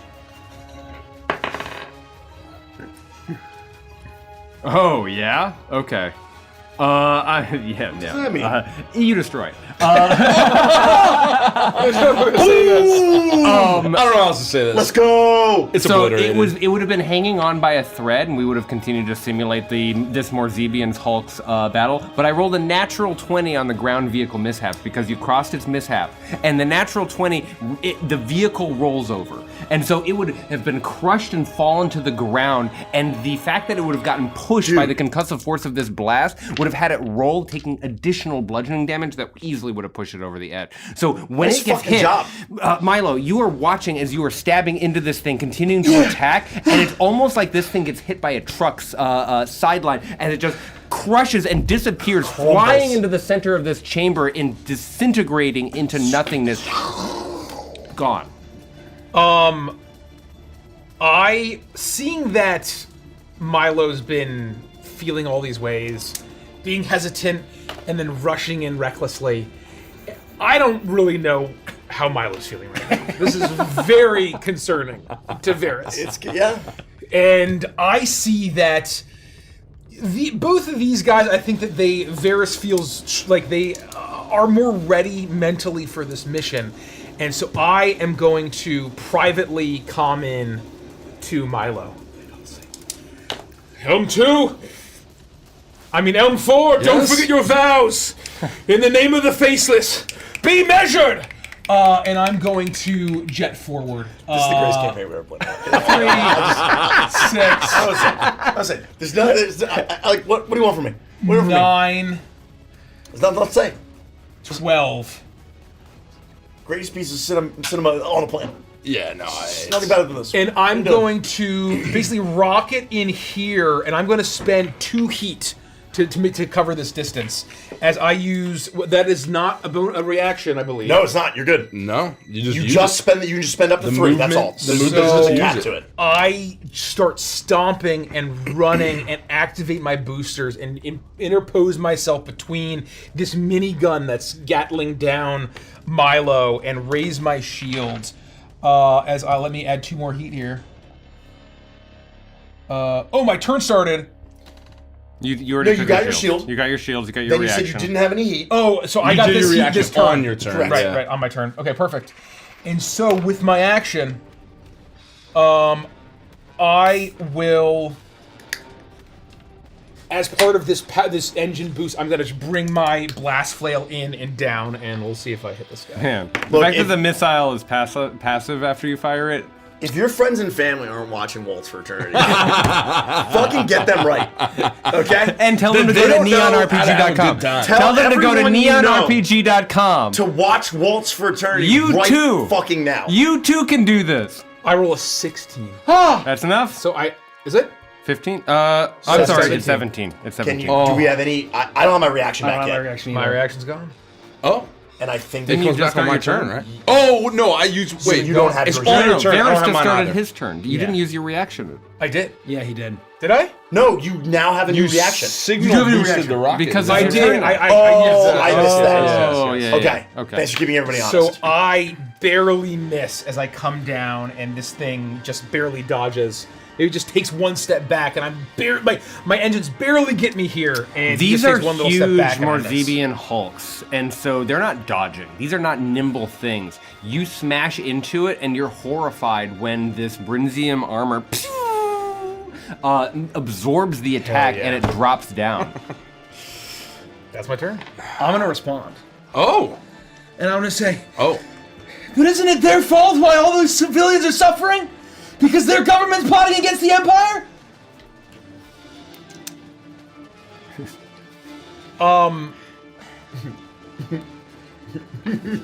Good gymnastics, Milo. If I have a moment to respond. Absolutely. Please, please. Yeah, you've earned it. You've earned it. They are enemies of the Empire. We will return them to the Harmony. But do not be reckless. It is not your day to die. Varys is like the fucking Terminator over here. Ren. I rolled a 6 on my heat. Yeah. So I'm going to get 1 back. I'm now no longer... So my heat is only 3.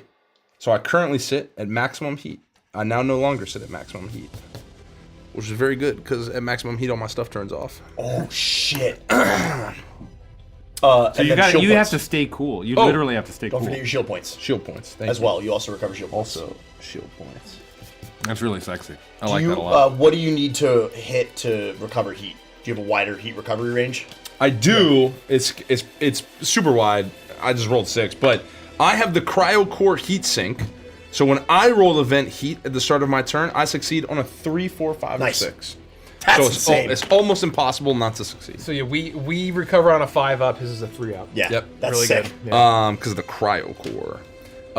So I will, seeing Varys move over, take position with Milo, understanding that the flow of battle is changing in our favor, and knowing that the shield is down on the target right in front of me, I'm just gonna keep laying into it. Guys, we are so well oiled. Look at this. We are. Look at this. We are. We're unbeatable. We're an unbeatable team. Okay? There's nothing that Derek can throw at us. We're the unbeatable squad. Okay? Derek couldn't possibly. I'm throwing down the gauntlet, Derek. Damn, we're gonna talk. 28 to hit. 28 to hit. 28. So I'm gonna. For the rule right here says except for 28. Mind you, this attack, your damage threshold and mishap threshold are treated as 10 lower against this attack. You are just savaging this guy. Oh, God. Shit. Oh, that's a big roll. That's a big one. Oh, That's a big one. Pretty huge all. That's a big. Oh, this guy's cooked. Yeah, this guy. Get his ass. Cooked. Get his ass. He's dead. I don't know how else to He's say dead. this. You're fucking You're about dead. to get fucked up. Dead, Derek. 28, 26, 33 plus 41 plus 4, 45 points of damage on my first attack. Yeah, okay. Let me just do a little one of these, and we'll just look over here real quick. And we'll just do 10 one of lower, these. 10 lower. Yeah, dead lower. 10 lower on all counts. Okay.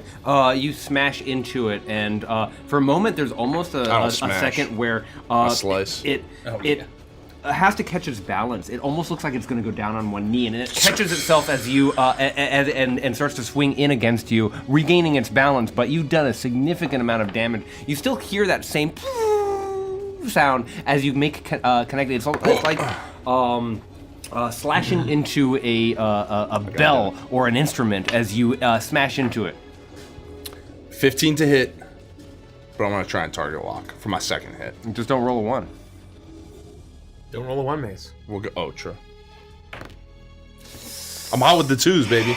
Baby. The 2s know The it. 2's scary. I know the 2's scary. The 2's all they need. The 2's scary. And they're not going to use Look, their he's heat. my boy's efficient. Okay, kidding me? He's efficient. Yeah, I don't want. Listen, I don't want to like I don't He's not even breaking a sweat I on don't this. style. I'm not just. Okay. I'm not greedy. It's just whatever's necessary. Sure.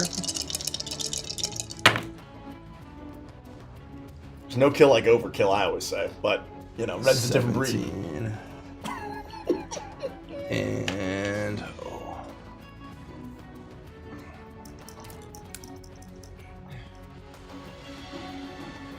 36 points of damage on the second attack. Huge.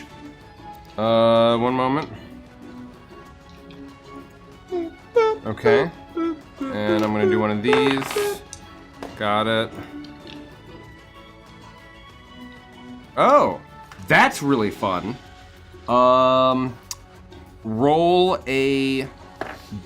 Flip a coin for me. Roll a d2, essentially. What the fuck? Evens. Tails. Okay. You slash in, and whatever the joint is on the minigun on its shoulder is not made of the thick Brinzium hide of this Hulk. And you, with your next attack, like a precision swordsman, you flip it, and you're able to cut it off. The entire gun goes flipping, and you have completely destroyed this Hulk's ability to use its rotary cannon for the rest of time as it crashes into the wall and slams into the floor. That's great. He's still barely hanging on, but wow. But you are able to you've disabled him significantly, and when I say significantly, I mean be really glad that you did that. All right. In this swirl of blades, I'm moving around him. Slash with the first. I now feel as though I understand the machinations of this armor, and I find an opening where I cut in and I slice off its blade. And as I start to move around it, I once more go invisible. Oh, you go invisible? I go invisible. Fuck off. Badass.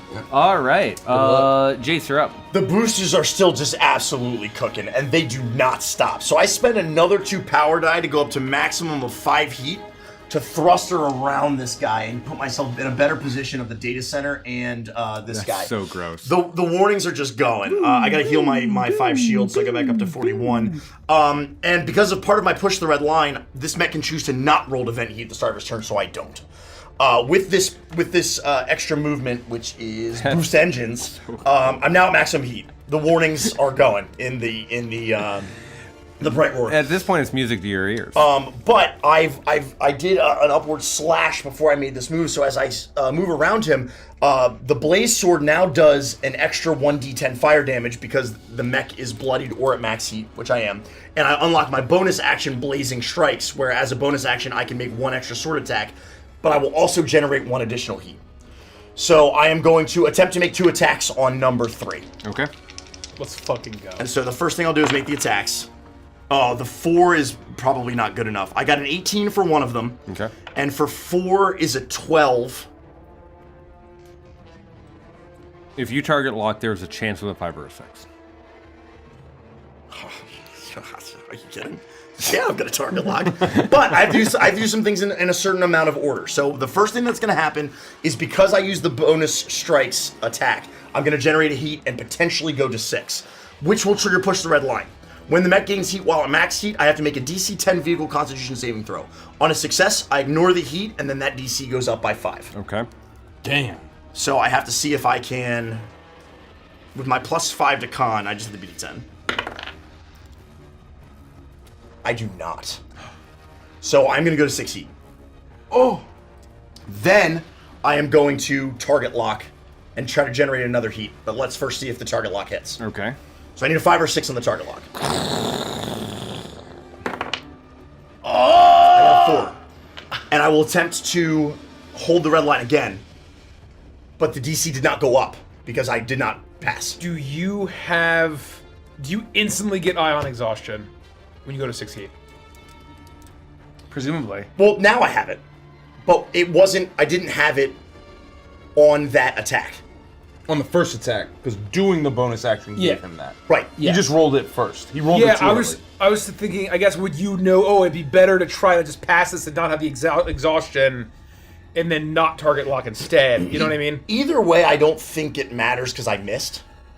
But if you would still miss, but then also have not exhaustion. I just wanted to see, like, would you have that information to be like, I guess, but now you know that you would have missed. No, I mean, either way, it's I think it's fine. Okay, I think it's fine. I think it's fine.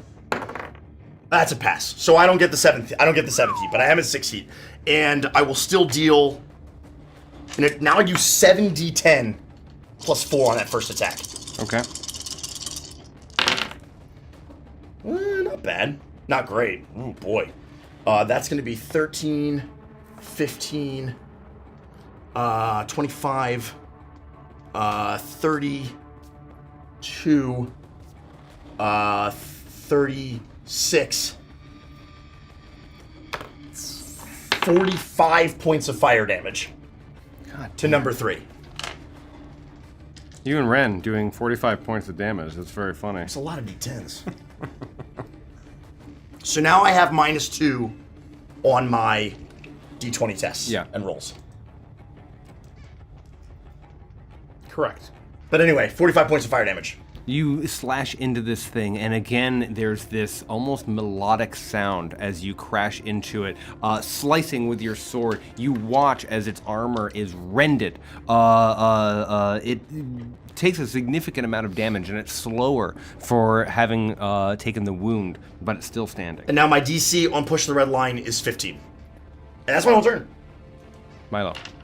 I'll radio into to Varys. And very quickly, I will say, each of your turns as you started in proximity to the terminals, your rooks are downloading data. And the fact that it's all 4 of you, it's rocketing forward. You feel that the points that you would normally be accumulating very slowly are multiplied by the fact that you're all downloading this simultaneously. In network, your computers are able to thread this information together, creating a very complete file much faster than you would have otherwise. So we've all spent, after Milo's turn, we'll all spent 2 full turns in distance. And I'm taking that into account. Milo.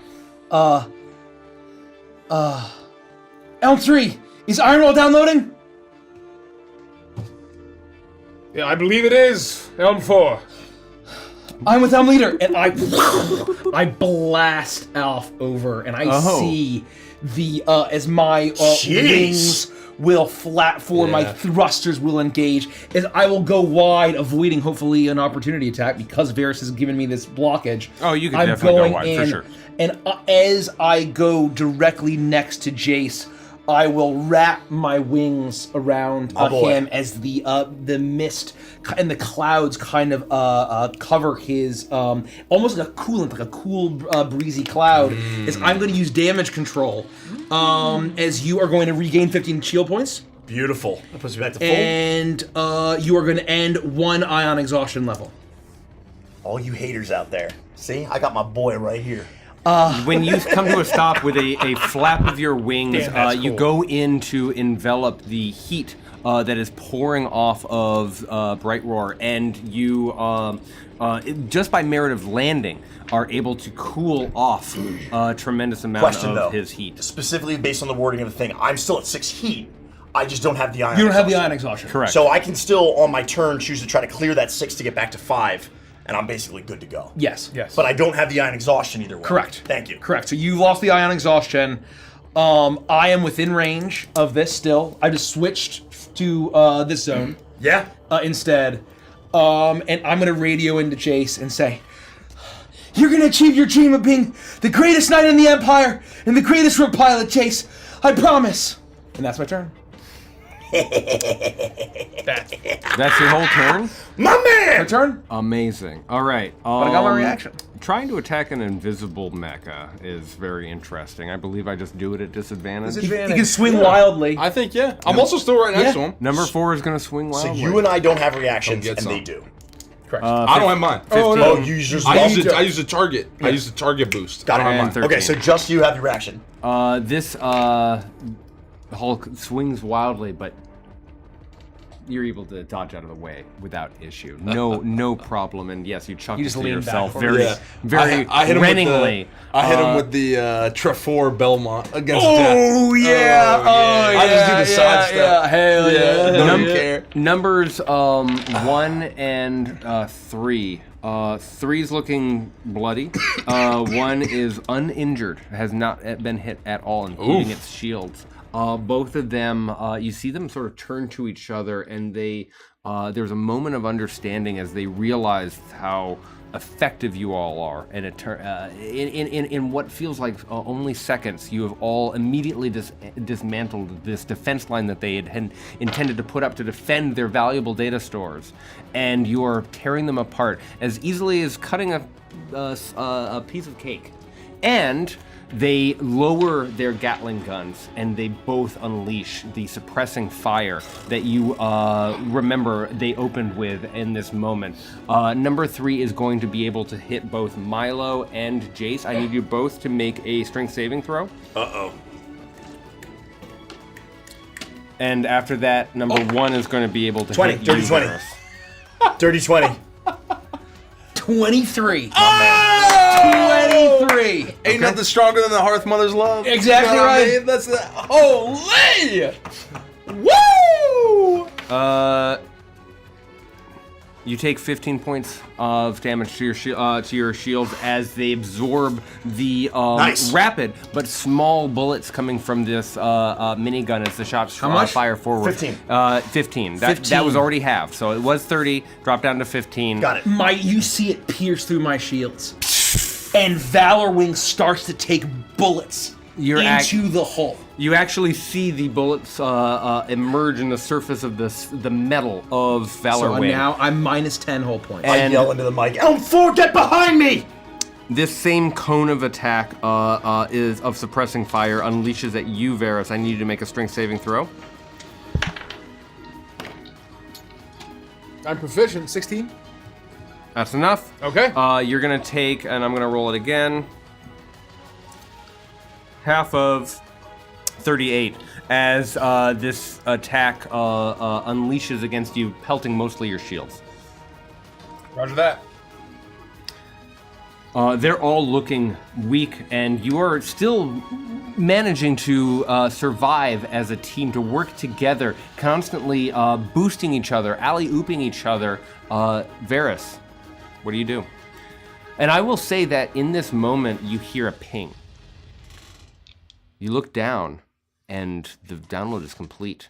In a very anime-like fashion, there was one of those like cubes of like five cubes rotating and twisting like so, and data inserting and slotting into information as the pipes connect, and all of a sudden you look down and you see that the data file is complete. It slots into position, and you realize that all of your mechs now possess the data that the Cavalon Empire was looking for. Your goal of coming here and scanning for this to be analyzed data has been completed.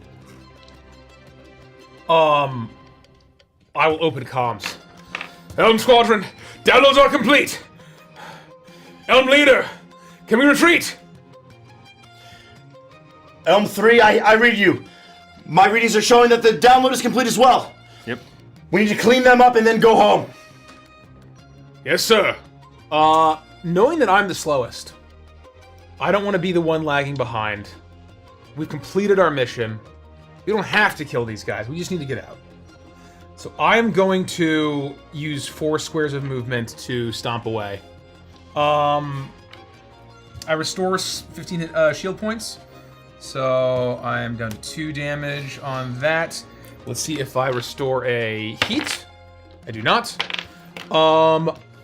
I will then turn and lay down this suppressing fire as I use another Shield Breaker Iron Rain. I hit the button and the missiles will come out and they'll all shoot towards number 1. I know he has shields and I want to break them down.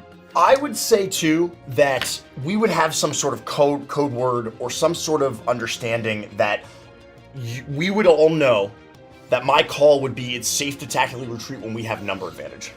I think that's fair. And we have number advantage now. So like you starting to fall back would be fine, but like I'm not gonna run away when this guy can like cut me down. You know what I mean? No, Like of course. That's my call. And basically I want to be ready to kind of reconvene in a formation and plan our escape. And he can take an opportunity attack if he cares to. I will say, to clarify, the number advantage that we feel safe retreating at is an advantage of 2 to 1. That's fair. I'm gonna have to roll for that natural 20. Please do. Oh, Oh. oh, this is the opportunity. That's okay. That's okay. I don't know. This is why I play You Rook take Ironwall, Faust Make 42 points of force damage as you start to run forward, and you aren't the fastest mech. But this fusion mace, though it connects, it doesn't destroy you outright, presumably. You're gonna have a bazillion shield points. Yeah, as I turn, I'm leaving my side open to basically try to reconvene, and it'll slam into me, and you'll see it like hit the shield and flicker this kind of like pink-red light, and it feels like it's almost about to shatter, but it just barely holds on as I still have 6 shield points left. Wow. And the best point is you only need 1 for them to keep regenerating. Exactly right. Only need 1, baby. Oh, And then I'm going to turn and, like I said, use the shields, brace myself as they fire out, and we'll make an attack roll here. Oh! My man! This dude. It's so over. Give it right back! It's Give so it over. right back! It's so over. Woo! Natural 20. That's a crit. He is getting vaporized. Well, we don't know. by way, bro. by Rook Ironwall. The One Iron moment. Rain. Forget the harmony. moment. Send that guy to hell. One moment. one moment he says. One moment in hell. That sound, the Brinzium plating being what it is, a critical hit against the Morzebian Hulk becomes a normal hit. Oh, shit. Damn, that's cool. That is cool. I roll a d10. Okay. They got that. Can't get enough of him. Damn. On a 1, this trait does not function again until it's repaired. I don't roll a 1. The Morzebian Brinzium hulking armor holds true, and though you do a significant amount of damage, you do hit. You do not enjoy a critical. That's pretty good. That's pretty good. Damn. 1, 2, Okay, 3, Derek. 4. Nice. Well played. Yeah. Well played. Well played or whatever. Yeah, I was teeing That up was that cool, I sound guess. just to see if a natural 20 was coming. You guys could have not rolled a natural 20, so that felt really good. So the small missiles will hit and do 24 points of force damage just to the shields. The number 1? To number 1. Thank you. And then... That's a D12. What are you doing in there? Pretty good. The shields. I'm doing pretty good. Oh, God. And then the heavier missiles will deal... 18... I fucking love this move. It feels really good to roll these dice too. For damage. Yeah. I like rolling dice. 46 points of force damage to whatever he has left. Jesus, that was without the crit? What the ass? Yeah. Imagine if it was a crit. What the ass? You still managed to best what is a high damage threshold? Mishap threshold.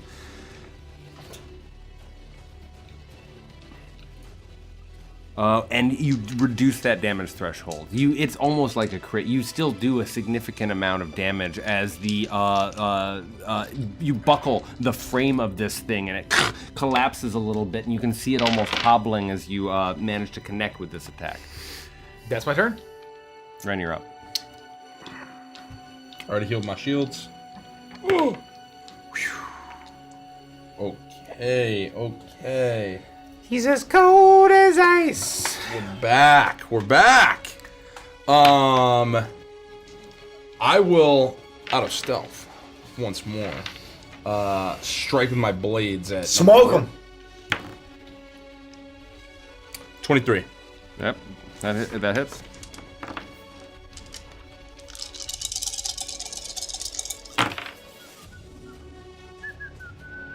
I think it's mathematically possible for you not to kill this guy, but extremely unlikely. Yeah. That checks out. 26, 31, 35. 39 points of damage. That was to number 4? Number 4 on the first hit. The first hit, you are able to get behind this mech and slide your blade in, and just with an additional hit of your mecha hand, punch into... You've gotten almost a eerie sense of where these weak points are, and without having to worry about Brinzium armor, things almost slow down, and you're able to push in, destroying the mecha as it collapses to its knees and falls apart. I imagine you come out of stealth and it's like real quiet, and you just slide the blade in and you're like, quiet now. And he just fucking dies. Right into where the cockpit is? Yeah. My Silence. My imagining is that I boost up just a little bit and take both blades and like fangs pierce down. That's badass too. Through the neck joints. Straight in through the top. I wouldn't call out. Like the bite of a Icy fang, fox. Hal. You still have another attack, and I think you still have your movement. I so do. You can remove that token, and you can I'm do what you not like. sure I can get anywhere meaningful that matters to even help. When I see this happen, I'll say, L2 on my position! Okay. You don't have to listen. You don't have to listen. Okay, Dad. All right. I'm okay, Dad. You don't have to listen. Jace, you're on deck. Oh yeah, I know what I'm doing. I can't imagine. I'm going ham. You do a little waltz.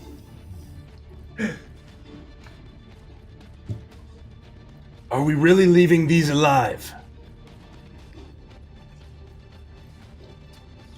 Is that to me? It's your call, squad leader. All the comms light up. Yeah, I'm just thinking. Look, Jace is quick thinking. Andy is not. It's I have 8,000 milligrams of caffeine coursing through my veins right now. Sure. I would call back to Ren. Elm 2, you know the protocol. Once we're up 2-1, we're out. Elm 4 and I will deal with this one. We leave the last and get out.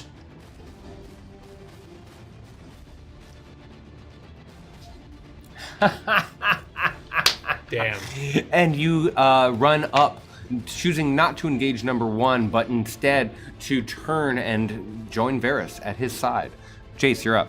At the start of my turn, I am going to heal 5 shield points, go back to 40. Then I am going to roll to attempt to get rid of my 6th heat. That's a 6, baby. I'm back to 5. Whoa! And with that, I will make 2 attacks using Blazing Strikes. So I'm going to roll for the attacks. This is 1, this is 2. I will generate another heat. Ooh. The first one is going to hit. The second one is going to miss. There's nothing I can do to boost it. It's not even remotely close. So I will attempt to push the red line on that second attack. I need a DC 15 or better. I need a 15 or better to not generate a 6th heat. Easy. I get an 18. Now the DC goes up to 20. Oh. And I will. You're a madman. Yeah, I know. Can I say? Dan, the absolute casino machine that you created. That's gonna be 10, 12, 22, 29. Only 33 points of damage on this one. Fire damage to number 3. I'm just rolling poorly. 33? Yeah. All these D10s, high variance. 3. I know. Oh, a lot of high sorry. variance. 33 points of fire damage to. Yeah. I've missed every extra attack. You can do 6 points of damage, you know? You Yeah. can do 60. Big swing. Yeah. Okay. How much did you miss by? Oh, a shitload. I rolled in a 3. Oh, okay. So there's no way I can boost it enough. And I actually think I want to save my reaction. It's clearly hurting, but it's hanging on by a thread. And Milo, you're right there. What I am going to do, though, is just shift. And keep dancing around this guy and like try to draw his attention away from Milo. Okay. It's swinging around now. It's got this mace and it's lobbing it in all directions, trying to attack. Occasionally, its Gatling gun goes off but swings wide. This and all of these other mechs are trying to protect this place. They want to hit you, not flail around and create destruction in all directions. And so you can feel that there's a bit of restraint happening when they can't land with their mace or when they take damage. Milo, you're up. I'll hold my spear after healing Jason. I see this, and I'll say, "Orders, leader." You would know that the order is to just dispatch this guy and get out. That was the last. So dispatch him. Yes. We're not, because I'm not going to risk your life running away from somebody that you're engaged with. So the goal is to clean up number 3 and get out. And you would have heard me tell Ren that as You well. have numbers advantage. We are 2-1. We are 2-1, right? But Orders, leader. But I don't want you to take an opportunity attack and get fucking smoked. Orders, leader. Dispatch this one and get to safety. We're all gonna live our dream. And I'm gonna make an attack. Look, I'm not gonna have you risk your life. You can choose to not listen. God! But you would know that I would not be comfortable with you like exposing your flank to an attack. That's a 20. That's a 20. Fucking 4, 5, 25 to hit. It's a...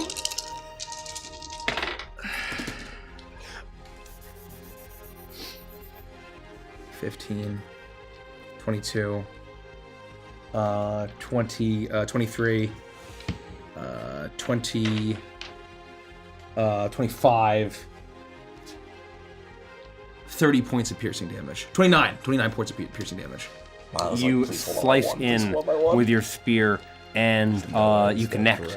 And you don't feel the resistance of a shield. You feel the unusual sensation of hitting the Brinzium armor, but you're able to pierce through. And by the time you pull it, you realize that you've ended this technology's life. The machine that is in front of you can no longer function enough to stand, and it crumples before you. I'm imagining this cinematically. If you were filming this, it would be like, orders, leader, and you say, dispatch this one, and the camera would be Jace's with Bright Dwarf facing the Morzebian, and without hesitation, it would basically pierce through, splintering, probably carving the fucking Oculok pilot or whatever pilot is through his thing. You in hit its very ossicles. near the pilot. Yep. Cockpit. And It's Langley.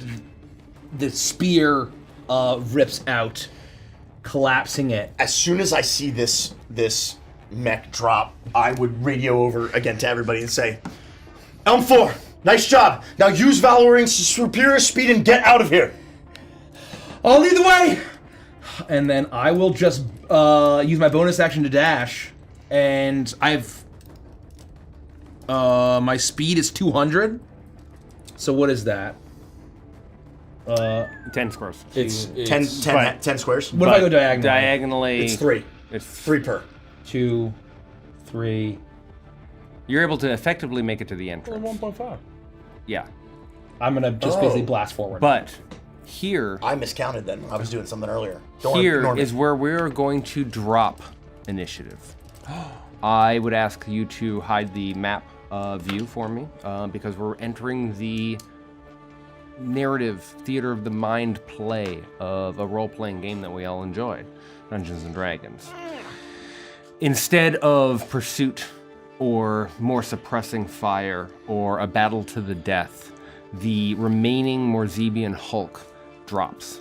Not because it has been felled by your lasers or your swords or your beams or your missiles. No, it puts itself into such a position that its cockpit can get to the ground as quickly as possible. And as you all race out, following Jace, the leader of Elm Squadron, and you start to turn back down into that industrial corridor, leading back to the subterranean city underneath the crust of the Morzebian planet, you watch as the cockpit opens, and in a suit, one of the Oculok pilots races out, sprinting towards the flaming wreckage of one of the other mechs, clearly concerned for the fate of whatever pilot happened to be in that cockpit. It's the last thing that you see as you turn bend and you begin to make your way back towards the sealed door, which you reach moments later, knowing your path is the only way to escape is to get back to that shaft, that vertical ascent that you're going to have to boost up. You know that behind these blast doors, which are still closed, behind the blast doors of this entrance, there might be an army waiting for you, defenses, perhaps more of these hulking mechs covered in the impossible Brinzium plating that you are now extremely familiar with. That's pretty good. What do you do as you reach this terminal point just before you break through? Elm 2 on the interface. Elm 3 and 4 with me. Be prepared for anything. On it. Weapon shot. Opening in 3, 2, 1. You blast through and into the subterranean city. The scans having completed and the encrypted information being decoded by the highly advanced programs within your rooks. With how long you've spent on your mission, you expect a brutal fight against reinforcements blocking your escape. But your escape is clear. You hear a horrific, guttural, shrieking roar, followed by rumbling explosions. Off in the distance, you see a colossal mutated kaiju stomping through the city, belching sprays of dissolving acid from its overly elongated maw, its green scales repelling much of the weaponry of the defense force now solely focused on it. Your thrusters are engaged as you blast upwards past the pillar of radiation, spilling into the underground until you breach the surface, rocketing you through the atmosphere and finally off-world. As you arrive in space, Morzeb is left behind you, and you are not pursued. Your mission has been a success.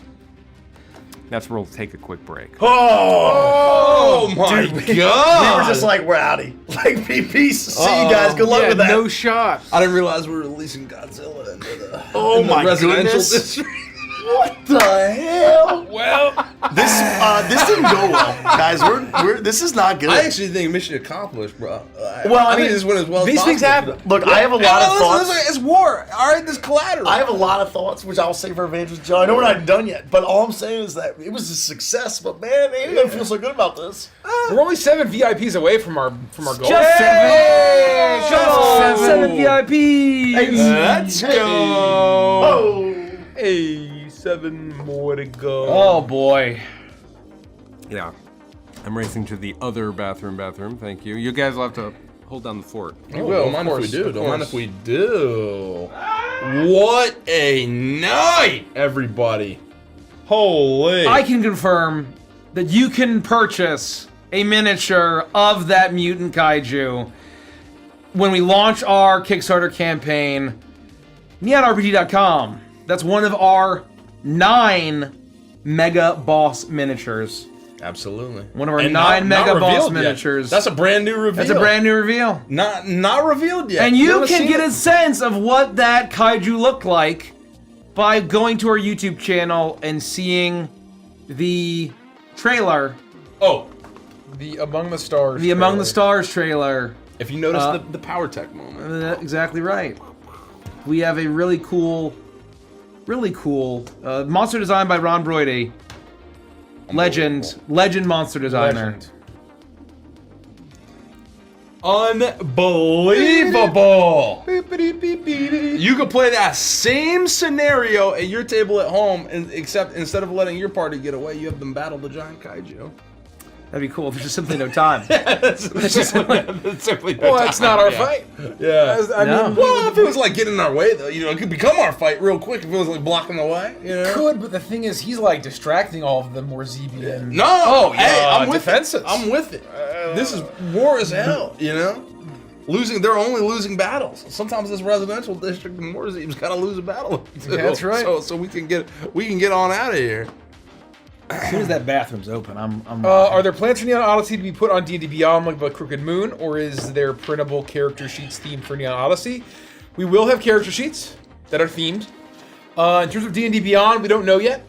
I think we've announced that every single tier of pledge will come with downloadable, form-fillable character sheet PDFs for Neon Odyssey. Will the high-quality Waltz returning character art ever be posted in the Discord? Yeah, we need to get around to that. I don't think we haven't done that for any of our campaigns. Oh my god, we suck. What was it? We suck. Just getting the character art it's been 8 weeks. Like we do. It's been 8 weeks. Yeah, we should figure it's that in out. the character art is in the sneak peeks in the VIP Discord. I think for I think for Starlight it's in there. But I don't think it is for the others. Yeah, I don't know. Do we need to like watermark it, or can we just post it? Sure, just post it. I mean, like technically we should watermark it, but like, it's fine. It's not even like. I mean, it's campaign stuff, right? It's not even like NO stuff. No, but like I think just technically we should be in the habit of like watermarking everything. But again, that's not my department. I just work here. Go over to Patreon. Ask us questions on the question post from today. Rag Hobbit says, just want to say if Milo dies, I'm taking the entire week it takes to walk all the way there and flipping the table. Yeah, good luck. That's very funny. Kind of caught up here. How's it been playing D&D with paper character sheets again?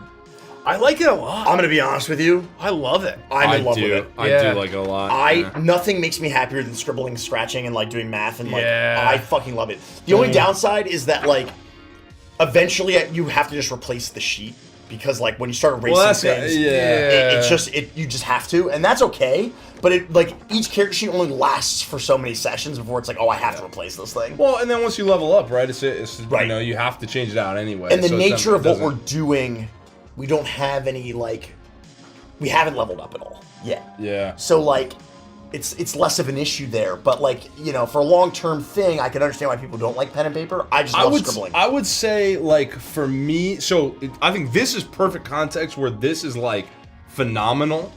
For me, for instance, playing Gideon and Starlight and having a huge list of spells, I constantly have to use my computer anyway to look up like what all the spells do. Usually I also have tabs open, right? Yeah.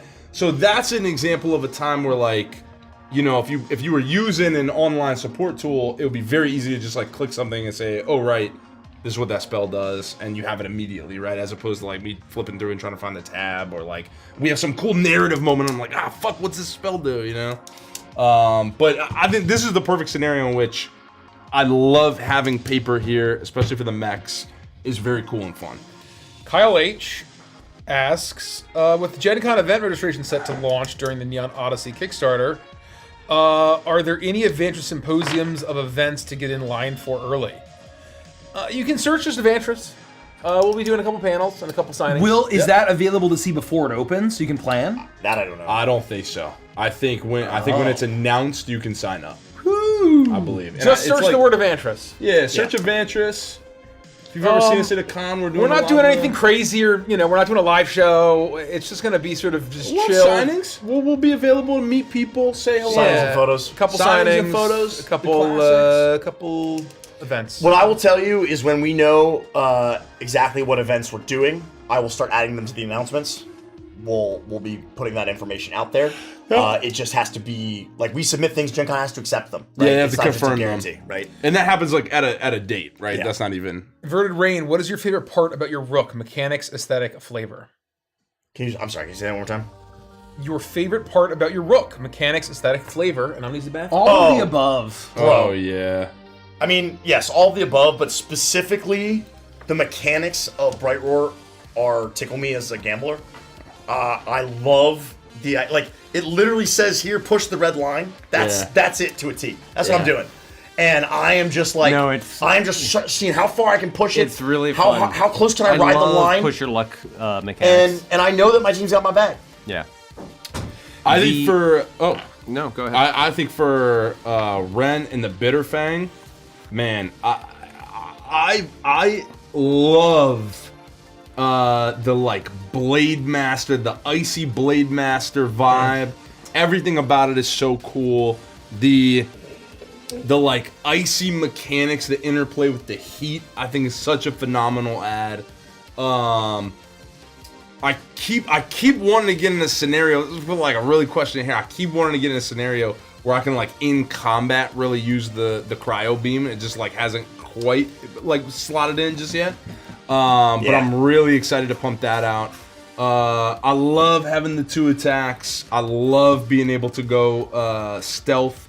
It feels very like primal frozen tundra hunter-esque. And that's just so damn cool. I love your invisibility. When you're like, I fucking go stealth. It's like, holy shit. I go stealth, I bro. love You don't that see a goddamn thing. I can just undo an ion exhaustion. Oh, that is so insane. Yeah. Replenish. It makes you the such a interplay strong is pair, so too. good. Yeah. But all of it, like just the way that we like, and that's a testament to Dan, right? And like working with the team to figure out like how the mechs kind of interplay together, right? Yeah. It feels like we are a well rehearsed squad. You have those little opportunities to use your 1 reaction per round to boost a companion or ally in range. And when you have that opportunity, it means that you're invested in every turn. Yeah. That's and we're very good about not metagaming, wonderful. and we're also not super tactical when it comes to like D&D combat generally as a group. Right. And this gives us another level to be like, okay, like who's using their reaction? Because we all have different ways that we can use them, and like I want to spend my reaction to get the heat. And like, you want to save your reaction to do big shield shit that none of us can do. And like, so it's this cool moment of like, let's talk about how we're going to be a little more tactical than we usually are. And I think it feels just fantastic. It feels great. Are we I'm good ready. to get back to it? Yeah. Oh man, baby, are we? I hate this campaign. I hate it. I hate my friends. I hate Mechs. I hate everything. I know. Yeah, it's I like know. when you I know. eat the greatest food in the world and you're like, all their food just tastes worse now. I'm not having any fun at all. man. Can you tell how little fun I'm having?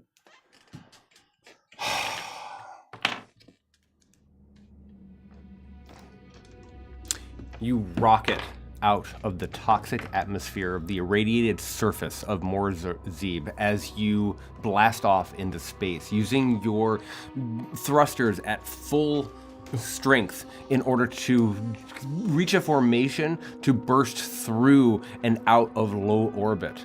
There are the additional coalesced arrays of defense orbital lasers that are there for the sake of trying to prevent the intrusion that you are all accomplishing.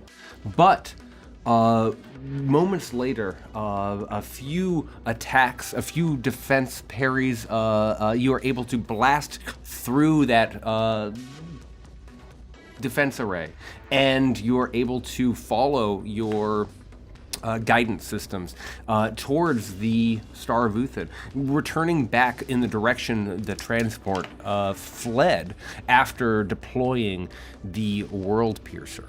And you find yourself moments later free from any attack. There's no additional squadrons or starships in the immediate vicinity. Doing a quick scan, you realize that data in tow, the 4 of you, perhaps a bit worse for the wear.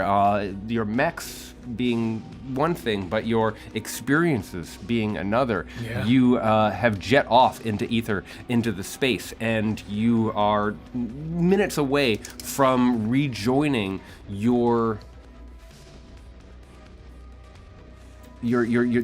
transport that is the Star of Uthin, and you have a few moments to talk before rejoining and before making your way back. I think the only thing that I would do if I'm able to is the captain is the one that we have been answering to, right? Crockett. Captain Crockett. Yes. Crockett. I would just do a quick check-in to head off any incoming communications, because I know that we've just been through a lot and I don't want the Elm Squadron to get bombarded by questions. And I would radio the captain and I would say, Captain, this is Elm Leader. Do you read me? You're a little faint, but we read you. We'll reunite with the rest of the squadrons momentarily.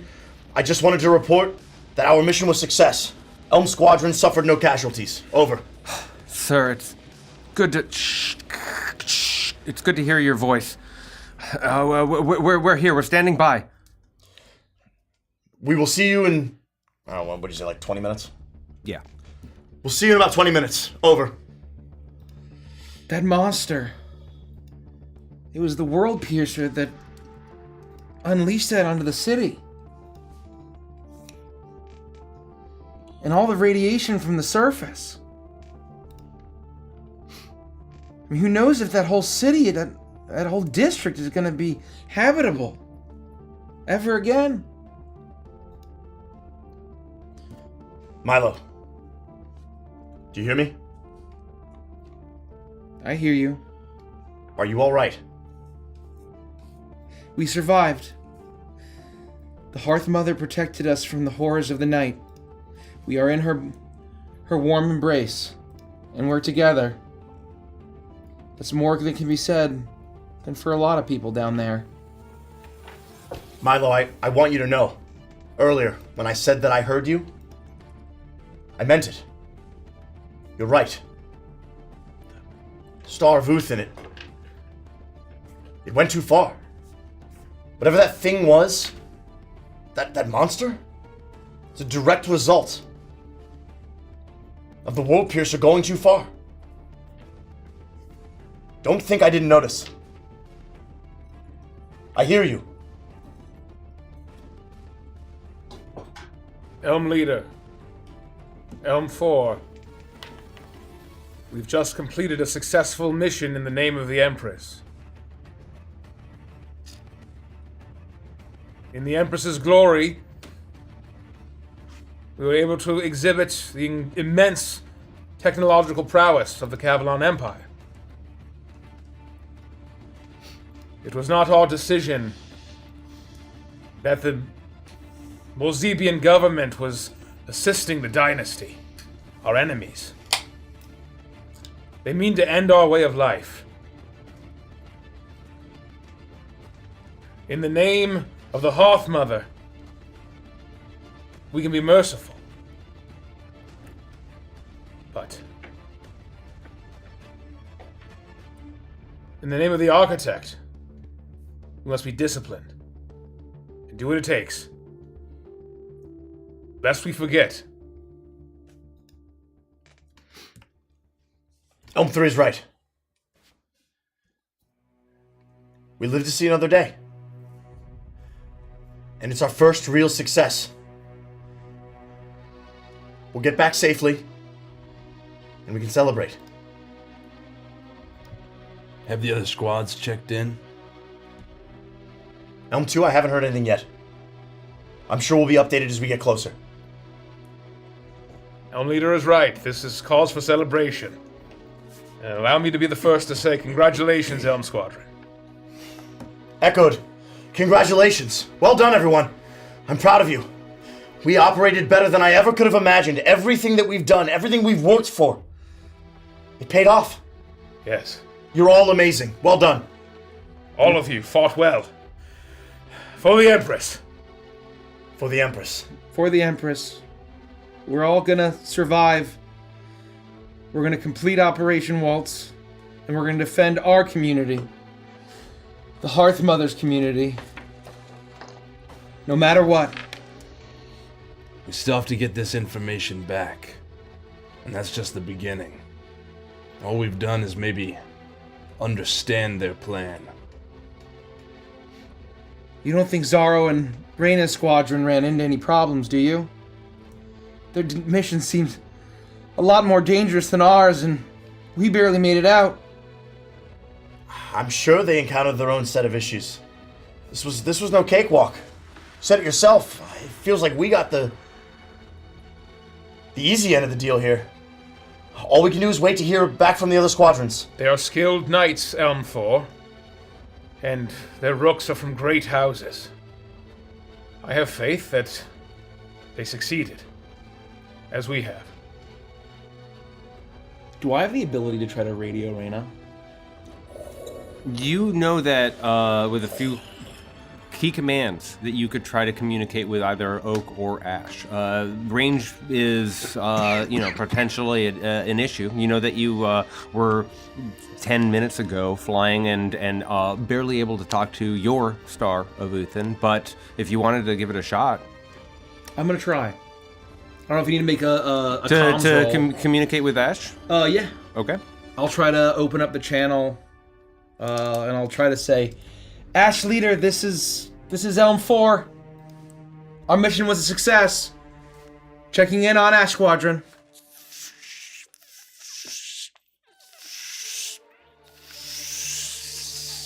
You open up your channels and you attempt to communicate, and you don't hear Reyna or Ash Squadron.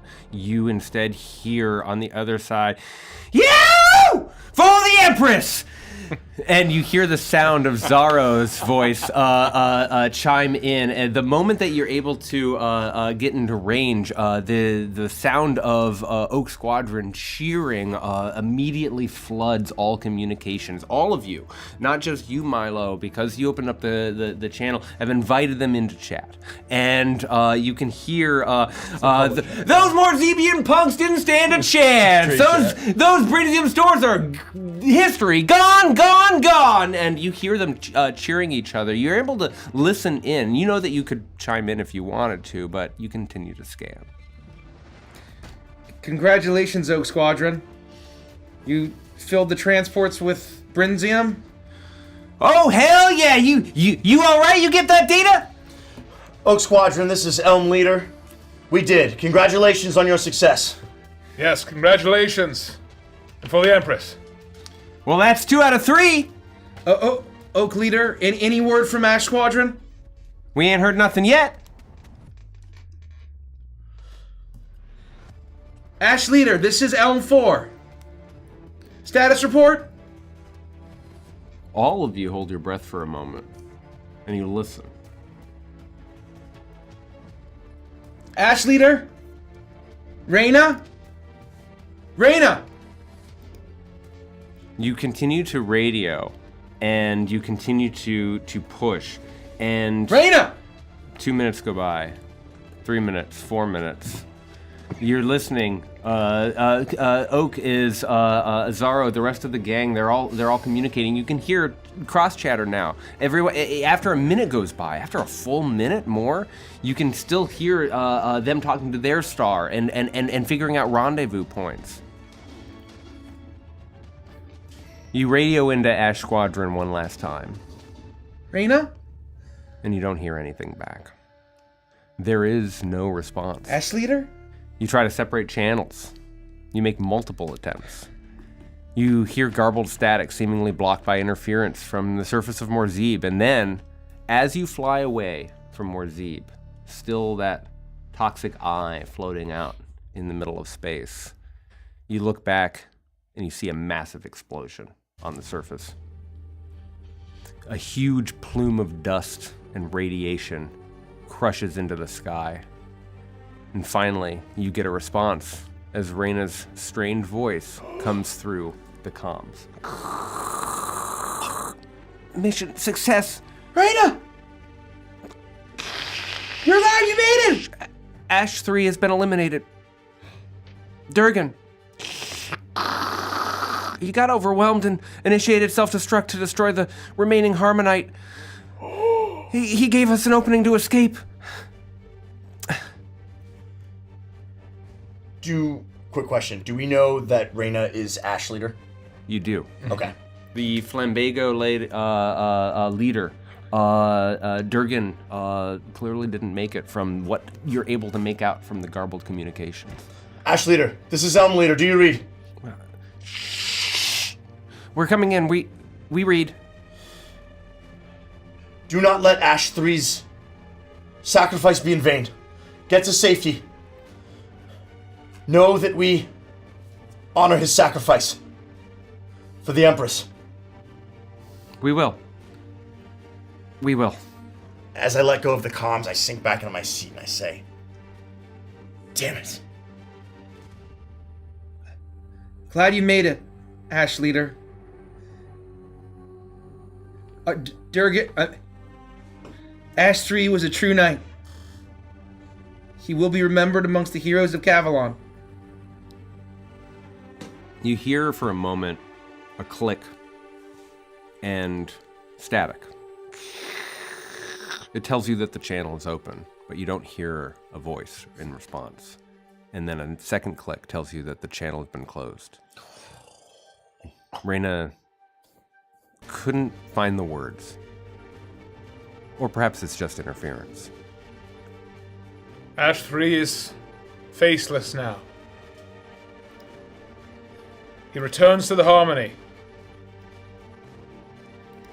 with great glory, and his sacrifice has made us all safer. All 3 missions successful now.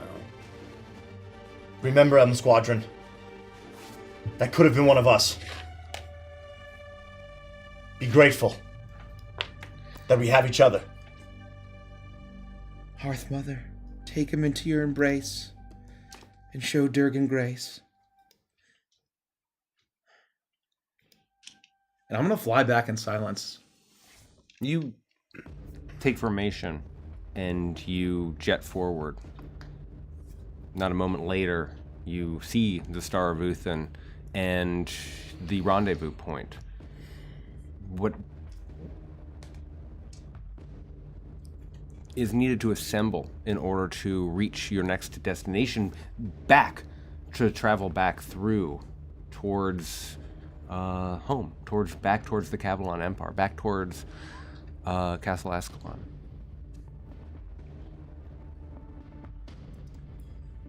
You hear the sound of the captain. Shh, chime in. So you have it then. You have the data? Clearly chiming in to speak directly with squadron leader. You, Jace. Yes, sir. This is Elm leader. The mission was a success and we have the data. What did you find? The other missions were a success, but we don't know anything about what you were able to collect. One moment, sir. And I'm gonna look just kind of at my paneling. Do I feel like I have the tech to start taking a look at what I have? Do I, like, would it be unreasonable for me to, like, he's asked me this question, do I have a way to start to take a look at the data, or do I understand the mission to be to deliver and not ask questions? What would I know? You know that you could unpack this data right now if you wanted to. You could double click in, and because it had been assembled at such speed, you didn't have a moment while you were on the surface of Morzib.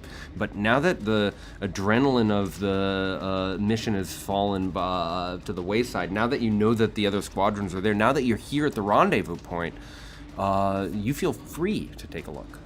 Captain, requesting permission to begin analyzing the data. As quickly as you can. We must know what it contains, please. Understood, over. And I will begin the process of whatever that would be. Maybe asking Ren to help initiate the process, letting my teammates know that the captain has made this request, and that, I'm going to report back to You access the file, and by merit of your close proximity to the Star of Uthan, you can see that this information is being shared. and you start to work with your rook. You start to work together to see what these files contain. This R&D, this tremendous data store of R&D. The advanced computer terminal in your rook analyzes the information that you scanned, decrypting a simplified report that's presented to you as leader of Elm Squadron. Your assault on Morzee was certainly a resounding success in shutting down future mecha development, but you're presented with dire news. The Morzeebian engineers and mech rights developed a super mech for the Sarrak dynasty, several times the size of a rook, shaped like colossal mechanical dinosaurs, powered by Harmonite, and fitted with fortified armor that would make them immune to all laser attacks. They are outfitted with an arsenal of weaponry, including a pulse that can immobilize mecha, even rooks. And worse, a cannon within the jaws of the beast with the potential to destroy a space station in a single blast. And you see that one such mecha has been completed and was already sent to Kreta, the capital of the Sarrak dynasty. It is fully operational and ready to be deployed. Then you see more information, notes left by the weapons engineers that reveal a horrible truth. The purpose for which its primary weapon was built. You discover its primary target, Castle Ascalon. And that is where we'll end tonight's session. Uh-oh. Boys, we might be cooked. We might be cooked. Oh! Gotta give it up. Wow. Gotta give it up. Derek, thanks for running the session. Thanks for playing. Unbelievable. No way. What did we do? That was a good one. We're literally just outgunned. Oh. I don't know. We're losing the nuclear arms race. We're losing the arms race. I think we fly to a different sector of the galaxy. We just I think goodbye. we Run and be like, peace out, Castle Ascalon. Goodbye, gotta summon them in Empress. Casino and let it roll. Let it ride on black. You know? Holy. We're not done. No. What's next? We're going to do Adventures and Chill. We're going to talk about Hell our favorite yeah. moments. We'll answer a couple Patreon questions, and then we will bid you adieu. If you'd like to join us for Adventures and Chill, you have to be a patron. You have to be a patron. That's a rule. That's a law. Come hang out with So us. if you want to hear all our deepest, darkest secrets about the campaign, and then also about what we do behind closed doors, you have to be a patron to be able to enjoy I that so want information. you to join us for Adventures and Chill. If you're not a patron, please consider supporting us in that way, because we talk about theories, we talk about our favorite moments, we talk about all kinds of cool stuff. What Andy just said. However, I can't express to you how much fun I'm playing Dungeons & Dragons by adding Neon Odyssey into the mix. This is just the best. And you can get a taste for $1 by going to neonrpg.com. I think we're really close, or perhaps at or I can across check. the threshold. I can check. Oh, we hit it. Hey! Let me just take a look.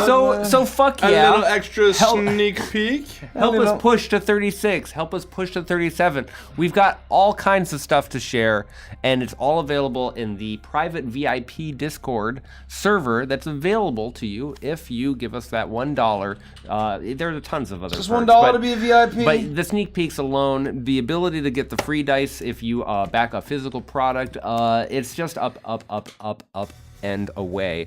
And I have nothing but great things to say. If you aren't able to join us because you're not a VIP in the Discord, or if you're not a patron, we will see you on Wednesday, just like this. Same hours of the evening Eastern time to play Once Upon a Starlight, which I can't wait to get back to. I've been salivating at the thought of continuing that story because it's also super fun and it's totally different vibes than this, which is wild. We're just having a great month. It's a tiring month. It took a little moment to get the momentum tonight, but this was a great session. And I wanted to thank all of my players for giving it their all. So thank you. This is a wild one. Show them the pinned comments. Say that over there. And man, Can you repeat what Richie just said? I didn't get it. the pinned comment. Click on the pinned comment if you're a patron. Join for Adventures & Chill. I'm going to the VIP Discord right now to make the update about what we've unlocked because we hit our goal tonight. And you already knew what you were gonna do. I already got it. I just watermarked it. I'm gonna. You're loaded. I am going to post it pretty quick here. Folks, I love this campaign. It's too good. I hate that it has to end. It's too good. And now we gotta fight we gotta fight Metal Godzilla.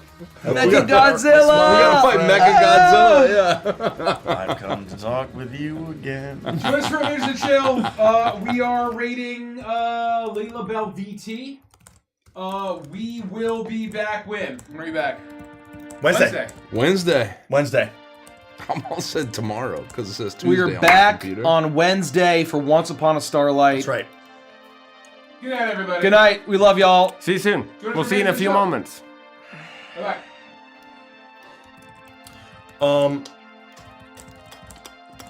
I'll wait till patrons because we're gonna let everyone pour in here for a moment.